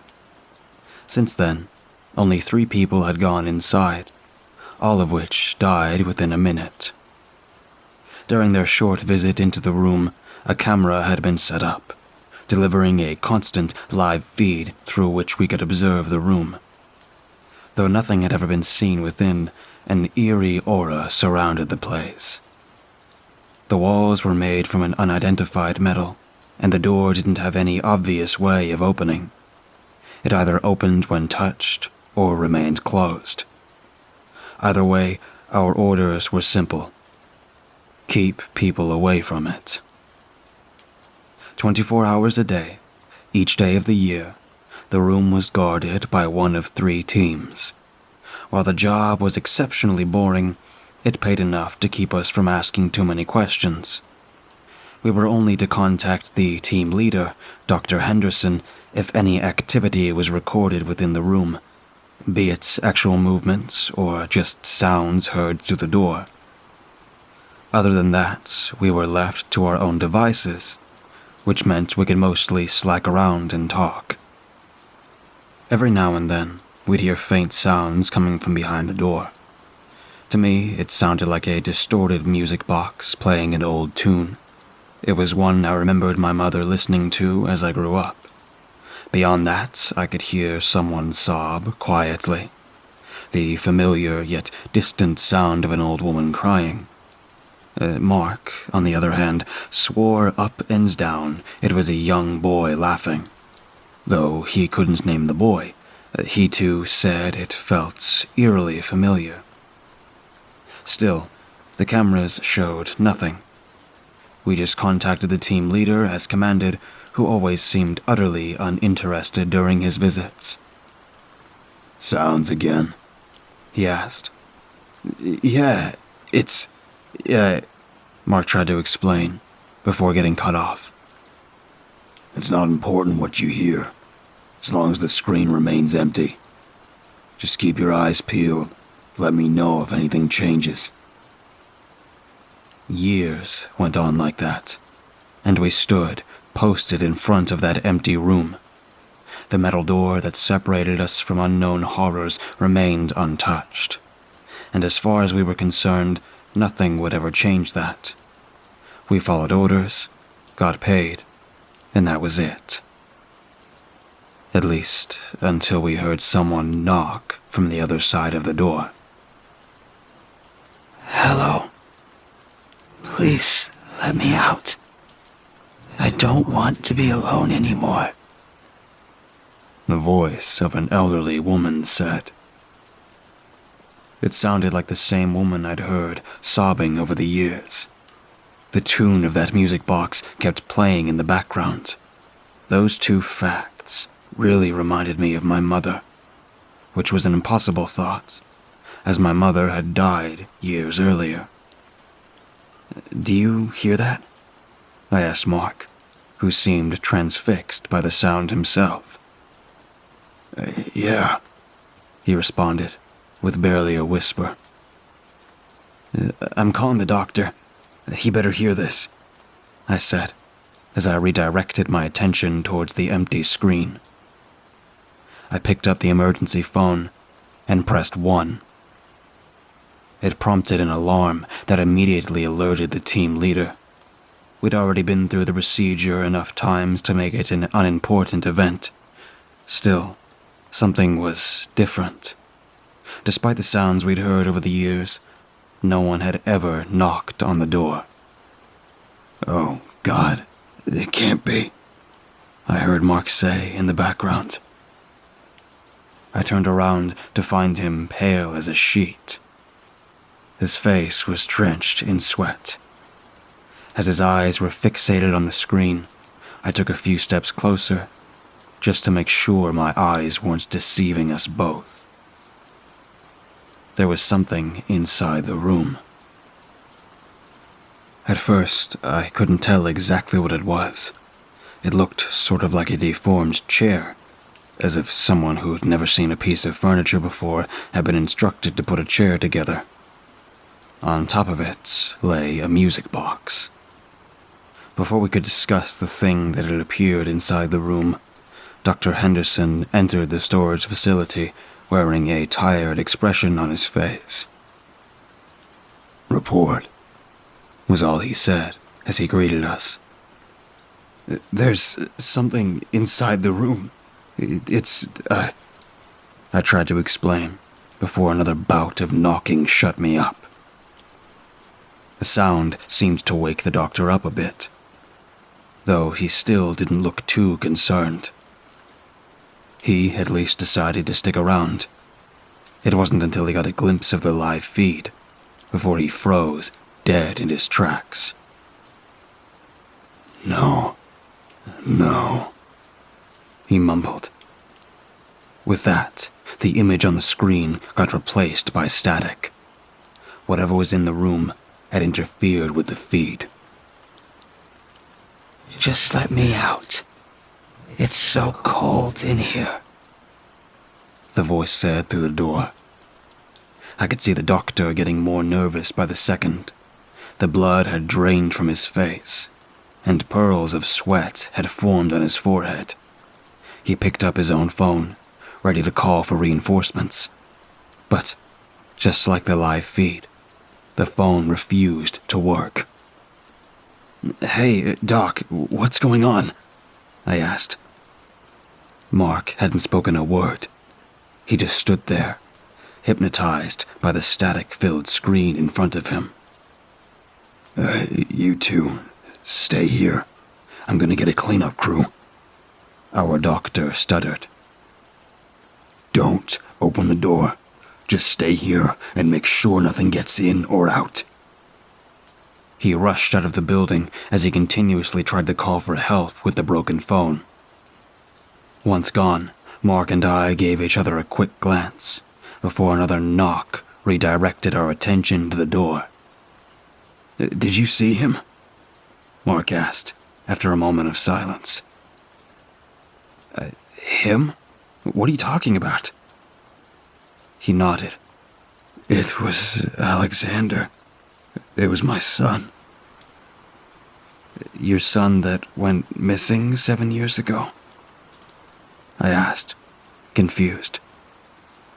I need to get him out of there, Mark said in a panic. With that, he rushed to the door and tried to figure out how to open it. Mark, wait, I shouted. He ignored me, and when he couldn't find any feasible way of opening the door, he prepared to kick it in. Stop it, I ordered, as I pointed my rifle in his direction.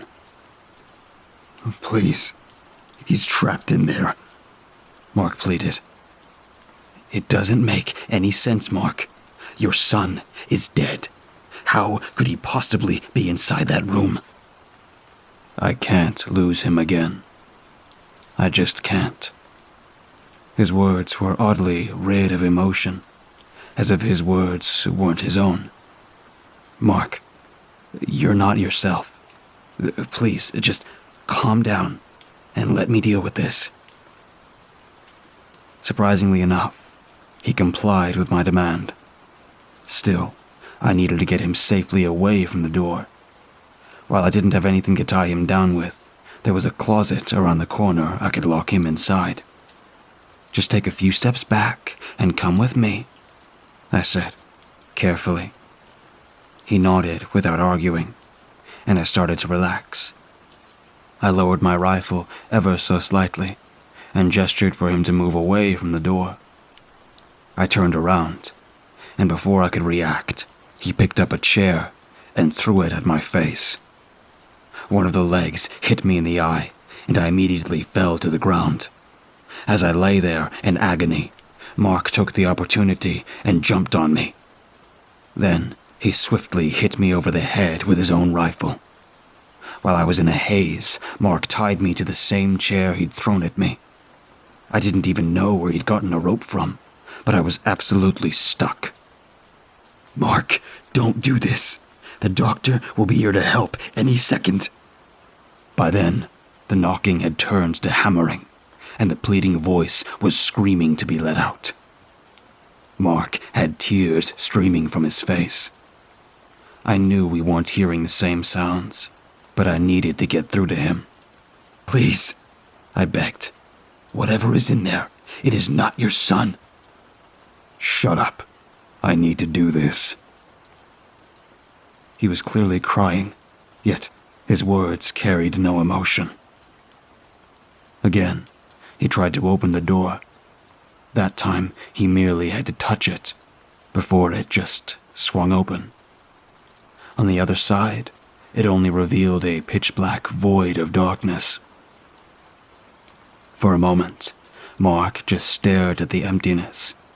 The music box had stopped playing, and the woman begging to be let out had been silenced. I'm so sorry, he said, before something violently pulled him into the room. As he vanished, the void seemed to pour out into the rest of the storage facility. All light that had previously occupied my surroundings was eaten up by the ever-expanding darkness. Once it had passed me, I felt the temperature drop to 0, muffling each and every sound in the area. Mark! I called out, still stuck to my chair. There I sat, in absolute silence, praying that the doctor would return with reinforcements. I could hardly see 2 feet in front of me, but there was definitely something moving around in the room. Just vague shapes emerging through the door, producing wet footsteps as they walked in my direction. I didn't dare to make a sound. Mark had vanished, and in his place, the air had filled with a sickly, metallic stench. I tried to quietly wiggle myself out from my seat, but Mark had tied me up too well. All I could do was to hold my breath as dozens of silhouettes walked past me, leaving the room. A few minutes passed, and the footsteps settled down. It felt as if the creatures had left the room, but the darkness lingered. Still, it didn't move an inch before I saw the facility filled with flashlights. The doctor came running in with a dozen guards, all brandishing bizarre, heavy weapons. They quickly cleared the room, placing themselves in front of the open door that led into the void that had swallowed Mark. Oh, God. A couple of them mumbled. Dr. Henderson was the one to unite me. Dr. Henderson was the one to untie me. My wrists were raw from the struggle, but I was left otherwise unharmed. What the hell happened here? He demanded to know. It was Mark. He went into the room. With that, my boss rushed to peek inside. I followed shortly behind him. The weapons the guards held weren't typical ballistic rifles. Instead, they shot out powerful blue beams that penetrated the void, causing the darkness to retreat to the corners. Finally, he could get a glimpse of what had actually happened inside. There lay 100 pieces of broken flesh strewn not only across the floor, but the walls and the ceiling. They defied gravity and simply covered every available surface with bloody chunks of meat. That, mixed with the clothes fragments, made it easy enough to identify the mangled corpse. It was Mark. Then I noticed something that immediately caused me to puke onto the floor. I saw a chunk of flesh containing an eye. Though it was absolutely impossible, the eye darted around the room in panic. It blinked. It even responded to light. It was alive. Another chunk contained part of his mouth. It moved around in strange directions as if trying to scream, but being unable to. Then we saw a piece of his heart, still contracting pointlessly, and muscle fibers hopelessly trying to move limbs that weren't there anymore. Seal the room, now, the doctor ordered. But he's alive, I said, still not believing it. He made a choice to go inside. Do you want to suffer the same fate? The guards closed the door without speaking a word and started putting plates of metal over it. A part of me wondered why they hadn't done that from the get-go, but I couldn't bring myself to ask any questions. Did anything leave the room? My boss asked. I just nodded. Did they touch you? No. The crew set up a perimeter with guards and cameras facing the door, but I feared the damage had already been done. Whatever existed inside that room had been far beyond the rules of our own reality. And now, they were free. What are we going to do now? I finally got the guts to ask. We're going to have to kill everyone in this town. I have kept this story hidden inside me since it happened. Myself and the people involved, we have never told anyone about this experience. We promised each other we wouldn't tell our parents for fear of getting in trouble. Also, we were certain no one would believe us. I grew up in the Midwest, and I don't know if anyone outside of the Midwest knows this, but there's a lot of haunted old homes, buildings, etc. Just look at some of those investigation shows, such as Ghostbusters and the like. The town I lived in was surrounded by farming land, especially cornfields. It was a really small town, and you'd always see a lot of abandoned, crumbled-apart houses, barns, and other such things. I grew up in a family that absolutely loved horror movies. I learned quickly that I had not to be scared of them, and remembered It's just a movie.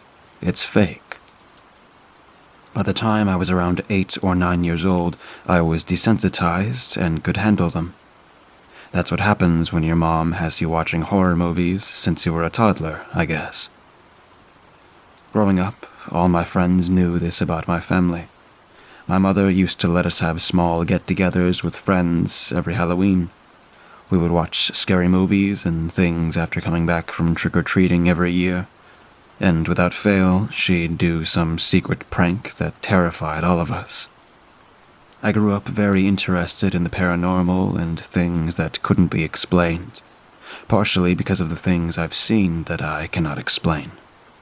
But I wasn't stupid. My mother taught my sisters and I to never touch a Ouija board and to never try to communicate with anything, that it was too dangerous. When I was 16, a couple of my friends invited me to hang out with them, with no context of what we were doing.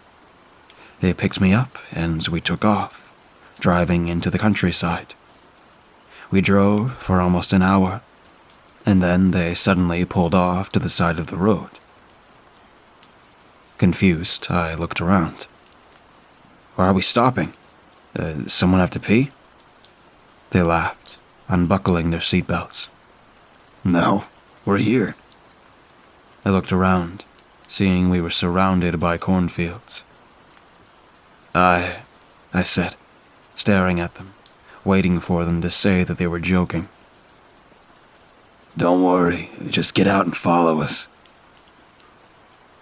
Are you about to kill me and bury me in a cornfield? I half joked. You're crazy. They laughed. No, we wanted you to come somewhere with us. Okay, I said, warily. They led me through the cornfield that had previously grown corn but had already been harvested for the season. I could think of a handful of horror movies that warned me not to go walking around in the middle of nowhere. My friends kept leading me along until we reached the tree line. Guys, this isn't funny. Where are we going? Don't worry. It should be right here. They pointed a few 100 feet away.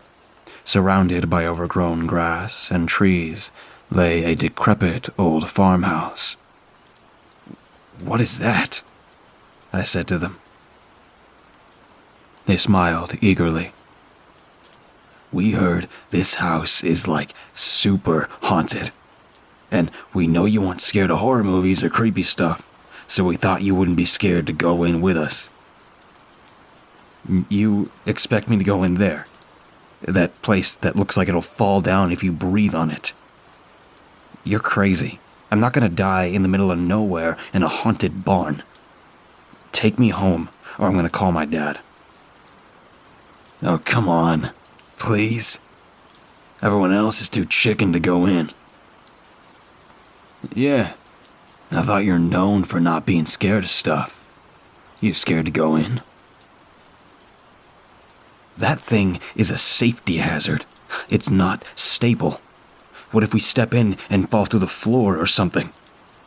I'm not dying today. My friends whined, begging me to go in with them. You guys, it seriously doesn't look safe to walk in there. It's so old and worn down. We could get injured. And there's no one around to help us if we get trapped in there. Okay, so what if we just, open the door and look in? And not go in? Would that be okay? You're not gonna go inside. We'll just take a peek. I sighed. 5 minutes, and then I'm going back to the car, with or without you guys. And I'll wait there and call my dad if I have to. Yeah, just 5 minutes. Begrudgingly, I walked with them towards the house. There was a heavy feeling in my chest, sinking down into my stomach. I may have been able to handle horror movies, but that's just a video on a TV. It's not real. They excitedly pulled on the front door, which was shaky and unstable. I stood back behind them. having no interest in looking inside. Okay, just take a peek inside for a few minutes, and then we're leaving. Don't... Before I could even finish my sentence, they ran inside. Are you kidding me? Get back out here. It's not safe. Just when I was about to take a step towards the door, it felt like the air was punched out of me. Something wasn't right. They giggled, walking around the first floor as the floorboards creaked beneath them. You guys, I gasped out. get out of there. This doesn't feel right. Something isn't right about this place.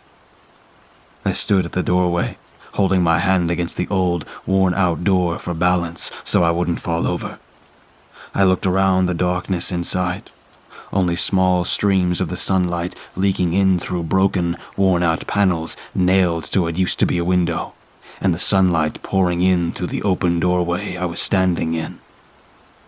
My friends had disappeared from my side, their voices sounding more distant. I tried to look around and saw there was a doorway with an open door. No way I'm going in this house. Guys, I called out again. please, get out. It's not safe to be in there. I heard their distant voices talking about something I couldn't make out.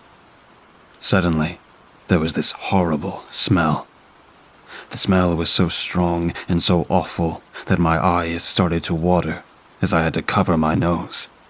It smelled like rotten, decaying meat, sitting out in the hot sun. I looked around the inside of this old house from what I could see in the doorway. A lot of it was bare. The only furniture inside were a few old, broken-apart wooden chairs. The place had become a bit overgrown, reclaimed by nature. There was broken wood, glass, and other things scattered about. There was a staircase in the far-off corner in the back of the house. I could still hear my friends talking from the other room. Guys, come on. Get out of the house. I'm not coming in after you. All of a sudden, it got quiet. I heard the door to the room they were in slam shut. Guys, what are you doing? This isn't funny. I'm not going inside. I heard a sound coming from up above. I stepped back, away from the house. I heard my friends scream suddenly and call me for help. I stood, frozen, watching, waiting to see my friends run out, laughing, telling me that they were pranking me. As I stood there, peering in, I saw something. Something hiding in the darkness at the top of the stairs. I backed up, getting farther from the house. No, I said, watching as the dark figure descended down the staircase, ever so slowly. I could hear the unstable staircase creaking and groaning with each step it took. Even with daylight shining around me, it was so dark inside this house. I couldn't see what it was. The figure was just a shadow. But I knew one thing. Whatever it was, I didn't want it near me. I screamed out to my friends, trying to warn them. Get out of the house. Something's in there. Their screams hadn't stopped. Suddenly, I heard the sound of wood cracking. I couldn't hear my friends screaming anymore. Before I could panic, my friends ran at me from the side of the house. How did they get out? They were trying to catch their breath when they looked inside the open door. The shadowy figure was standing at the bottom of the steps now, staring at the three of us. What the hell is that? One of my friends screamed out. Suddenly, we heard a disgusting, guttural sound. I sprang into action, slamming the door. Run, I said, taking off running back in the direction of the road. Thank God that the season was done and the fields were cleared, if I had had to run through a full cornfield to escape that shadow. We made it to the car and climbed inside, locking the doors immediately. We were all breathing heavily, trying to catch our breath. We took off in the car, racing off down the road. Once we had gotten far enough away, I looked at my friends. There was blood on their clothes. First off, why the hell did you guys not listen to me and just run in there? Secondly, why is there blood on you? We messed up, okay? We should have listened to you. What the hell happened in there? Why did you shut the door? We didn't shut it. It shut by itself. What about the blood? They were both shaking. We were looking around the room. There were these weird symbols and drawings all over the wall. Then we heard something above us. Sounded like someone was up there, moving around. So we were about to leave the room and come back out to you when the door slammed in our faces. We tried to open it, but it wouldn't open. While we were pushing on it, something was dripping on us from the ceiling. The ceiling was leaking blood. That's when we started screaming, and I stared at them in shock. The door wouldn't open, but there was an old window boarded up. So I grabbed some of the broken pieces of wood around to break it through. And we crawled out. I told you not to go in there, was all I could get out. My friend in the passenger seat looked back at me. What was that thing? I didn't know what to say. I had no idea what it was. I had no idea what they saw in that room. This is why you don't go into creepy, old, disgusting buildings for fun. I screamed at them, tears pouring down my face. We're sorry. We just thought it was some old building.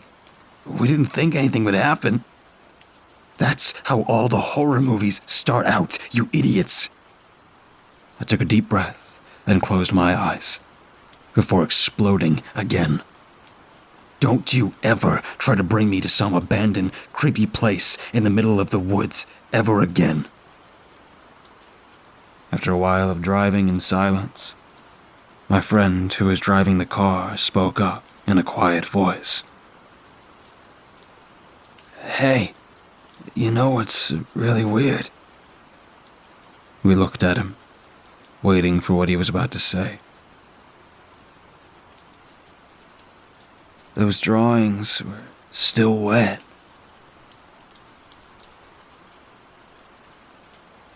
For as long as I can remember, I visited the birthday hut. Every year on my birthday, when my parents went to sleep, I'd peek out the window, my eyes locked on the backyard grass, waiting excitedly. My heart would skip with each blink, when suddenly, there it was. Its roof was made of layered straw, its walls wooden, and through a glassless window glowed a warm orange glow. My eyes would widen as it appeared from thin air. As to not wake my parents, I would tiptoe down the steps, although I wanted to run like the wind. Slipping out the back door, the grass would crunch beneath my feet as I approached it.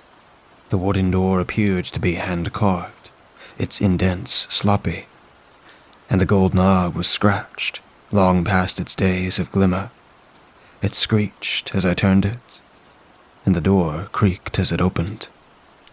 The warm, comforting air wrapped around me like a hug as I stood in the doorway. In the middle of the room was a small wooden table with matching chairs for two. Towards the back of the room was a crackling fire that illuminated the hut. Over on a wooden counter stood tiny wooden jars that contained treats, ones that I would be allowed to eat each birthday. But my gift was always the best of all. And finally, dangling from the ceiling by his tail, was the birthday monster. Hello. he chirped in a deep, comforting voice. After swinging like a monkey, he dropped to the ground, the impact sending a slight shake throughout the hut. His fur was short and ashy brown, covering his whole body and outlining his head. With his height, he'd tower above me, looking down on me with piercing yellow eyes, his pupils thin and sharp like a cat. When he'd seen me walk in, he'd stretched a big, wide, toothy smile. But even with all of this, I never felt threatened. He was like a gentle giant. "Happy birthday," he exclaimed, wrapping his soft body around me. I buried my face into his fur as he'd run his claws through my hair. "How was your day? Did you get everything you wanted?" I nodded, looking up at him with a cheeky smile. "Wrong answer," he smirked. I furrowed my brow, tilting my head.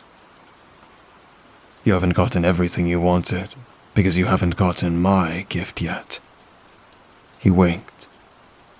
I giggled as he walked over to the table, signaling for me to sit across from him. Although he only came for my birthday, he was always interested in the other 364 days of my life. I'd tell him about my home life, at school, my friends, whatever was on my mind, and whatever he missed. It always felt like catching up with an old friend. "Have you ever gone to school?" I asked. He shook his head, his fur wavering. "So, in the human world, we have elementary school, middle school, and high school. They're pretty big transitions. And since I'm moving into high school, it's all kinda catching up to me." "What is?" "The fact that I'm getting older, and I'm gonna be shoved out of my comfort zone with no control. And when high school is over, then college, then... God, I don't even know." I sighed as I looked away, the anxious thoughts rushing in like a tidal wave. "Who says you have to?" I turned to him, my brows furrowing. My parents?" I chuckled awkwardly. "Why do you have to grow up? What's so bad about not doing it?" "Well, I guess you have a point. But that's just not how it works. And there's nothing I can do about that. It's what scares me the most." "Then don't grow up." I scoffed under my breath, turning away. "You don't get it." He stood up and walked towards me. I looked up at him as he laid his hand on my shoulder. "You know what's best for you, so reach for it." "Maybe I don't know what's best for me." He leaned down, our eyes leveled. "Don't ever question what you know about yourself. Nobody knows you better than yourself." I sighed, averting my gaze. As comforting as he could be, a lot of his words just went in one ear and out the other. "Do you want a cookie to make you feel better?" I'm good."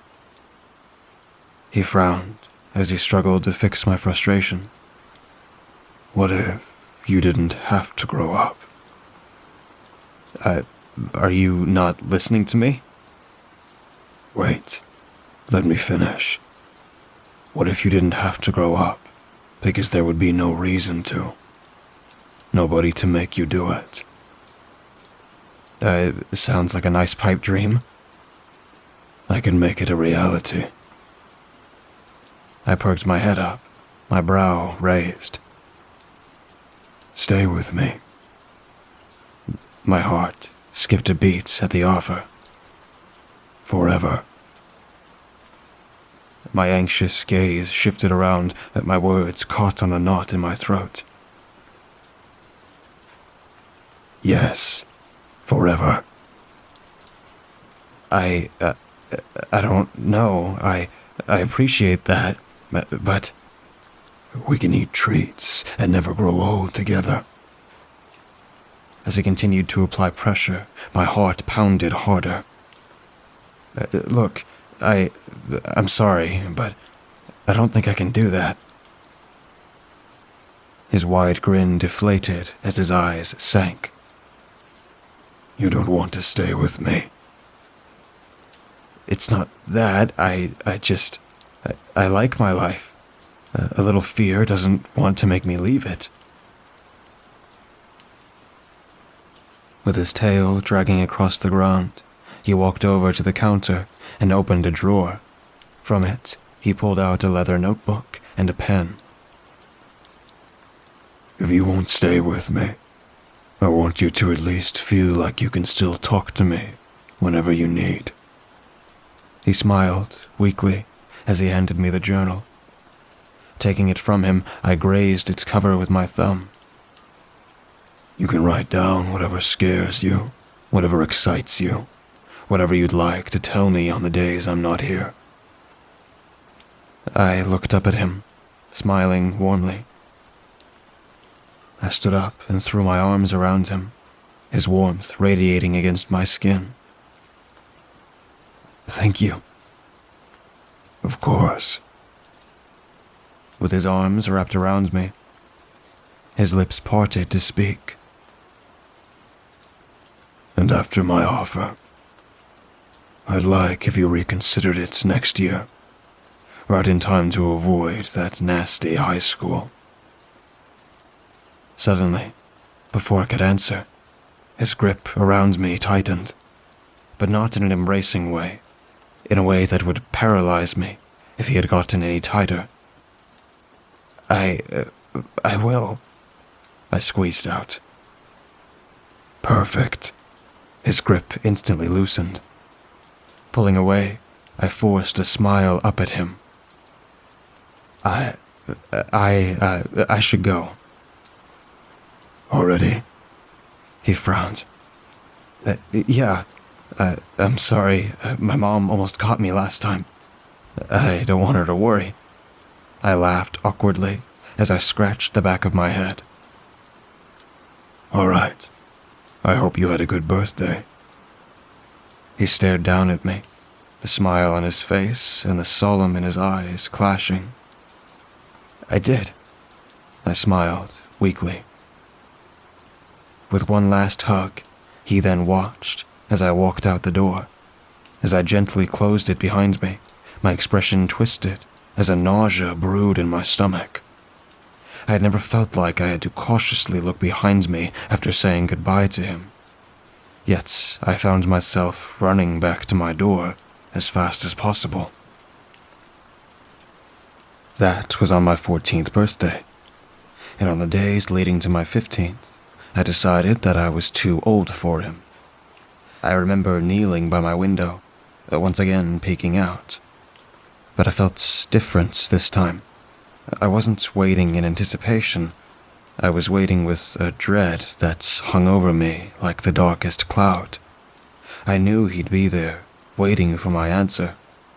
Even after a year, I never stopped thinking about his offer. But I couldn't just accept it. To live with him forever? How could I just leave my parents like that? My friends, my life? It was too much pressure, and I felt like it was time to distance myself. Then, there it was again, with its warm glow from the window pouring into the grass. But this time, I didn't run downstairs.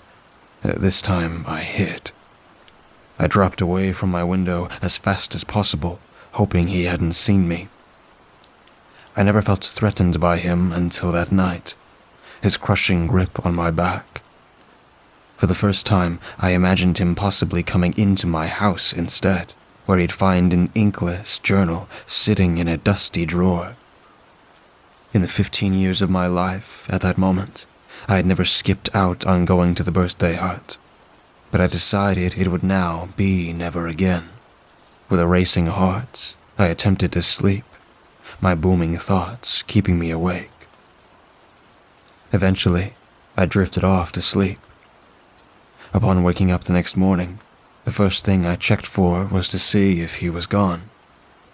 Like every morning after, the hut magically vanished. Sighing with relief, I slumped into my bed. "Nicholas," my mom said as she opened the door. I lifted my head as she walked in. "I told you to stop ordering things with my card." I didn't. I furrowed my brows in confusion. "I'm not mad. Just don't lie to me, and don't do it again." She tossed a box onto my bed before shutting the door. I stared at it as it laid by my feet. It was wrapped with brown paper, a string of yarn tying it together. Lifting it up cautiously, I shook it next to my ear, hearing an object clank against the inside of the box. I carefully untied the yarn, then tore through the paper. Under the wrapping was a plain box with a top. Upon lifting it, I first noticed a note. In chicken scratch handwriting, it read, I'm sorry I missed you this year. I hope you're feeling well. Here's something to have on the birthdays that I'll miss. Under the note was a little knitted toy. As I lifted it, my stomach sank as I realized it was a miniature version of him. I tilted my head as I turned it around in my grip, observing its details. It would have been cute if it hadn't been so bizarrely menacing. Trying to shrug it off, I left it next to the untouched journal, leaving it to the dust bunnies. Next year, on my 16th birthday, I skipped out on him again. This time, I wasn't even there to peek out my window, as I had slept over at a friend's house. After getting dropped off the next day, I was met with a package at my front door. It was identical to the one I had received last year. After greeting my mom, I snuck it upstairs and quietly opened it. Inside was a note that read, Missed you again. Well, I hope 3 times the charm, so I can see you next year. But if you can't, here's something that can hopefully keep us in touch. In the box laid a small walkie-talkie. Its yellow paint was lightly coated with dirt, as if it had been dug up. Something about it disturbed me even more than the last gift, the thought of it being a direct connection to him, even on a regular day. And the possibility of him suddenly speaking through it sent shivers down my spine. Receiving that gift was one of the first times I ever really thought about where he would go after my birthday. I never thought to ask, but I didn't want to answer, and I didn't want the radio either. So along with everything else, I dumped it into my drawer. On the night of my 17th birthday, I came home late for dinner. As I undressed in my bedroom, the sound of a muffled voice sent a shock through my body. I slowly turned to my drawer, where I heard him speaking through static. I couldn't fully understand it from outside the drawer, but I was too unnerved to retrieve it. After unfreezing myself, I opened the drawer. Are you there, Nick? Are you coming? Are you coming? My gaze shifted towards the window, my body slightly trembling as I imagined him sitting there with a walkie-talkie in his hand, begging for me to come. It felt obsessive and continued to crawl under my skin. Are you coming? Are you there? Can you answer? Are you coming? The questions rang in my ears. They felt piercing. I quickly grabbed the radio, pried off the back, and ripped out the batteries. His voice instantly evaporated to silence, the only noise being my pounding heart in my ears. After slipping my shaking body under the covers, I thought about burning all of the gifts. I don't know why I had ever kept them. I think a part of me was worried he'd somehow find it. I've never seen him outside of the hut, but sending gifts showed me he was capable of more than I thought. The next morning, I received another gift. At this point, I just wanted to toss it in the trash, but I felt compelled to keep opening them, as if he was watching me at all times. If he got a walkie-talkie, who's to say he didn't get cameras? My hands trembled as I tore the paper, swallowing the knots in my throat. As always, a note sat on top. Guess third time wasn't the charm. It's been so long. I missed you. I want to hear about your life, and I want you to stay with me. Hopefully, this piece of me makes you reconsider next year. As I lifted up the note, my eyes widened. I immediately dropped the box, watching the bloody teeth clank against each other. I stared down at them in horror as my body froze. They were sharp and jagged, appearing to have been vigorously torn out with strands of flesh still attached. I clenched my teeth as the urge to puke grew. Unable to look at them any longer, I quickly crammed the top back on and tossed it into the garbage can, along with the other gifts I had received from him. Over the course of 3 years, it was just getting worse and worse. How many birthdays until this finally ended? I was hoping to have had my answer on my 18th birthday, when I was accepted into a university in Minnesota. I was a month away from leaving, celebrating both my departure and my entrance into adulthood, when I received another gift on my doorstep. But this time, the box was bigger. It was long and thin, almost the size of my torso. I decided I couldn't do this again, and that it needed to end. For once, I haven't even remembered he was in my backyard, so I lifted the box and threw it out, the curiosity still itching the back of my head. After a few hours of thumb twiddling, I needed to know. I retrieved the box from the garbage and brought it to my room. Setting it down on my bed, I took a deep breath before tearing the paper off.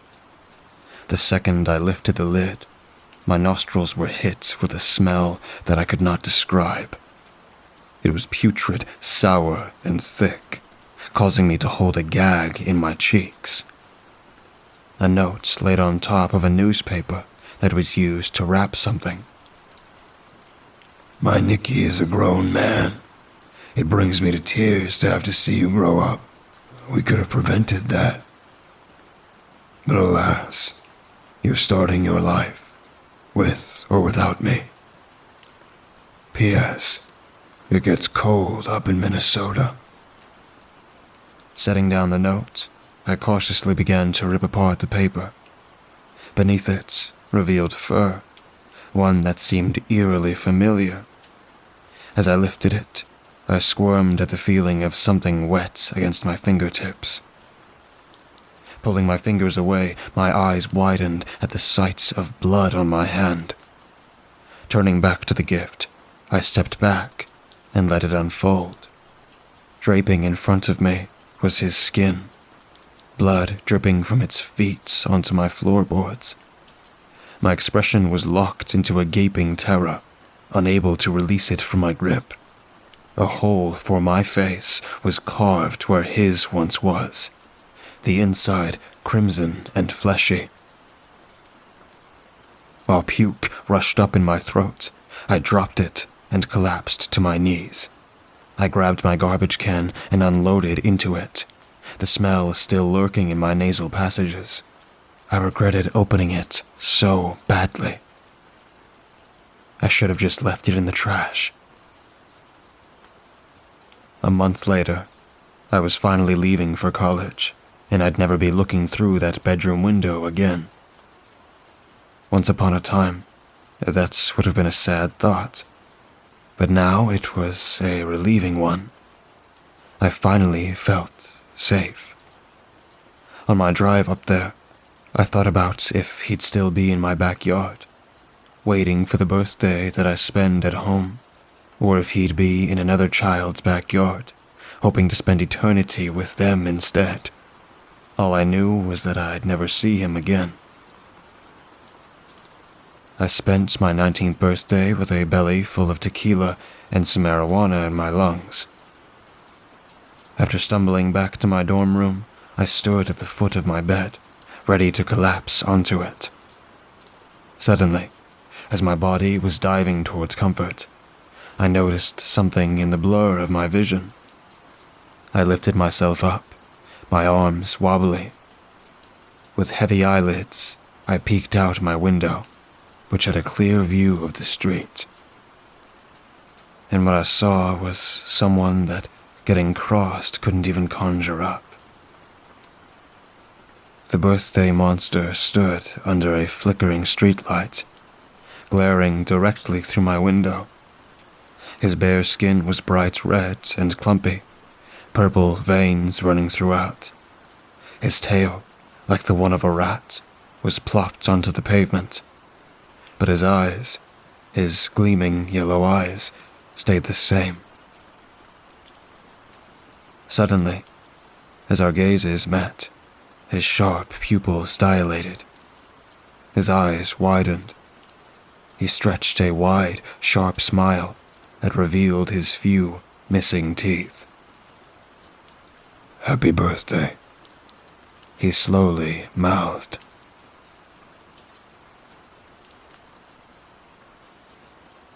The call began like any other. 911, what's your emergency? I answered, tapping absent-mindedly at the key on the keyboard in front of me. Hello? 911? This is Teresa. Something's up. A woman's voice that could have been soothing in any other setting. What is your emergency, ma'am?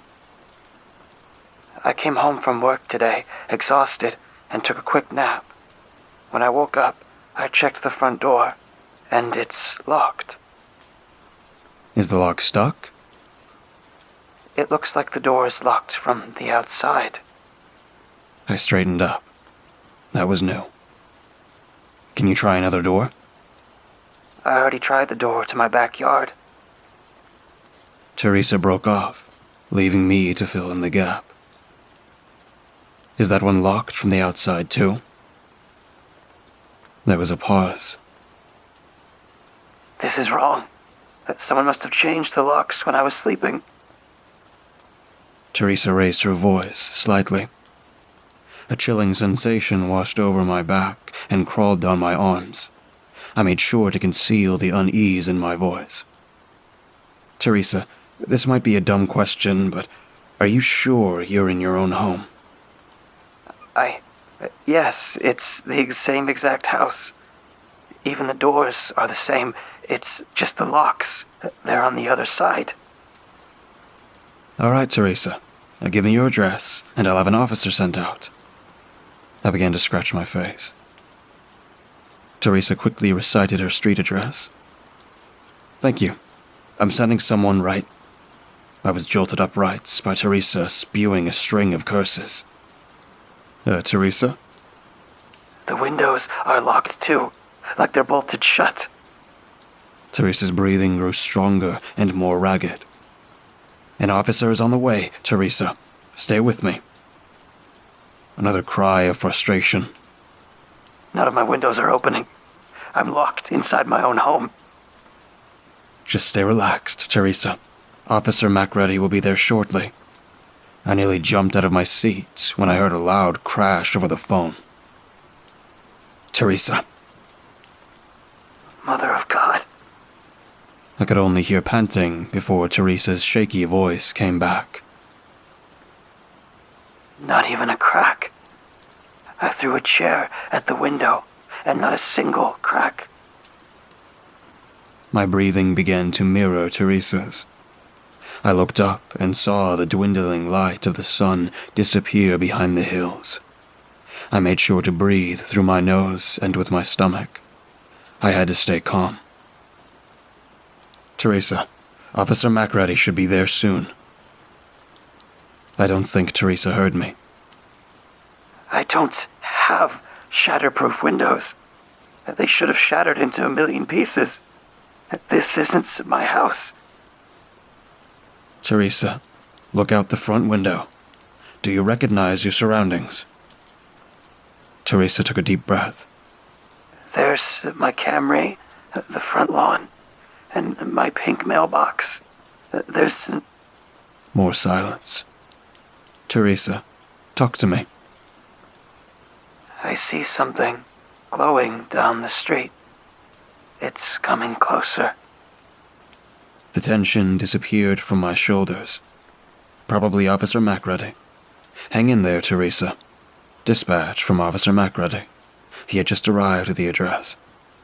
Teresa, Officer MacReady had just arrived. He says he's out front. I don't see anyone. Just the orange glow coming. Her voice trailed off into nothingness. Stay with me, Teresa. I checked with Officer MacReady. He assured me he was at the right address and had begun investigating. There are people. People holding torches. A knot of unease had begun tightening in my stomach. I could feel my hands getting wet and sticky. I warned Officer MacReady of possible hostiles. He radioed back. There wasn't anyone out front, much less an orange glow. Teresa began practically yelling at me. Oh God, they're surrounding my house. Her words were infected with panic. There was no protocol, which made me start to panic as well. Teresa, can you hide or go upstairs? I heard footsteps slapping on the stairs as Teresa kept talking. There's at least 40 people, and maybe more, outside. What do I do? Just get to safety. A closet or a bedroom, you can lock them out. Through the phone, I began hearing some kind of chanting. I couldn't make out the language, but I detected harsh syllables and bestial tones. Can you hear that? Please tell me you can hear that. Teresa, just get yourself locked away where nobody can get to you. Teresa began sobbing. I tried rebidding the call. Perhaps MacReady really was at the wrong address. My heart sank as I saw where the call was coming from. It was from the same address Teresa had given me. The same address Officer MacReady was currently investigating. Please. Teresa was begging me. Please help me. You said help was... Teresa suddenly let loose a hideous screech. It developed into nothing more than incoherent babbling. I again warned MacReady, but he told me to stop screwing with him. He assured me that the house was completely empty. There was a Camry in the driveway, but the entire property was empty. Teresa's screams had grown to a fever pitch. It's coming through. The phone had cut off in the middle of another futile attempt to comfort Teresa. My supervisor had come by. She asked if I was okay. I said I was fine, and she nodded even though it was obvious I was lying. Officer MacReady radioed in. He finished his investigation with nothing to report. The front door was unlocked. When he came in, the house was empty. Not a single trace of Teresa. He didn't know what else to do. If not for the call, there wouldn't be any reason to be at the residence. At this point, I was completely deflated. Teresa didn't sound like she was lying, and I had experience detecting fake callers. Yet, despite everything, I managed to convince myself that it was a prank. An elaborate prank, to be sure, but still a prank. I wasn't ready for MacReady's revelation 2 days after. The next day, MacReady was called back to the same address. Neighbors had called in complaining of a disgusting stench that had wafted into their houses. It came from the house Teresa supposedly called from. As he tells it, he walked to the front door and was immediately assaulted by a revolting stench. MacReady didn't find the source immediately, but noticed a bulge in the wallpaper in the dining room. After equipping himself with gloves, he walked up to the wallpaper and ripped it away. He told me that the blast of noxious fumes coupled with the horrific sight nearly made him vomit. Hanging from the wall was the top half of a rotting female corpse. Strips of decaying flesh hung off the bones as blood began dripping to the floor. Perhaps more bizarre were the spider webs and clumps of moldering foliage that held the rotting remains up against the wall. There was no bottom half. Macready said the corpse appeared to reach out as if trying to escape from the wall. Sure enough, the remains were eventually analyzed and confirmed to belong to a Teresa Stedman. As terrifying as this revolution was, it wasn't the end.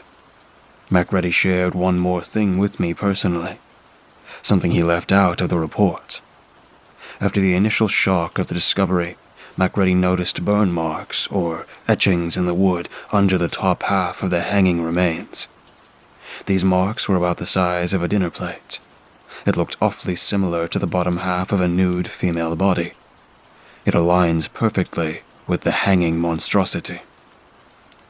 Around the remains were other marks resembling torch-wielding figures of a similar size.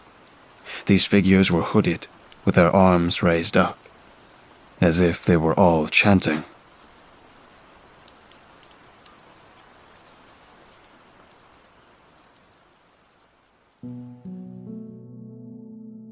And now we have reached the end. Welcome back to the wakeful world. Thank you for delving into the dark with me. If you enjoyed what you heard, please consider sharing this video, potentially to someone who would appreciate a few hours of relaxation or deep sleep. See you soon. V.